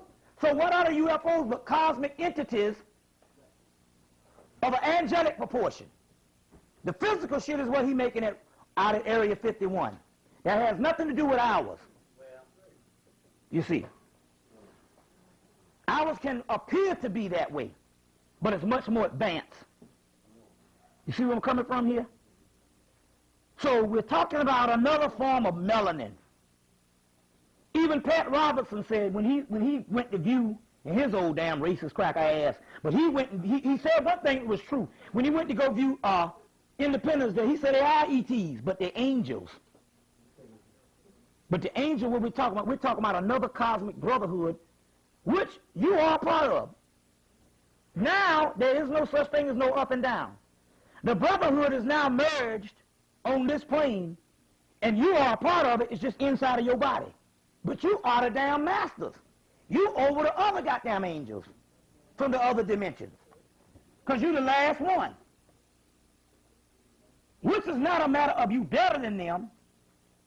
It's the same concept of when you build an army. You just got some people that's over where they got a certain specific job. But you are the Christ King, the king of the earth.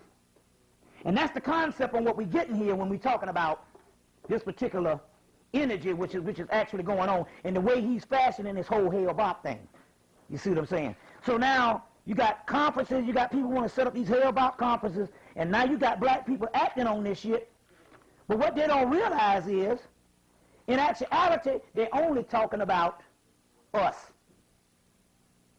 Now, there's a cracker on these tapes. Now, I'm going to leave these tapes with Hatshepsut so she can Xerox them. You can run them off, whatever I'm saying. You can run these tapes off, and you can have them for the people. But on there, there's going to be a cracker on there that's talking about remote viewing. Now, remote viewing is supposed to be the psychic stuff that they busted the government last year, so they spent so many millions of dollars in psychic phenomena to spy on people. That's called remote viewing, developed in World War II and carried out at the headquarters at Emory University.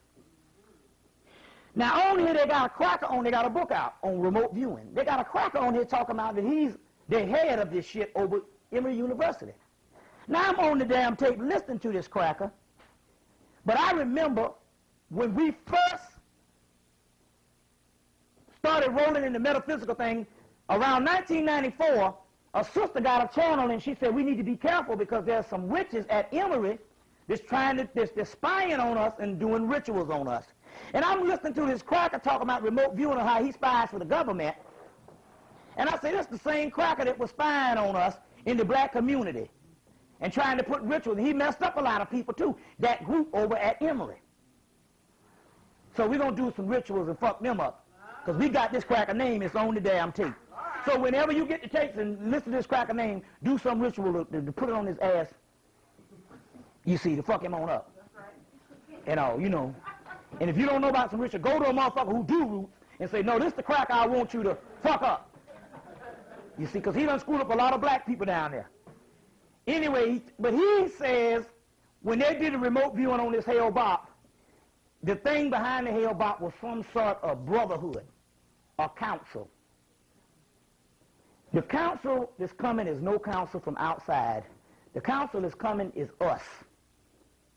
And so I'm saying on one hand, it might be some stuff to take you off of the path, but on the other hand, it's only a reflection of the council that you already are. So either way, you've got to understand God-making and becoming gods more than it is dealing with something coming to pick you up. Because now all of the other groups out here, black groups, just done got into this thing, is talking about somebody picking somebody up. That's because they haven't obtained higher wisdom enough to understand that on every ancient scripture, they never talk about no out, they always talk about this will be the kingdom. You see what I'm saying? This is the kingdom. So that's what we're dealing with here at this particular time. So now, like I said, if you go and get the book, one other thing, and then we're going to, one other thing, we're going to go into a question and answer. If you get the book,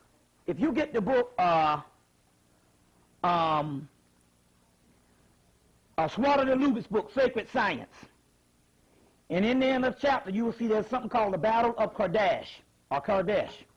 Kadesh is another Egyptian word for cabinet or shadow of melanin, and it's talking about a melanin war. And in there, they'll show a picture of the temple, of the Egyptian temple of the Pharaoh riding a chariot and crushing down these white people, Asiatic-looking people. And then you'll see a picture of a wall opening up, and it's like another dimension, and you will see a castle on the other side. The castle represents the kingdom. So the Egyptologists, when they saw it, they thought it was a pharaoh conquering a land in history. They didn't know what they was looking at. But it was a prophetic scene. They just used the Egyptian chariots and stuff like that because they were masters. They knew that some people wasn't going to get it. So they put it in the Egyptian chariots of that day to fool people. But a chariot is a ship. But also, it was also called the Battle of Kadesh. It's talking about your own spiritual energy because you gods. You see what I'm saying? So now, on the other hand, the Battle of Kadesh is the Battle of Melanin. And the wall opening up you see in the kingdom, that's talking about another dimension. Same earth, different dimension. And that's what we talk about, the concept of it. And the concept of not necessarily wanting something to come down and take over the physical earth, that you still be in physical bondage, needing to eat, needing to piss, and needing to shit, which is a form of slavery that you were thrown into. You understand what I'm saying? Get the book, Universe, Earth, and Man. Universe, Earth, and Man by Rudolf Steiner, as well as his other book, Cosmic Memory. And in that book, he'll explain that in the original time we used to be spiritual, the physical was dim to us like a shadow, and the spirit was vivid. And as time went on, the spirit became dim like a shadow. That's when you see shadows at night. And the physical became clear because you fell deeper and deeper into this sleep. You understand where I'm coming from? Get the book Universe, Earth, and Man. He goes deep into that, Rudolf Steiner, because he was the ultimate clairvoyant of his day. You see what I'm saying? As well as the book Atlantis and Lemuria, his book that H.G. Wells took the Yakub story, because Yakub's story is in there, of Manu creating a new race of men and the moon being separated from the earth. And he took that story, H.G. Wells took that story, a contemporary of Rudolf Steiner of that day, and wrote Time Machine, as well as The Island of Dr. Moreau, which they celebrated the actual Yakub story. And anybody saw the actual movie, you actually saw the white girl as the last creation of all them animals till they got them down to the white-looking girl. You saw that in the movie. So go back and rent that movie, The Island of Dr. Moreau, which is the actual Yakub story, coming from Rudolf Steiner's book, Atlantis and Lemuria, that H.G. Wells wrote because he was in the occult at that particular time. He was in the occult at that particular time. So now let me look on my notes right here and see that I have anything else that I want to deal with. Get the movie Darrow. D period, A period, R period, Y period, L period. A movie about a little boy that's a genetic clone. You see. A genetic clone and all. Go back, and like I said, read your Bible, but read it metaphysically. Lamb is also a symbol of melanin, lamb's wool. So the lamb's blood over the door that they spread it over the Hebrews for the Passover, which was actually melanin over the inner doorway that saved them from dying when the death was coming. Because the Exodus story is a story that's going on now. It wasn't written back then. It was written for now, and the Hebrews took it and made it historical. to lamb's blood over the door. You see what I'm saying? That's talking about melanin. A whole lot of stuff, and you got to go back and look at these particular things. Like I always tell you, Matthew, Exodus, Psalms, Daniel. Well, damn, all the books in the Bible are actually prophetic books because they didn't write historical books back then. The high priest, you got to understand why this thing is bothering you and people around the world, why you can't figure this out. First of all, the people who wrote the ancient scriptures were black people, first of all. And they later on became a little corrupt at the end. But a high priest in the day that was writing these scriptures was equivalent to the highest degree you would have on the planet. A nuclear physicist would be somebody like a kindergarten person to a high priest back then. So that means these people could write these scriptures multidimensional, where someone can read it and get a whole other meaning. It can be all historical. Another people could read it, and ultimately the high priest could read it and understand that it was all prophetic. And none of the stuff was written for history. That's only when the political things came in. So it was called eschatology, things in the future, or apocalyptic things in the future. All of those scriptures, including some parts of Genesis. And the book of Revelation is one of the oldest books in the world, but it's dealing with alchemy. Has nothing to do with some shit that's going on out here, but it's also talking about the war that's going on in your body. And because you're getting to the critical stage now that it's being real bad for you now, that's because that means you are almost out of this thing. I can barely stand it each day. It's just awful. And I'm telling you, the more knowledge you have, the worse it gets for you. You see what I'm saying? Because ignorance is bliss. To me, it's psychologically, and especially the last 2 weeks has been real bad. I mean, real bad for me. And all right. Because, but I understand that means that it's getting over more and more. Because I mean, I don't really see how I can go on. I mean, goddamn, food too fucking high. You understand what I'm saying? You never get on top of the bills. You understand what I'm saying? You're always broke. Nothing ain't never on damn TV but some foolishness. And then niggas make you mad. So you can separate from white people and say, well, that's just the beast. But most black people you eat now make you mad as shit. You see what I'm saying? So it's a combination of things that is getting too unbearing. And I mean, it's something, man. You know what I'm saying? And so that's what I'm saying. That's why I know that this thing, when they talked about the whole chapter in the book, and all you got to do is go look at the book of Coming Forth by Day, or the book of the dead, and in there you'll see the great judgment scene. And right after the judgment scene, which you already had, you will see the next chapter is the chapter of one soul becoming that like Ra, on the same level of Ra. And then they'll show the scene of all this food, which they're saying a big party, a feast that is supposed to happen in the end time with all the people who have passed and all the people that's here, and it's this great big party that they're going to have. Just food, a big party. And that's the kind of shit coming down the tubes for our people. All of our people, including the ones that's dead, because dead is they're just getting a little before you. You see what I'm saying? So what we're going to do is we're going to go into a question and answer at this particular time so we can get the ball rolling on that aspect. But I want to say one other thing too. Look at this.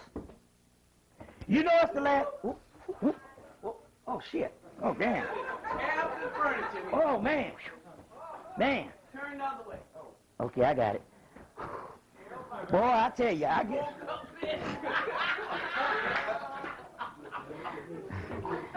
I'm telling you.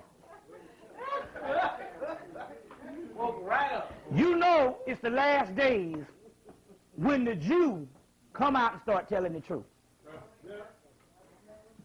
You had the Syrian mystery, the Orion mystery, and now this white Jew. I'll show you the picture of him right here. His name is Gary Greenberg. Gary Greenberg is the president of the Biblical Archaeology Society. He is also a member of the American Research and the Center of Egypt, and also the Archaeological Institute of America and the Society of Biblical Literature and the Egyptian Exploration Society. He also is a senior trial attorney of the Criminal Division of the Legal Aid Society of New York City.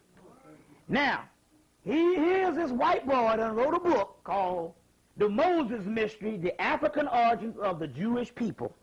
Can I get the picture? Show you, cause see the white boy? You see, there was another guy named Ahmed Osman.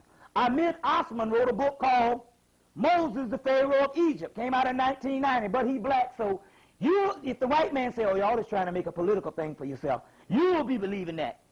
But it seems like it's a little more pretty when the white man writing the truth. You see, now, Okay, can I get in front of that? the Moses Mystery. It's in all the bookstores now. All of them got it. Walden's, B. Dalton's, Barnes & Noble's, Borders, all of them. Now, this is the deal. It says, this book will challenge the basic assumption about the Bible. The Moses Mystery contained the 12 tribes of Israel never existed. Yeah, because the 12 tribes of Israel is the 12 zodiac signs, the 12 systems of the body, which is also the 12 DNA strands, 10 of them in the Kabbalah. Abraham, Isaac, Jacob were characters of Egyptian mythology. The Bible story of Jacob and Esau was, for example, draws together several myths about the Egyptian gods Horus and Set. The feuding brothers who fought together in the womb woven into biblical stories of biblical patriarchs. The Israelites were Egyptian followers of Akhenaten. Now, he bears witness to the same research that I did a tape called Akhenaten Moses One and the Same in 1994. You still got that tape? Akhenaten Moses One and the Same. He's bearing witness to the same tape that I did in 1994 on some research that I did. Akhenaten, Moses, one and the same. It says the first Israelites were Egyptians, the followers of the Pharaoh Akhenaten, who attempt to introduce monotheism into Egypt engendered rage among the religious establishment. We know how that goes. Moses served as the high priest in Akhenaten's cult. After Akhenaten's death, had to flee Egypt to avoid execution. The Pharaoh Horemheb waged a bitter campaign to execute the vestiges of Akhenaten's heresy, eliminating the evidence stone by stone and word by word. As a result, Akhenaten remained lost in history till the 19th century when Egyptologists discovered his ruins and his capital city. When Horemheb died, Moses returned to Egypt, united with his followers and enemies of Egypt, and attempted to seize the throne of Ramesses I. The coup failed, but to avoid a civil war, Moses and his allies were allowed safe passages out of Egypt. This was the real Egyptian exodus. After entering Canaan, the Egyptian followers and Moses formed a military alliance with local Canaanite kings, and with some recently revived Greek invaders known as the Sea People, which is actually Phoenicians. The non-tribal alliance of small kingdom cities became the biblical Israel. Now what he's saying here is, in here, but see, now the crackers talk about, but this is what made him, enable him to write the book. In here he talks about how his people ignored all kind of signs that this shit was Egyptian. But what enabled him to read the book, he'll say all about the Egyptians was the Hebrews were Egyptian, but he never tell you what color the Egyptians are. But he's writing in code. First of all, he tells you that the acknowledgement in the beginning of the book, he acknowledges Martin Bernal and thanks him for giving him some of the work. So clearly, if you go and read Black Athena, Martin Bernal bears witness that the Egyptians are black. So he does that for the ones that's the scholars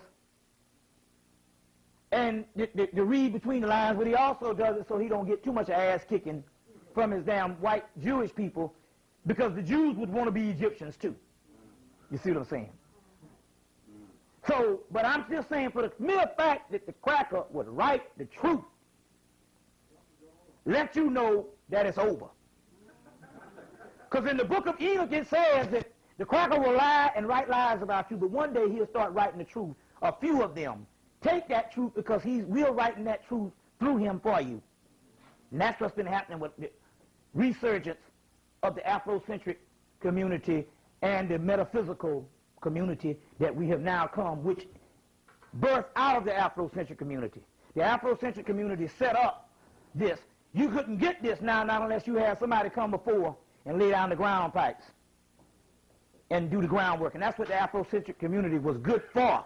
It was good to set up this particular thing now. So when you started calling for more started coming on an advanced level.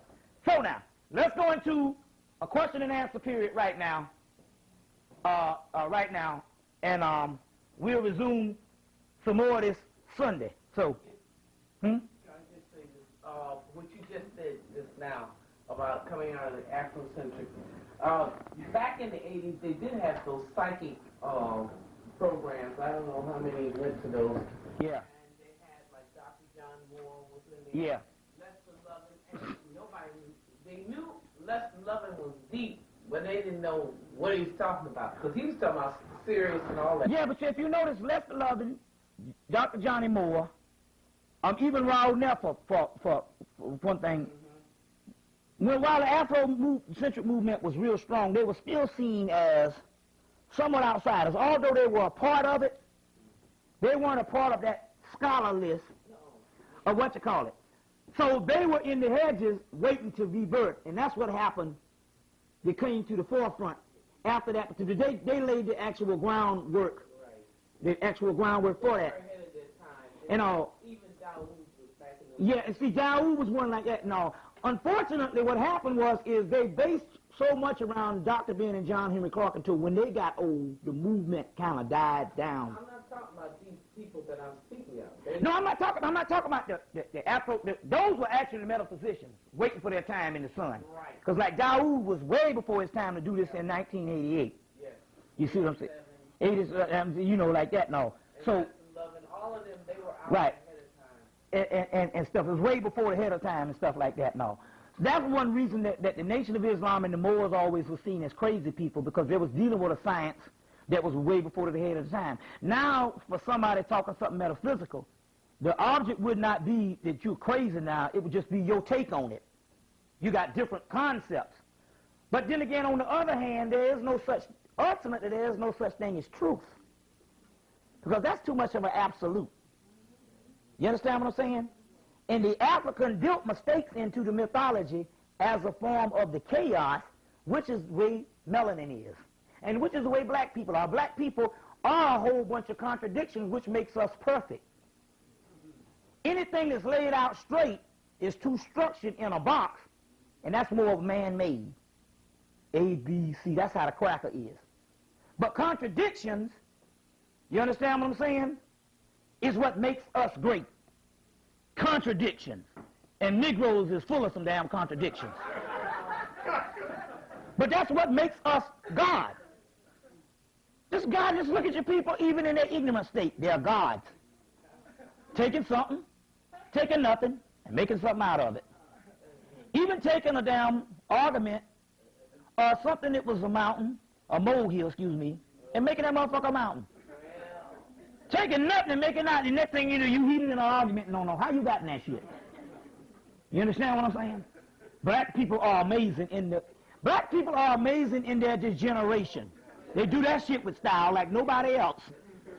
Other people will fail at fucking up. We have made that shit a tradition and a classic. Just like CP time.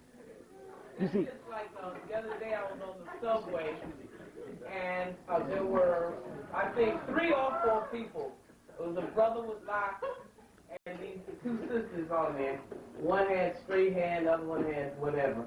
And usually when you get on the subway, people got a little cup and they make an announcement, or they'll sing or tap dance or whatever, and whatever. These have a routine.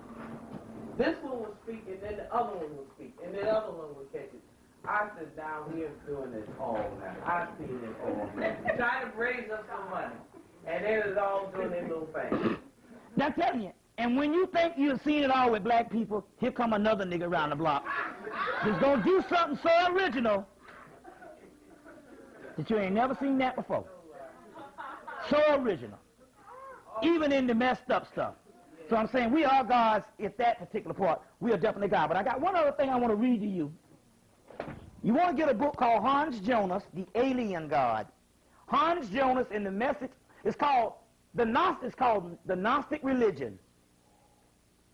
And the beginning, it says the Gnostic religion, the message of an alien God, and the beginning of Christianity. Now what that means is this. When you read the book, it's a very hard scholarly book, but on page 63 to 71, it goes into what the alien is. And the alien is actually us. It says, to live in this world is to endure anguish, terror, and separation from the kingdom of light.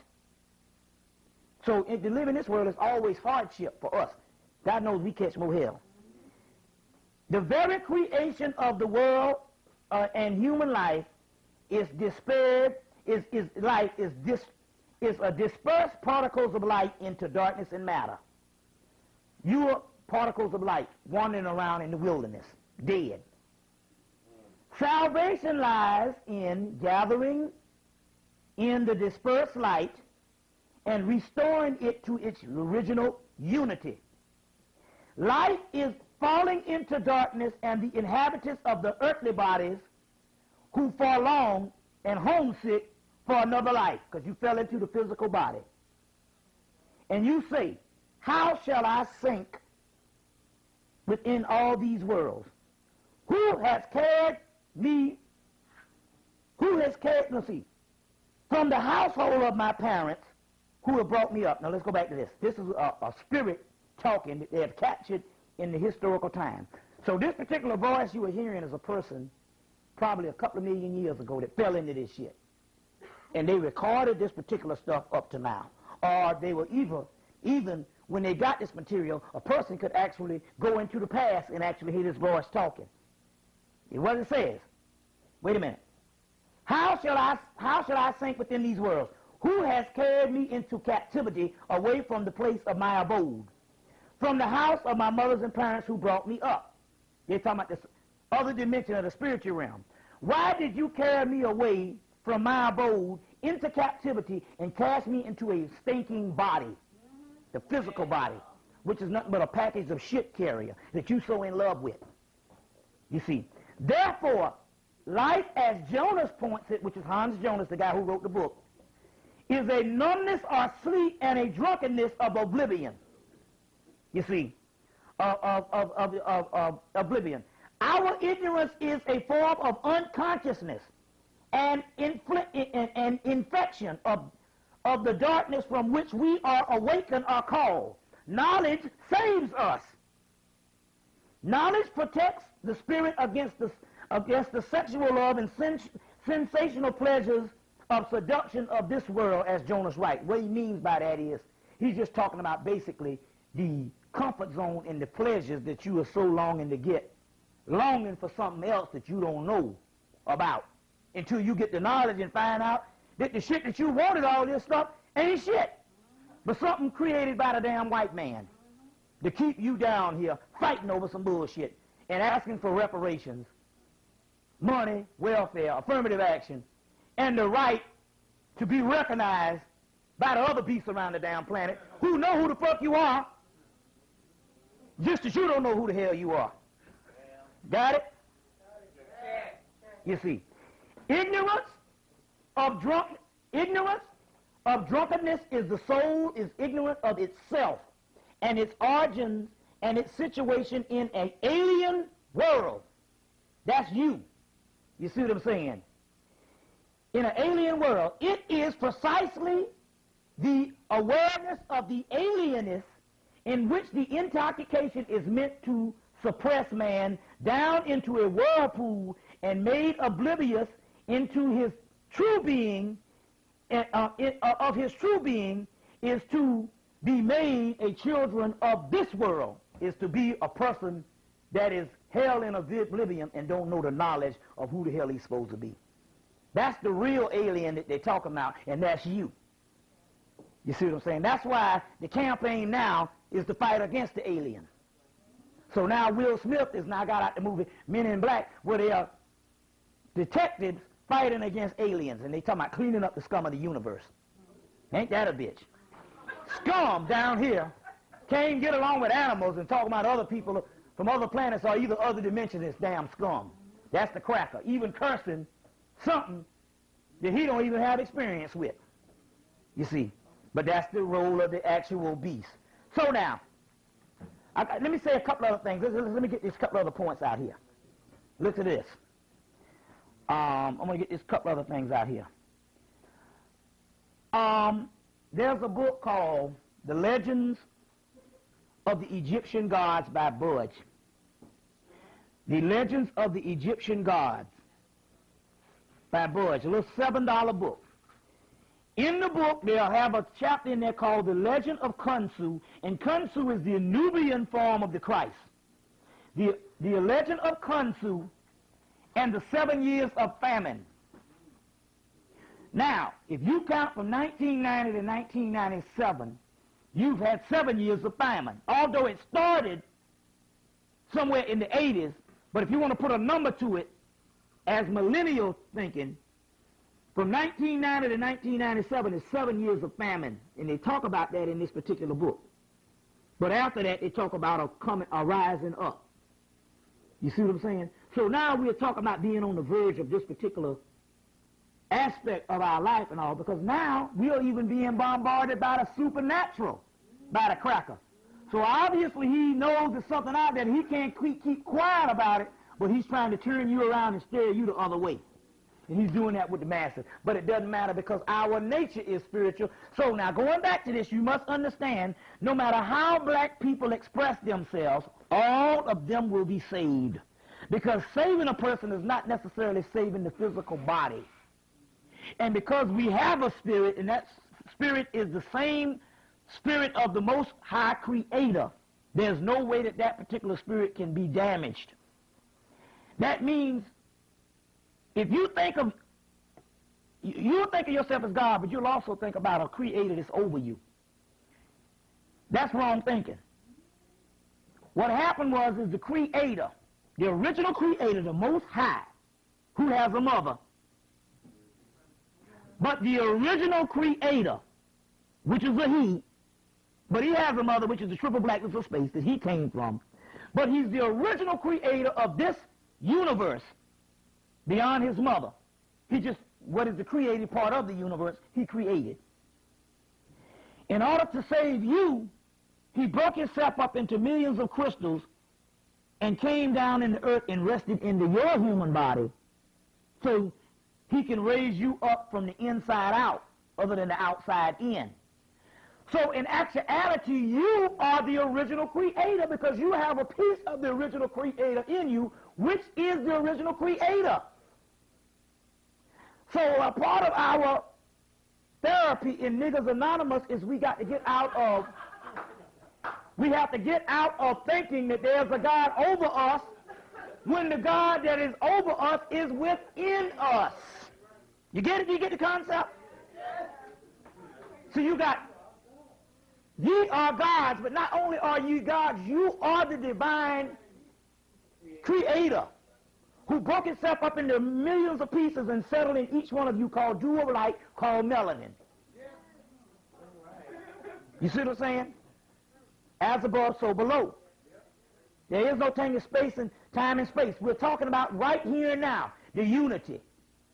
So you are the original creator. That means that you don't supposed to follow no one and nobody, especially no other motherfucker shitting in a toilet just like you. That's the concept. Now, that's a heavy burden to carry. You know why? Because sometimes it's easier to believe in a God over us. Sometimes we can just pass everything away and say, oh, well, God's going to take care of it one day. But when you know the real truth, like Prince say, you own your own. In this life, you own your own. Literally. And that's when the loneliness comes. But the path to spirituality is a lonely one. Especially when other motherfuckers around you don't want to hear this shit. You see? But you are the original creator. That's some heavy shit to handle. You see what I'm saying? But it broke itself up into each crystal. Because it said that humanity is nothing but the scattered crystals of light fell into darkness. But salvation is to gather back up those crystals into what? One unity. That's what I just read out of the Gnostic scriptures. Of one unity. And so you are the original creator. So as you think, so is it. Putting on the mind of God because you are God. John chapter 10, verse 34, 36. So now let's go into a question and answer right now and deal with some things. What do you say about the King family? The King family? Well, first of all, these are the biggest punks on the planet. If there's any of the epitome of fucking Negroes, it's the King family. Here's some mothers that knew all them years that the government killed their damn father. And even if the damn piss-tail, thick-ass mammy didn't do it, the children supposed to have done it. You see what I'm saying? After thousands of people have written books on the conspiracy to destroy Martin Luther King, now all of a sudden they're going to jump on the bandwagon while the man about to die. That is a pathetic punk to me. It's sad. Who? James, only because James Earl Ray. Everybody over the course of time, even Jesse Jackson went a couple of years to visit the man, for lack of a better person, but still yet. Every fool knows that, you see what I'm saying, but all of a sudden they're going to come and do the actual stuff. Huh? Yeah, plus, my point is this, too. This is the thing about other races. Other races don't have to get validation from the court or the white man. They just say what something is, and it is. And they are so strong to the shit get written in the history books just off what they say. The white man said, no, it wasn't like that. They said, no, this is our shit. This is the way it is. And that's the way it is. And they get accepted. And they write it in history. Because they define. So you don't have to go through the cracker shit. You see? You can make up a cracker, because all of them are the same. Just say President Johnson killed his ass. And let that shit stick. You talk about the same body of the same damn people. Name one. You know what I think, that if they find out all of those who are involved, what they going to do about it? That's the thing. Damn thing. Look. But we shall overcome. Look. Listen. This is the punknified thing about us as black people, period. Now here it is, black people. Now, just listen to this concept for a minute, because this is very serious on how we think. Now you know that since the damn 1930s, and especially since the late 1960s, that all black people know that the white man pumped dope in our community. So that's become a part of our culture. We don't own no boats, no planes, no trains. That's a part of our culture. That's like Jack and Jill, a patty cake. You automatically know that as black people. Why is it that black people only hollered about it when the white man said it was okay to holler about it? Because he gave him permission. Because he gave them permission, because they need the cracker to validate shit. Now, I came up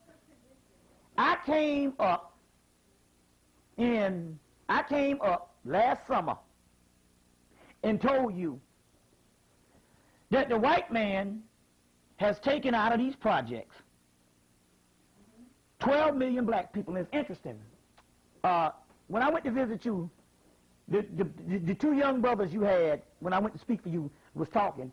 We was talking tonight in your house, and the two young brothers came up, and they was talking about that they frequent some brothers and sisters. They know a lot of the family in the project right over that thing, and they know all those people. And they even mentioned to me, they said that they tore down a section of that project, but they said that they built some townhouses, but surely the townhouses wasn't even enough of damn townhouses to house all the rest of the people in the project. Where did them people go? Same thing in Atlanta. They closed down 15 projects. They didn't build no new shit. But yet nobody knew where these people went. Gone. Crackers. Negroes gone. As a matter of fact, I'm going to tell you something. In 1990, when the crack epidemic was real hard in Atlanta, they had so much underclass. When I say underclass, we all underclass, but I'm talking about the ones that's struggling till you can count them like the stars. Now you hardly ever see that much people. They're gone. And crack is almost null and void in Atlanta. Not only did they clean up the crack, but they cleaned up the crack by taking all the black people and putting them in concentration camps and killing them for melatonin. Now, to me, this is a severe shit. But I can say this 100 times and people still don't get it. But it was funny. When I was at your place at Iliola Coon, there was a lady sitting up front.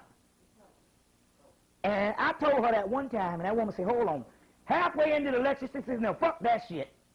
She said, I'm still on this down. Niggas in concentration camp. That's how severe this is. So what I'm trying to say is this here. Now, you know that we got to clean this thing up. Because even when they do things that hideous to us, it's Sunday and it's 1970 as usual. We go on with life and like ain't nothing happened.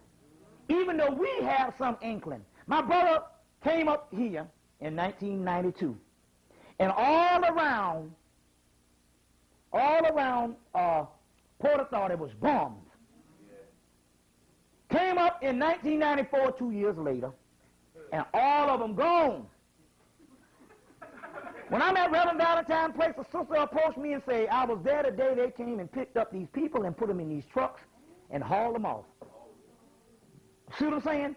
What do you think they are? But we just figured they just relocate them or put them in jail because we don't know. Them people are dead. And it's right up under our nose, and this is amazing. My brother's laying in his bed, him and his wife, in Atlanta. And they hear fucking train tracks moving and trains moving up under their damn house. Most of all these cities, they got underground cities. It's like another dimension. I go to Philadelphia, and we turn a sister on. She didn't even know she could channel, but the energy was so strong until them spirits came through that sister, and they used that sister like a TV set. And they just started naming all the abandoned, closed down hospitals, closed down courthouses, and all these type of places in Philadelphia that they got black people packed up like fucking sardines, experimenting on them, snatching them off the damn street. Any time you see abandoned places, old warehouses and all that type of stuff, that's where they got it. Now, I went in Atlanta and located the damn place where they taking the goddamn people. I know where the shit is. I put two and two together. They got this main railroad track that runs straight down the middle that separates the black community from the white community in Atlanta, up Northside Drive. So I said that train track has got to be the place where they do it. This is what happens. I know that if a train track leads to a shipping yard where there's construction going on, you think that they putting gravel and all kind of bricks and shit in there. In the middle of that is where they putting niggas' ass on these trains and shipping them out. They got a construction yard. It's funny, they got a black community. And then they just got this big industrial shipping yard on one side of the black community. And right there in that middle is where they putting black people on the train. We even located the place. And they ship them right out of Atlanta on trains to concentration camps and pack them in and use them for doggone melatonin pills.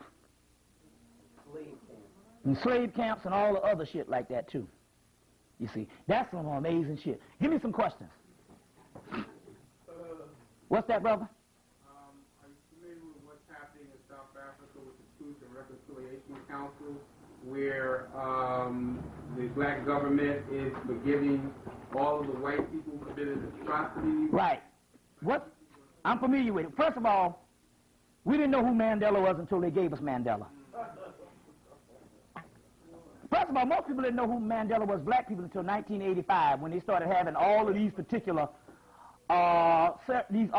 conferences and stuff on the white people started having them on the in prison person Mandela. The person that they brought out of prison was a clone. Now ain't no way in hell you gonna come out of goddamn prison at 70 and work like you 32 years old and no sign of dying.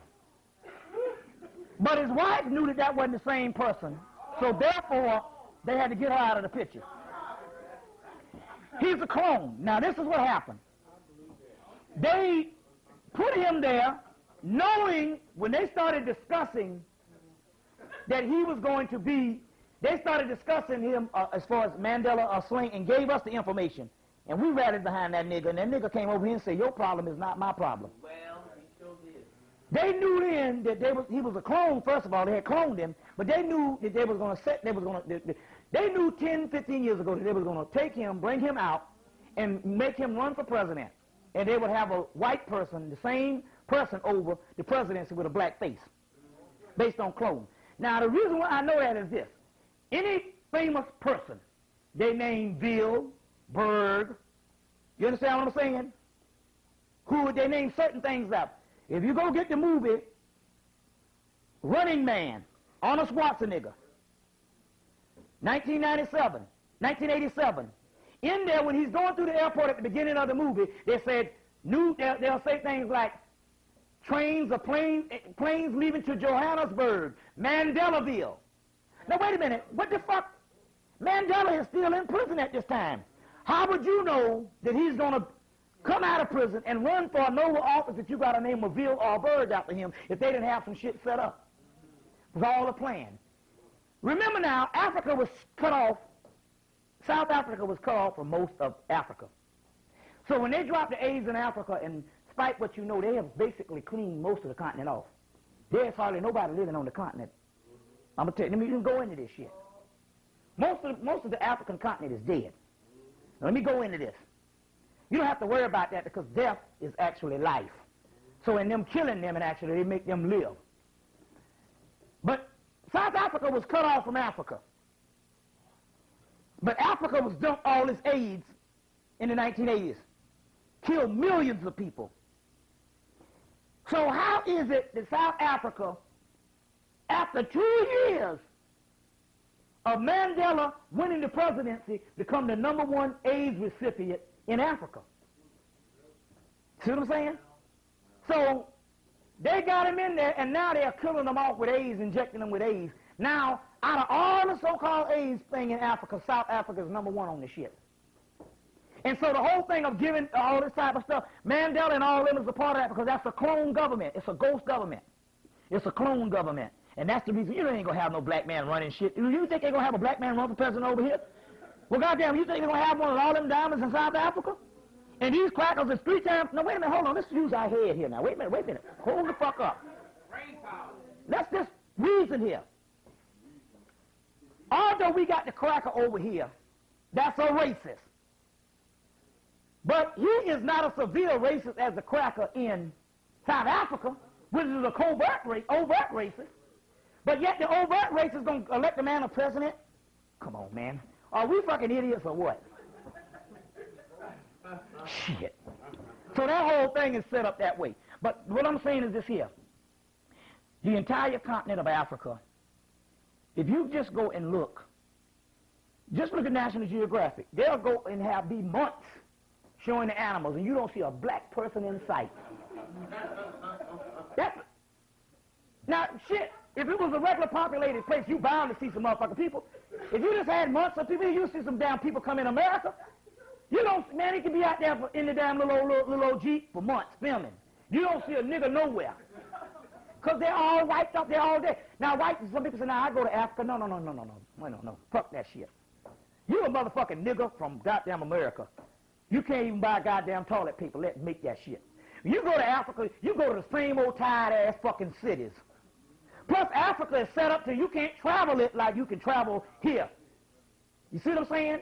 You got to get in a goddamn plane just to go down 30 miles on some places based on the way the country's set up because they got it as a jigsaw puzzle for a reason. So the places that they go, basic normal tourists, you understand what I'm saying? You never actually see what's really going on in Africa. But the masses of the place, first of all, we're talking about a continent that is bigger than the United States 5 times over. So basically, you will never know what's going on. They done cleaned off half them damn people. Just like Bosnia. They had a black group of people in Bosnia. And they let the war go on in Bosnia for 6 years until they could kill off that last remaining element of black people in Bosnia. And then they went in and put the troops. Now, what are they going to let the people fight for 6 years and they're going to wait till 60 after they kill them? Because they had a group of black people that they call the Kavers. And they also had some black Russians in what, Herzegovina and all that shit? Yeah, and all that. And they wiped those people out and stuff, you see, because they had some spiritual stuff. Because every World War I, World War II, and all the wars jumped off around Bosnia, if you study history. And it was based on some black element there, and they feared them, because Blavatsky was a part of that shit. And anyway, they wiped them out. Then they came in and saved the rest of the people. But that's what they had the war for. So there's so much shit going on. So give me some more questions. You know what? I had an experience with Your thing cut off. With these computers here, and his sister had, I think, something similar. You know, I was taking a big virtual reality class, and I found that these computers, the way they're run, the energy is fiber optic, Yeah. which is no Yeah. So the units that they use to withhold energy, it seems to be, I think, compressed melanin, because the way it reacts to, melanin dominant people is like, it's like an imbalance. You know, it's like things the computer shuts off. Well, this is what happened. Because when I was talking into the audio part of it, the process where you hold information totally overlaps the disc. Yeah. So you're supposed to be able to hold like all kind of visuals. And Yeah. And I've seen visually on the sound waves, it was like this. And one of my classmates, who was a white girl, her sound wave was like so tiny, and mine took up the whole thing. Well, let me tell you what the deal is. I had a friend that went blind because of those computers and stuff too. But let me tell you what the deal is on the computer. The computer chip was modeled after some stuff that they got out of Moorish Spain called the Enochian. You get a book called the Enochian World of Alistair Crowley. A little small book. You'll see the computer chips in the back, little square little disc in the back, which they got out of a papyrus. And it was actually, we didn't use it for computer chip. It was levels of melanin in our brain that we drew patterns from, and you're supposed to study the patterns as archetypes so you can tap into that dimension on which that chip on that paper, on that papyrus, was trying to get you to remember, to recall, total recall. And it was a chip. So they just took the chip from the Enochian scripts, which was come out of Ethiopia, and reproduced them into a metal thing and put it in a computer, and that's how they got the computer chip, based on some shit that the Moors in Spain. So yes, it's designed off of that type of thing, but anything that's designed physically will automatically zap your spiritual senses.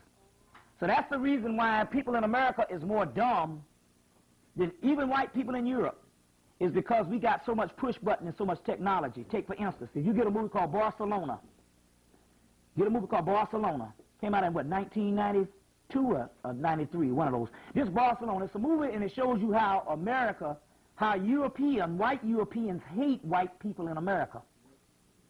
My man said, I had a friend named Sergeant Slaughter who got out, he was in his 60s, and he was in the Army all his life, and he said that when he got out in 88, in his 60s, he said one thing he noticed before he got out, he spent most of his time in Europe. He said the new trend is everywhere you go, there were signs of Americans go home. And they was talking about mainly white people, because black people are not over there like that. Americans go home. So this movie is talking about how they have a detestation for white people in America. You see them for white people in a doggone America. I just want to put that out also too. But going back to that particular part about the actual computer chip, they designed that thing off of us, off of some stuff that we got into. What's that, brother? I remember back in the late 60s or the early 70s, Charles Finney Huston and some black female, they made a movie called Scarlet Green or something. Scarlet Green. And they grind up meat. Well, like I said too, I said that in my last thing. Some of the byproducts that you get, like a turkey breast with no bones at all, compressed. And mainly, a lot of that is regulated because they got white people that eat that shit. But mainly all of your McDonald's and stuff like that, and all that is actually Negroes. Fried nigger. Huh?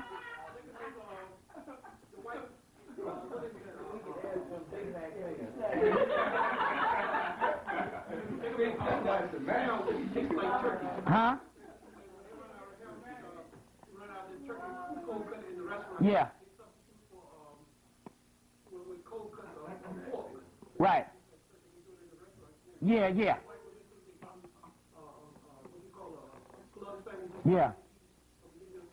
Right. Well, do you know that the bacon, real bacon that you strip off a hog tastes different than the bacon that you eat now. The bacon that you eat now has a chemical on it that they made during the Philadelphia experiment, where they tested out on black men to see which one tastes the best. And based on the actual chemicals on the different process, they made the bacon that you eat now. most people eat now. That's a chemical that they put on it to make it taste that way. And they did that in the Philadelphia experiment, and it's addictive. Well, another thing, they had a movie back in the early 80s called Motel Hell. Mm-hmm. And this guy used to kill people pass through this small town somewhere in the Midwest. He was capturing these people and drawing in this place, and they had whatever he was doing, some kind of ancient experiment that make it substitute this the human flesh, make it taste like pork. And everybody did that. He had the best pork in the whole. See, now it's funny. It's funny because, like I said, only Jeffrey Dahmer is the one fucker that got caught, and they was mad at him for getting caught. They had a cracker, another cracker, over in what you call it, man, that motherfucker was eating nipples. That was his famous shit. Well, I know that's kind of nasty, but it was all white women, so fuck them. You know, that's their nature and shit. You know. But yeah, that is something. And I gotta check that one out. I missed that. Like this whole downtown area, all the way uptown. Like Metro Tech bought up all of this. Mm-hmm. Fort Greene Park is right over here in the middle. Yeah. All this new thing coming up. There's all white people over there. Mm-hmm. Fort Greene Park, there's a whole lot of mystery things like I was saying. So when Fort Greene Park, when they moved those around, they built a new complex about 7-8 blocks from here. I wonder where they can put those people. All those black people living in the Oh, they gone. They done for. You know what I'm saying? You ain't gotta worry about that shit. They ain't building no building for nobody. And ain't nobody putting no money in housing no Negroes. You see what I'm saying? They done for. That's just the bottom line and stuff. I know how it is in Atlanta. They spraying chemicals late at night. I see helicopters flying around different parts. Sometimes, you feel there's something is in the air. Yeah. I remember they. Yeah, well, man, there's so much stuff, man. That's just, we just we're actually at the tip of the iceberg on what the shit these crackers is doing. It's menacing things that they're actually doing also, too. So give me some more questions. Yeah. Yeah, the Atlanta child murders was also the experiment also to, number one, it was the first melatonin experiments with the interferon and that whole 9 yards. It was the first melatonin experiments, and also it was also cloning experiments that they did with that, and from that, in 1993, they started cloning black people. They had to get so they was cloning white people since the 40s. Then they had that black-white girl that I was talking about here, but as far as cloning black people, it took them a little while to get that kind of memory. See, what I'm saying is if you get the movie Darrow, but if you get a movie called Duplicates, came out about 2 years ago, they can transplant memory in you. So they can actually transplant a dead person's memory in your memory. So what they do is with white people, when white people start mutating from the sun, they go in the hospital and the people say, you got such and such time that you got to be outside, and then you're going to just turn gray. Now, it's interesting because when we went to Philadelphia, this sister can bear witness, they had a gray man downtown Philly that was gray looking because he refused to go underground cabin. And he was downtown Philly. He was bearing witness to all the sisters when I went to smoke and stuff. They was talking about this man, white man, because he had started mutating. So what happened was they tell him that they have to go down to these underground, and they have to live up underground. So what they do is to get them ready, they will clone a body from them. They don't take but damn a couple of hours to clone somebody. They'll clone a body, and then what they will do is one thing they will do is they will take the actual memory out of the old person and put it in there.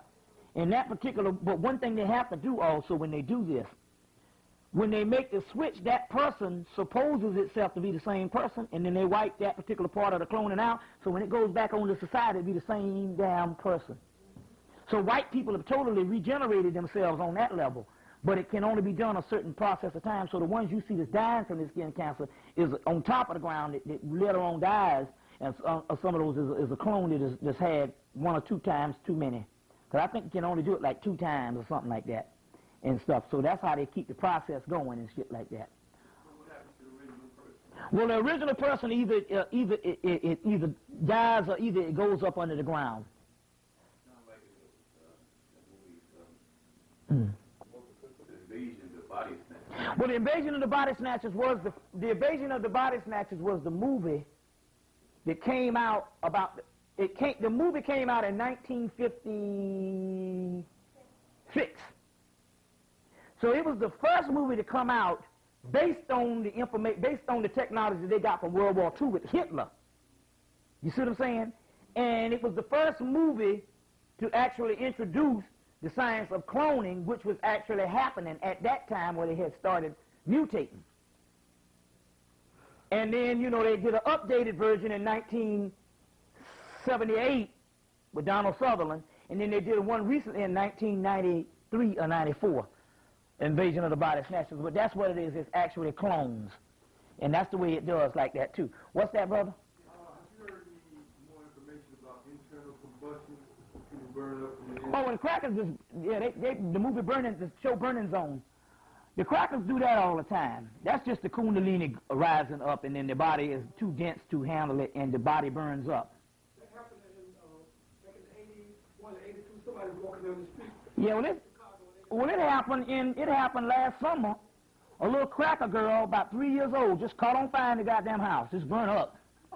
And damn near burnt the damn house down, too. And she was, well, no matches, no shit. She just caught on, bust in the damn flames. That's just like that in signing. They had dinner at the table, and this guy just happened to get up and go to the bathroom. He came back, everybody was on fire. Yeah, right. So they just burn up. That's the Kundalini. See, what happens also, too, it might be something in the atmosphere that would automatically raise the Kundalini, and it has a power surge. Like when you go down to Jacksonville, Florida, where that Nile River that runs upstream like the Nile over in Egypt, your Kundalini rises. Mine did the first time I went. That's when because now it rises randomly, but I'm so used to it now till I can feel it. But when it first rose, you could actually feel it.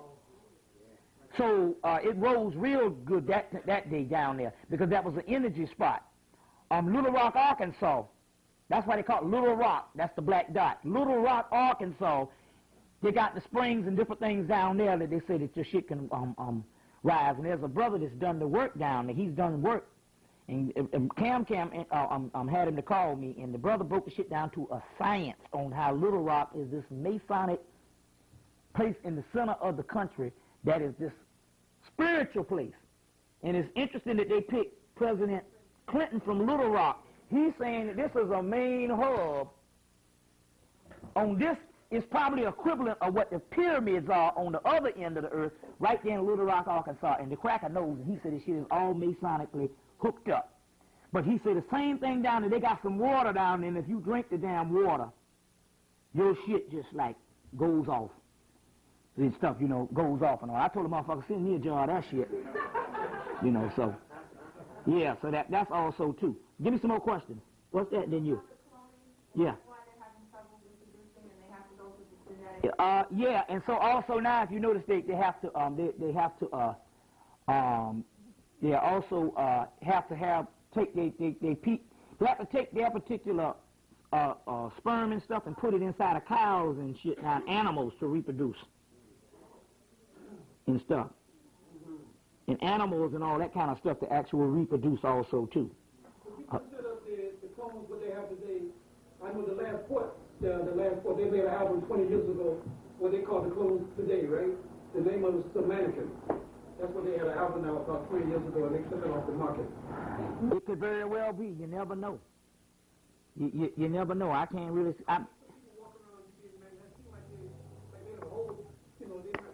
Yes, I mean it's all. I mean it's some amazing stuff out here. You see.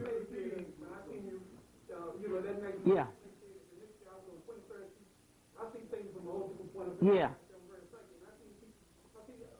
Everything becomes so clear, you know? Yeah, you will actually see it and all. Also too, you're gonna find out also too, if when you get more spiritual in tune, there's certain people carry a certain. They can be clean. They can take a bath 3 times a day, but they got a certain dinge about them. That's not just necessarily clone. That's just black people that's got certain energy that's fucking up, and they got this bad energy on them and this bad type of spiritual energy and stuff, and they have a dingy look about them. They have a dingy look about them also too. My man Juju, he could tell right off this brother. He's real spiritual. He could tell right off one of this dingy. And now mostly now I'm able to see the dingy in it too. Also too, me and my mate we can actually see the huh? Well, actually, this is just a person that if you are so locked down onto the lower level, until certain things happen and you don't want to go. Now you can actually see that it's like a stink look to them. Some people just look stink, although they wash all the time, they still look stink. That's because there's something on the inside that's blocking them. And it could be some pretty, I'm not just talking about like, I'm talking about, no, then you could have something that's very, you got something that's very beautiful looking. I mean, attractive people, men and women, but they just stink looking. You see, it's because of this particular energy, it's their aura. Their aura is dirty and stuff like that too. What's that, brother? Hold on. Sometimes they seem like they can go both ways. Okay, what the thing about it is most of the Asians you see right there are mutants. The original Asians, they don't let you see. Those are black Asians. And basically a lot of those particular ones are still over there. They don't never let you see them, and they're also wiped out, a lot of them. But most of the Asians that you see mainstream, those are all mutants. See, the white boy makes sure that he don't, you got to realize there's only 3 rich people here now. The white man, the fake Jew, the Arab, he let get in on this thing, and the Asian. All the indigenous people around the world are still poor. Why did he give the Arab and the Asian access to this money? Because they are mutants. But they have a black Arab that you don't see. But the one that you see that's rich, anyone that they let get the power is a mutant. So most of the Asians that you see that they get the power, those are mutants. And so those are all mutants and shit. Those are not the real Asians and stuff. You go to Tibet and you'll see even darker Asians, and even those are lighter than the original black Asians, but still they're darker than the ones you see, the regular Asians you see running shit. Those are all based on the cracker don't let nothing but mutants run the world. So those are actually mutants, you see, just like the beast. Yeah. I was asking you about Buddhism. Yeah. And about it seeming Oriental. Yeah. First of all, like I said about the what you call it, all spiritual practices are African. They have been adopted by them, but they can't make up no shit. You see what I'm saying? So you can use that from Asia or whatever. It's still African or still Atlantean. I don't want to say the word African because we get stuck in one part of the world and we are a world for not running our own people. But Atlantean. So you can use that, but also too, any kind of ritual. Also, if you guys pencil on people's faces, I can give you a ritual to make you get money guaranteed. To make you get rich running. So if y'all having some problem, you might want to stick around to get this money ritual come from Haiti. No, serious business. This motherfucker here is, this one comes from the priest in Haiti. I haven't tried it. No. There's the reason why I don't try things. I don't try it is because of the simple fact that I don't try things for the simple fact that I have a detestation for money, so I suffer. So you don't worry about me. But I'm saying, you know, I only use money that I need. But I'm saying and stuff, but I know this thing works. Okay. This was given to a sister from Philadelphia that was a priest that went to Haiti to get the ritual, but she came back and she charged people $100 to get it. So they had to pay $100 to get this ritual that can bring you all this money. But I'm giving it to you for free, basically. So now, what you need is this. You need a pink candle. So go buy your pink 7 day. Y'all know what 7 days is. That's the one in the glass. Buy a pink candle. You need some parchment paper. You need 2 pieces of parchment paper. Just go down to the store and ask them what parchment paper is in a paper store. That's the stuff that diplomas and shit is made on. It's sheepskin. So you need 2 pieces of parchment paper, a candle, a pink candle. You need some honey. And you need a white plate. There's a white plate. What's a white plate? White plate. And a brown paper bag. White and a goddamn string. Now, pink candle, 2 pieces of parchment paper, brown paper bag, honey, and a string. Just a string, I don't care, one that don't break. Fuck a shoestring, don't matter. Okay. Just a string, a strong string. A string, a white plate. Okay. This is what you're going to do. Yeah. This is what you're going to do. This is to this is to, you're going to write on the top of both pages, Erzuli. How do you spell that?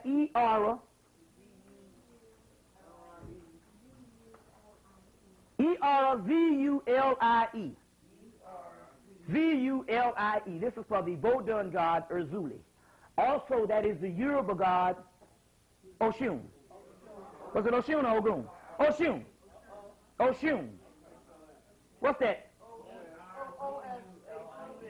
O-S-H-U-N. O-S-H-U-N. So you're going to put Erzuli / Oshun. That's just her name. Okay. On both pieces of paper.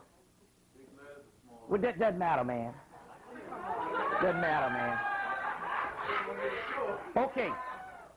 Whatever, however you plan on doing it. You the God. Okay. Then you're going to write all your bills on both pieces of paper identical. So practice on 2 pieces of paper before you write the shit down. Right, list all your bills first. Then you list excess amount of money that you might need in a reasonable manner. No goddamn $2 million or some fucked up shit. But I need that money. You see what I'm saying? Well, you do the damn ritual as many times till you get up to that. You know, in a reasonable setting of each ritual. See what I'm saying? Of each ritual. On both sheets of paper. You're going to take one sheet of paper, you know how you build your altar. You just take something and drape it over something. Take you some cloth or a sheet or whatever. However you want to build your altar, that's on you. And you put it over there and you put it on the altar. So you build one, so you put a plate. You're going to take the plate, you're going to put the one piece of paper that your bills and the money that you need for something written on that piece of parchment paper in the plate. Then you're going to take honey and pour on top of the paper. You know, spread some honey on the top of the paper. Then you're going to put the pink candle beside it and light the candle. You're going to take the other piece of paper, roll it up, or fold it, I don't care, and put it in the brown piece of that paper bag. Then you're going to twist the top of the brown piece of paper bag and tie a string around it. Twist the tie, you know, tie a string around the other brown piece of paper. Take a thumbtack, so you might well put that there, and take a thumbtack and nail it up under your table, and let the bag hang down. And boom. That will give you all the shit you need.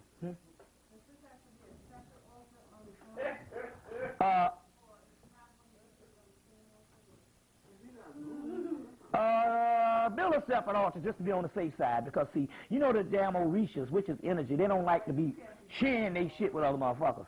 Cause they niggas now, I'm telling you. They figure you want me to give you some goddamn money. Don't be cheat and put my shit on the altar with no other motherfucker. I want my own shit if I'm gonna give you some money. Cause that's the way a nigga think too. So yeah, so do it that way. Yeah, that's good to ask before you make that mistake and piss them off, cause they will get pissed off. You know, cause they are niggas. Believe me. That's all it is nigger energy. Now, up under a table, you put the... What? What you mean? I don't know. I don't think so. No. Do you put it up under? No. Did you do that? Tack it up under the altar. Okay, then tack it up under the altar, tack it up under the altar, which is the table or whatever. Boom. Or whatever you put up under that. Make sure you tack it to the thing hang down, and that will bring you what you need. Yeah, that'll bring you what you need.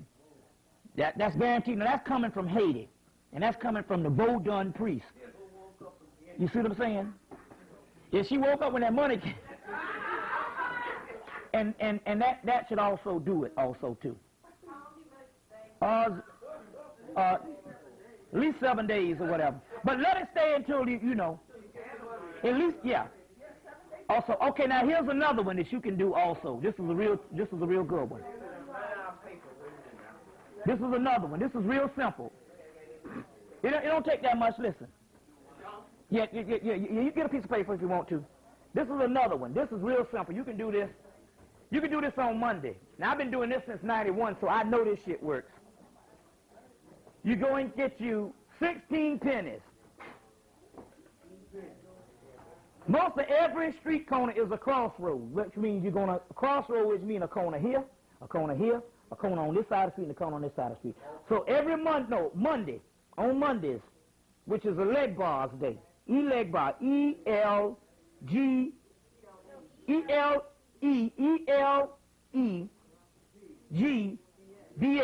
E-L-E-G-B-A, a leg bar.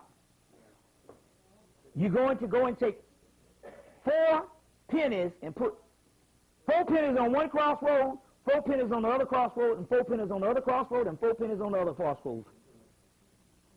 Then on the Monday, then you ask a leg bar for financial lead or financial assistance. And I guarantee you, damn it, about 7 days, you're going to get that shit. It's, you're going to get that money. And all, you see. You guarantee that will happen. Every time I do that one happens.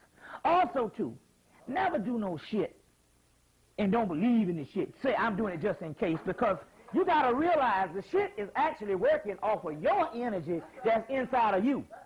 Oshun is inside of you, Azuli is inside of you, Elekba is inside of you. So if you block the energy talking about I'm for Jesus Christ,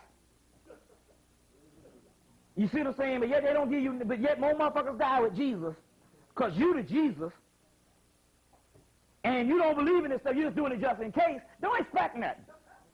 Because your own higher self knows your nigger self. So don't expect nothing. Because your soul knows. Your soul say, fuck that motherfucker, I ain't giving him shit. He don't even believe in this shit. So don't be no hypocrite. You do the shit, believe in it. So give me some more questions.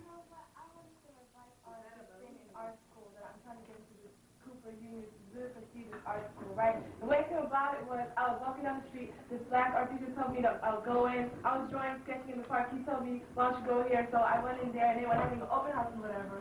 So I went in, and all these white kids and Chinese kids with this oil on linen and everything, they're like waiting years. Yeah. I just walked in. They accept me for this like preparation for the college. Yeah. But you know what? They lost my whole portfolio. And I have like years. Right. Yeah. They gave me a separate date because they didn't tell me about the application procedure. They told me that I could just go by referral. But little that I found out later that I was a fault. So they lost my application and they lost my portfolio. But through the goodness of God's and God, they gave me another application, another chance. But right now I'm like in this you can't draw. I can't draw. So I want to know what to do. Advise me to do to get it like free or Get in the art school. Well, for one thing, it won't hurt to put. For one thing, it won't hurt to put that information on the bottom of both pieces of paper, also too, because finance don't necessarily mean money gain, but also just gain. Period. So put that on the actual school also too,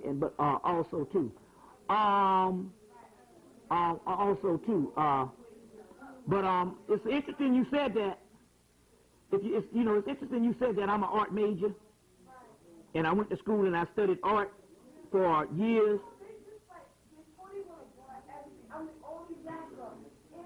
Well, let me tell you the deal. This is what I'm trying to say here. Also, too, it really don't matter what school you go to.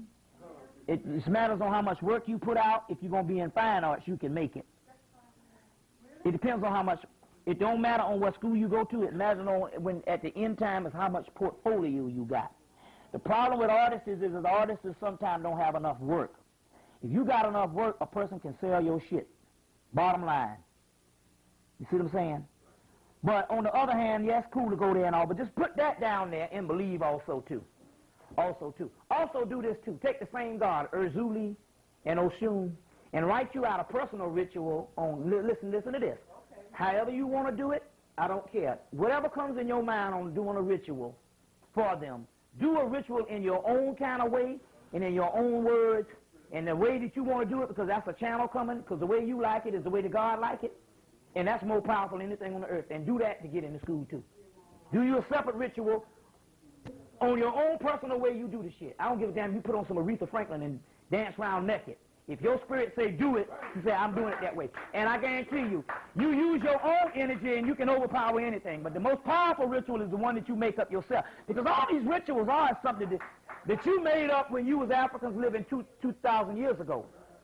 That's just handed down. So the most powerful ritual is one you do yourself. Because use your own God energy to do that. So however you do that, that's on you. And that's on you. So give me some more questions. I know we got some more questions. Yeah, go ahead. I just want to say that you taught my level. I've been taking this and trying to get into acting and television. It's never happened because I haven't compromised. And I know people that have to get there. So I really understand. Let me tell you another thing also too about acting and stuff like that. The fame that is given to you by the European, it inflates the ego, and it makes you less spiritual. It inflates the ego, the fame that is given to you.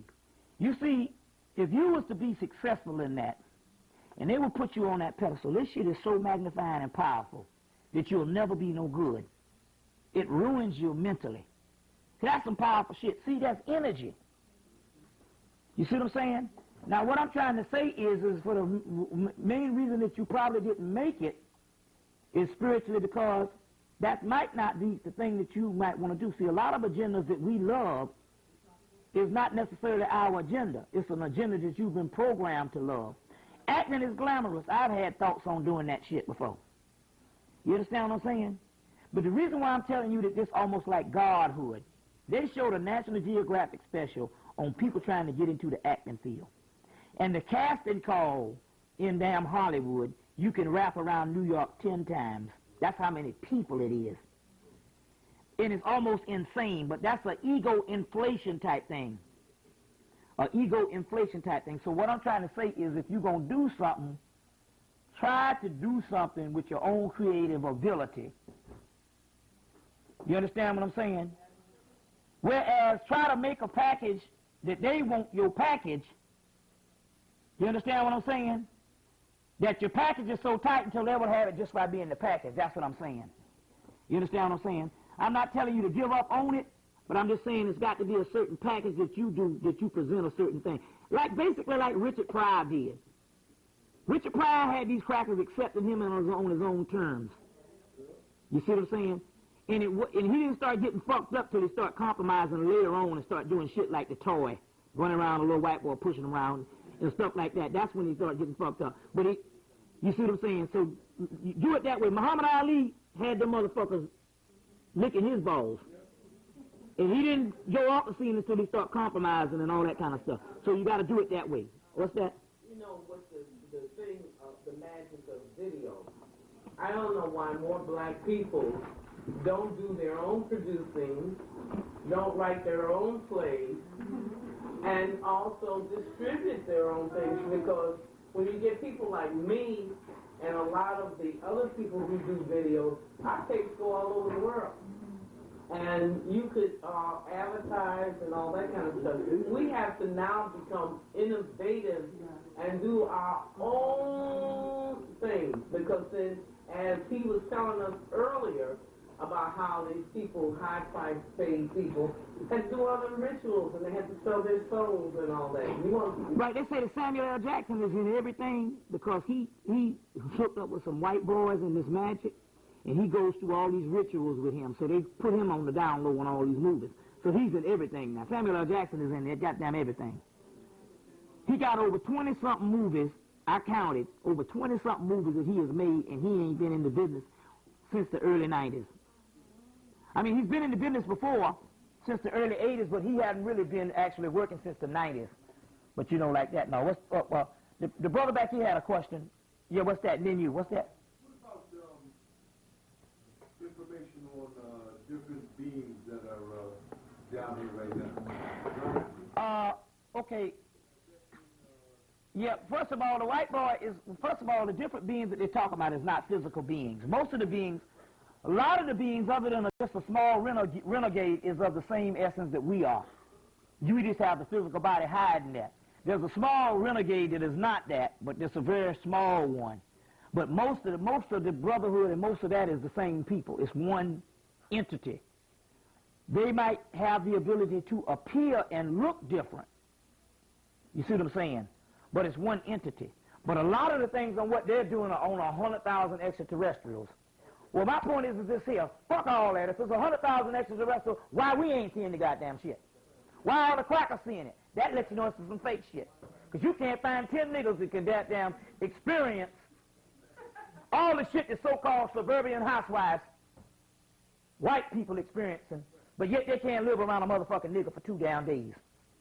So that's a lot of damn shit that the government is putting on.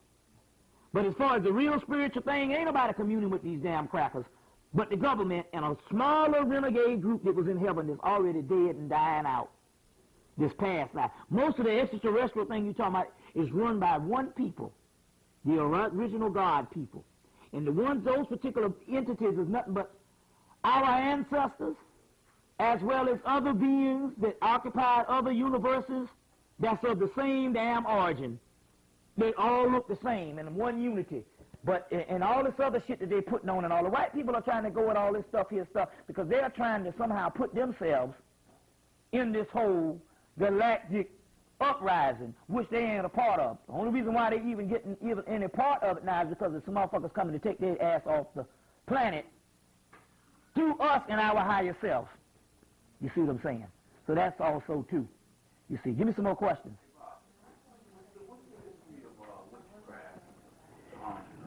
Witchcraft, the origin of witchcraft is the Moors went up into Spain. They put 16 universities out. As a result, they taught white people. They opened the Scotch Rite, York Rite, Knights Templar, Cathars, Rosicrucians, and all that there. The women, they opened up priesthoods for them too. And basically, Isis worship, as well as stuff of greater keys of Solomon, lesser keys of Solomon, and all this particular stuff is leftover stuff that came out of what the Moors taught the crackers.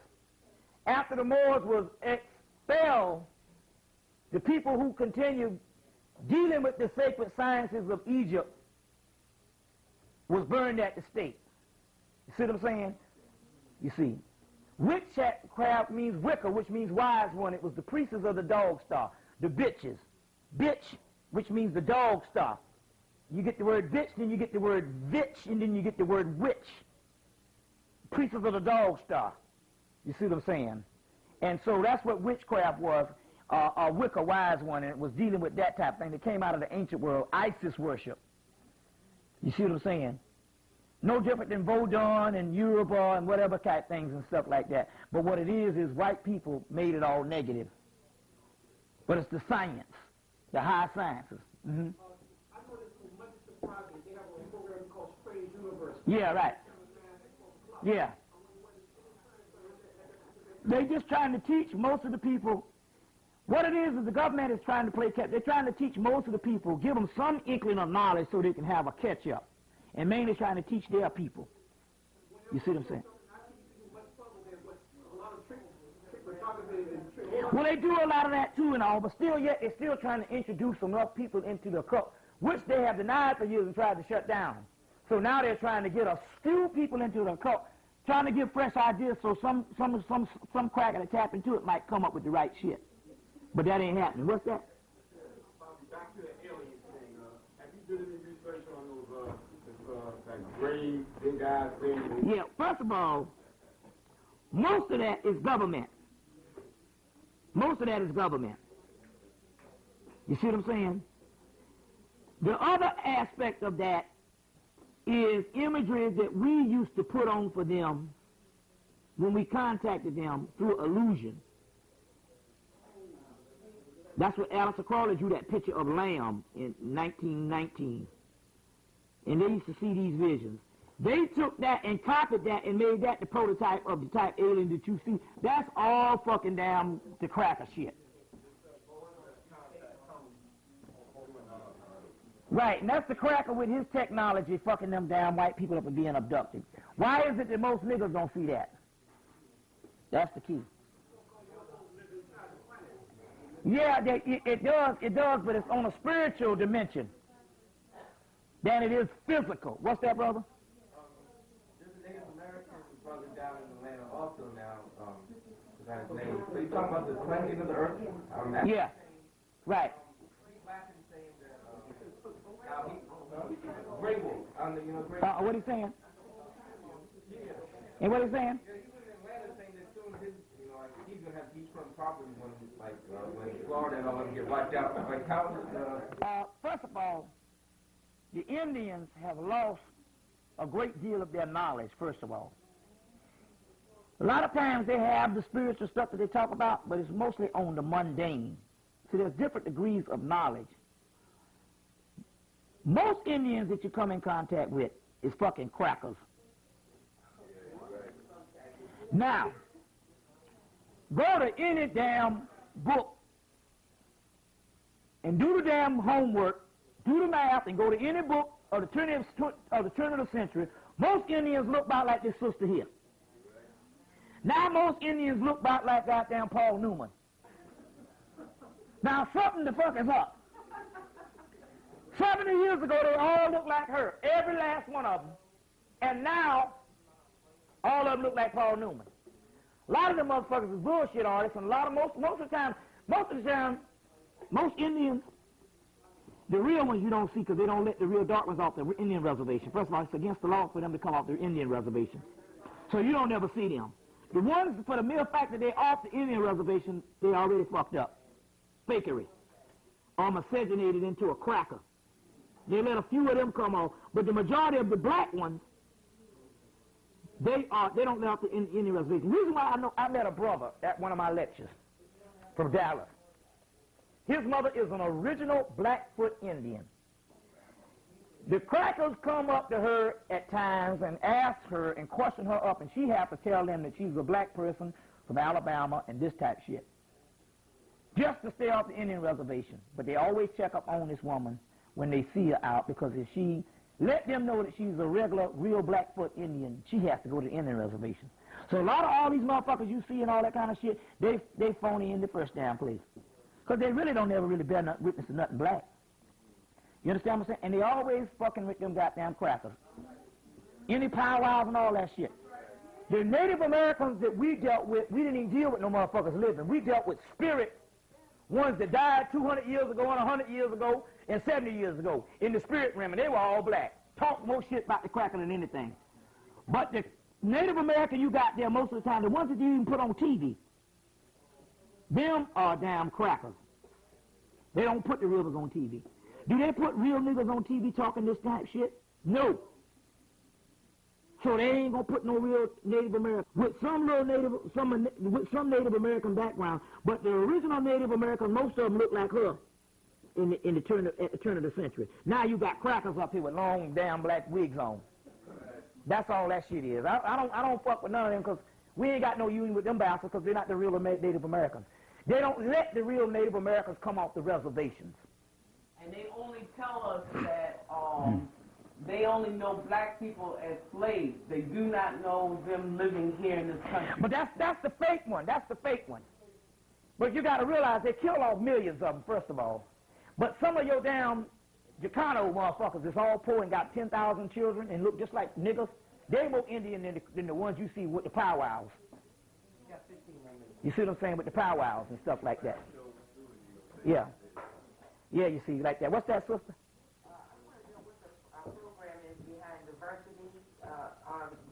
Most people's jobs, they're talking about diversity. The president's talking about diversity. The computer ads. Well, it all goes back to the old thing. In the last days, they're going to try to get you to hang with them, even give you their woman. So when our God come to kill them, to try to kill you too. So this diversity stuff is they can't live without something black in it. So now they're trying to damn you will see either a black, they got a big old, big, black, fat, funky nigga, T.D. Jakes. You ever seen this nigga? Motherfucker got a hog head. T.D. Jakes and motherfucker sweat, a bucket of sweat. Motherfucker sweat up a damn double-breast suit. Now how the hell you sweat up a double-breast suit with pads and all? That bitch be dripping. But he have damn near mostly a half-white audience. And he have white people falling out, T.D. Jakes. Have you heard this? And, well, let me tell you, this guy, I'm talking about, but he got this half-white audience, and they have him all on T.D. Jakes from Virginia. What the deal is the white people is trying to get that black preacher shit because they somehow think that they can get saved by that. As well as also, too, they got white preachers now teaching the black congregation. Whole choir black. I say, now how the hell did we get fucked up? See, we used to put the fire to Baptist preachers that couldn't even preach good. They'd run them out the church. But all of a sudden, you done become so degenerated, you'll let a cracker preach to you? We done gone fool now. Have a whole congregation up in there. You see. So that unity, just like the Southern Baptists came in last year and said that they were sorry for starting up slavery, starting after slavery, and it was nothing but a Ku Klux Klan organization. They're trying to get Negroes up in there to try to get that energy. You see what I'm saying? And they're getting them up, they get that, but it ain't going to save them and all. So all this diversity and union, all this type of stuff and all, is them trying to come around without saying they're coming around, but that shit ain't working and all. They shit has been written in books, and they were dead before they even got here. And stuff like that, you see. If you all have any more questions, we can, end the... Well, whatever. Well, we'll see, we got, give me some more. We're all going to shoot some questions Sunday. Well, don't matter, you're going to write them down Sunday. You only got about 12 more minutes. So give me some more questions. Give me some more questions. What's that, brother? I was watching the Discovery Channel, and they had a little issue, they were talking about the asteroids. Yeah. And we talked about the Hale Bob. Yeah. How they were going to stop it, they were going to destroy it with a nuclear bomb. Right. First of all, this is the thing, like my air talking about that the shit that the white man do here is fucking up universes. That's ludicrous. This is the physical realm that only exists in the physical, and therefore nothing physical can really fuck up nothing spiritual. You see what I'm saying? The physical is the lowest form of the damn dimension, So all that kind of stuff is people still haven't studied enough to understand that this is the lowest realm of the thing, and it can't nothing do. So the white man, they talk all that shit. Most of the science, first of all, science is nothing but a byproduct of spiritual, hermetic science. So the stuff on Discovery Channel, all that shit is all fake. They'll come on and say, in about 10 years, or maybe 20 years, we might be able to freeze a person and bring a person out of the thaw. Now, they done had cryonics working since the 1940s. You see what I'm saying? So every time they come up there with some damn shit on Discovery Channel, it's always knowledge that's damn near 50 years old. They showed photographs of, scenes where the asteroids actually hit the Earth and devastated the whole area, the whole forest. Yeah, they got asteroids that hit the Earth and all that type of stuff. They got asteroids that hit the Earth that do a certain amount of things like that and all. But a lot of the science, the physical science that they talk about and stuff, there's a whole other science called the making of a new science called quantum physics and chaos science. That is more advanced than that shit. The shit that they give, the stuff that they teach in college, universities, high school, and show on TV is all obsolete shit. Shit that's been obsolete since the late 60s. They don't even deal with that shit now. The new science, that's the thing about why she having a problem with this camera. Once they make a piece of damn audio, this stuff here, once they make a piece of video equipment, before the shit even get made, they done cut a new damn model, and they making them, the new model is in production. By the time that shit gets to the store, it's already obsolete. You see what I'm saying? Plus, they can't sell no video cameras if that shit was built the last 5 years. So if that shit there, I don't give a damn if you paid $15,000 for it. 5 years, they can't sell the shit if it's good. You see what I'm saying? Because if you buy it one time, you won't ever buy another one. Because it's not like a stylish car. You just want shit to take a video. So what it is just like stereo systems and all that stuff. That's why you see that shit piled up in the damn pawn shop. Once they cut the pattern for that shit, before they even box it up and put it out as a new model, it's already obsolete before it hit the consumer market. So none of that stuff, I don't care how much money you paid, you never get the shit that the TV people get. And they stuff is not really necessarily built to last because they got enough money to overhaul that shit. You know, crackers, man, most Negroes in most black colleges, you go and they got those computers. The computers be 10, 15 years old. Most companies donate that shit to black colleges. They don't keep a computer but 2-3 years because when they cut the shit, that by the time that computer is come to the place, it's already obsolete. You don't get on top of that shit, you see. That's why it's always to just get a new one. What about these new devices they have? It's supposed to levitate things. They said 2030, 2040. They got this like some kind of gun they can point at. It can levitate the objects and things like that. What do you think about that? About what?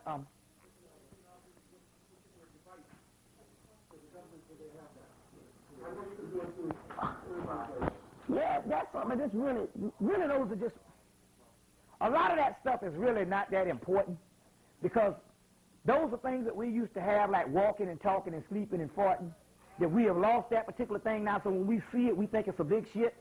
So when we see that ain't really nothing. That's just that half the brain is shut down so you can't do it no way, so it really ain't really talking about nothing. You see what I'm saying? And that's all that is and stuff. They just grabbing over stuff, and they really make a big fuss out of it because they can never be able to do it because they ain't human. You see, what's that, brother? Yeah. I'm getting tired of sitting in my room. Well, let's put it this way. Let's put it this way. Time and space don't exist, so you can't put an actual number on it. You just got to understand the cycle. It's somewhat like putting a hose in the house, and the house is watertight. You can't calculate on what time the water going to fill up to the top of the house. You just automatically know because the water is pouring in. It can be any day now. The key part about what's so beautiful about this, because even the Bible and the book of Coming Forth by Day say, you don't have to worry about you gradually turning into this God. It's going to happen like a twinkling of an eye. So that's the reason why it could take a little longer, which I do believe that it can be any day now. But it can be any week now, any month now. It doesn't really, but because it's like a twinkling of an eye, boom. You see what I'm saying? That's how fast it's going to go. But I'm saying, man, that I swear to God, when I start hating the lecture, I know it's got to be over. And I'm not talking about, I love the knowledge. You understand what I'm saying? But I'm just sick of all this shit. I'm just really tired of it. And I got the knowledge to see things better than other people, but I really just can't see the shit. I can't see it. And so I'm saying, based on that, I know we close. I mean, what else the hell can happen? You see what I'm saying? What else the hell can happen? You see, it gets to the point where I start cussing the gods out. I know we're close. Now I can do that because I know that I'm the most high creator. Because I'm the most high creator, motherfucker, I cuss out who the hell I want. Like that, you see. So, but we're close. It's like that. It's like that. There's nothing left. You understand what I'm saying? You see. And it's nothing that we got to get, what kind of stage we got to get to. We've already gotten to that stage. And we've gotten to that stage and we found out that niggas is just getting worse. So there's no such thing as us rising up out of this on our own will. That's some bullshit. You know what I'm saying? It's got to be a divine intervention. And you know what? I'm eating the words a nigga told me back about 7 years ago when I was, you know how you're young, brother, you're out there with that new knowledge, just talking, you know, all this, the Nation of Islam and this, the black man, all this, and the brother said, look, man, this shit is going to be divine intervention. He said, I'm telling you, you wasting your time organizing. And I'm eating my words now, you know, because now I understand what he's talking about. But the divine intervention is not the same thing as the Christian concept of waiting on Jesus. The divine intervention is trying to tap into that God within yourself to bring on that one divine spark, which is a nuclear spark Because all the nuclear explosion that which is contained in these bombs that the crack are doing, that ain't nothing compared to what the black dot can do. But once that one nuclear explosion explodes and one of us blows up, it's a chain reaction with all of us blows up. Because it's like gas being in a room. So we're talking about one explosion to free us all, and I'm on the verge of blowing my own self up. So if one person, whoever gets that shit, whoever it is, we home free. When one person blow up, and that's the kind of nuclear explosion we talk about. And literally an explosion. When you understand alchemy and understand the book of Revelation is talking about a cosmic explosion.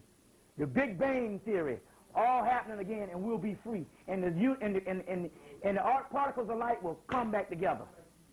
So give me some more questions.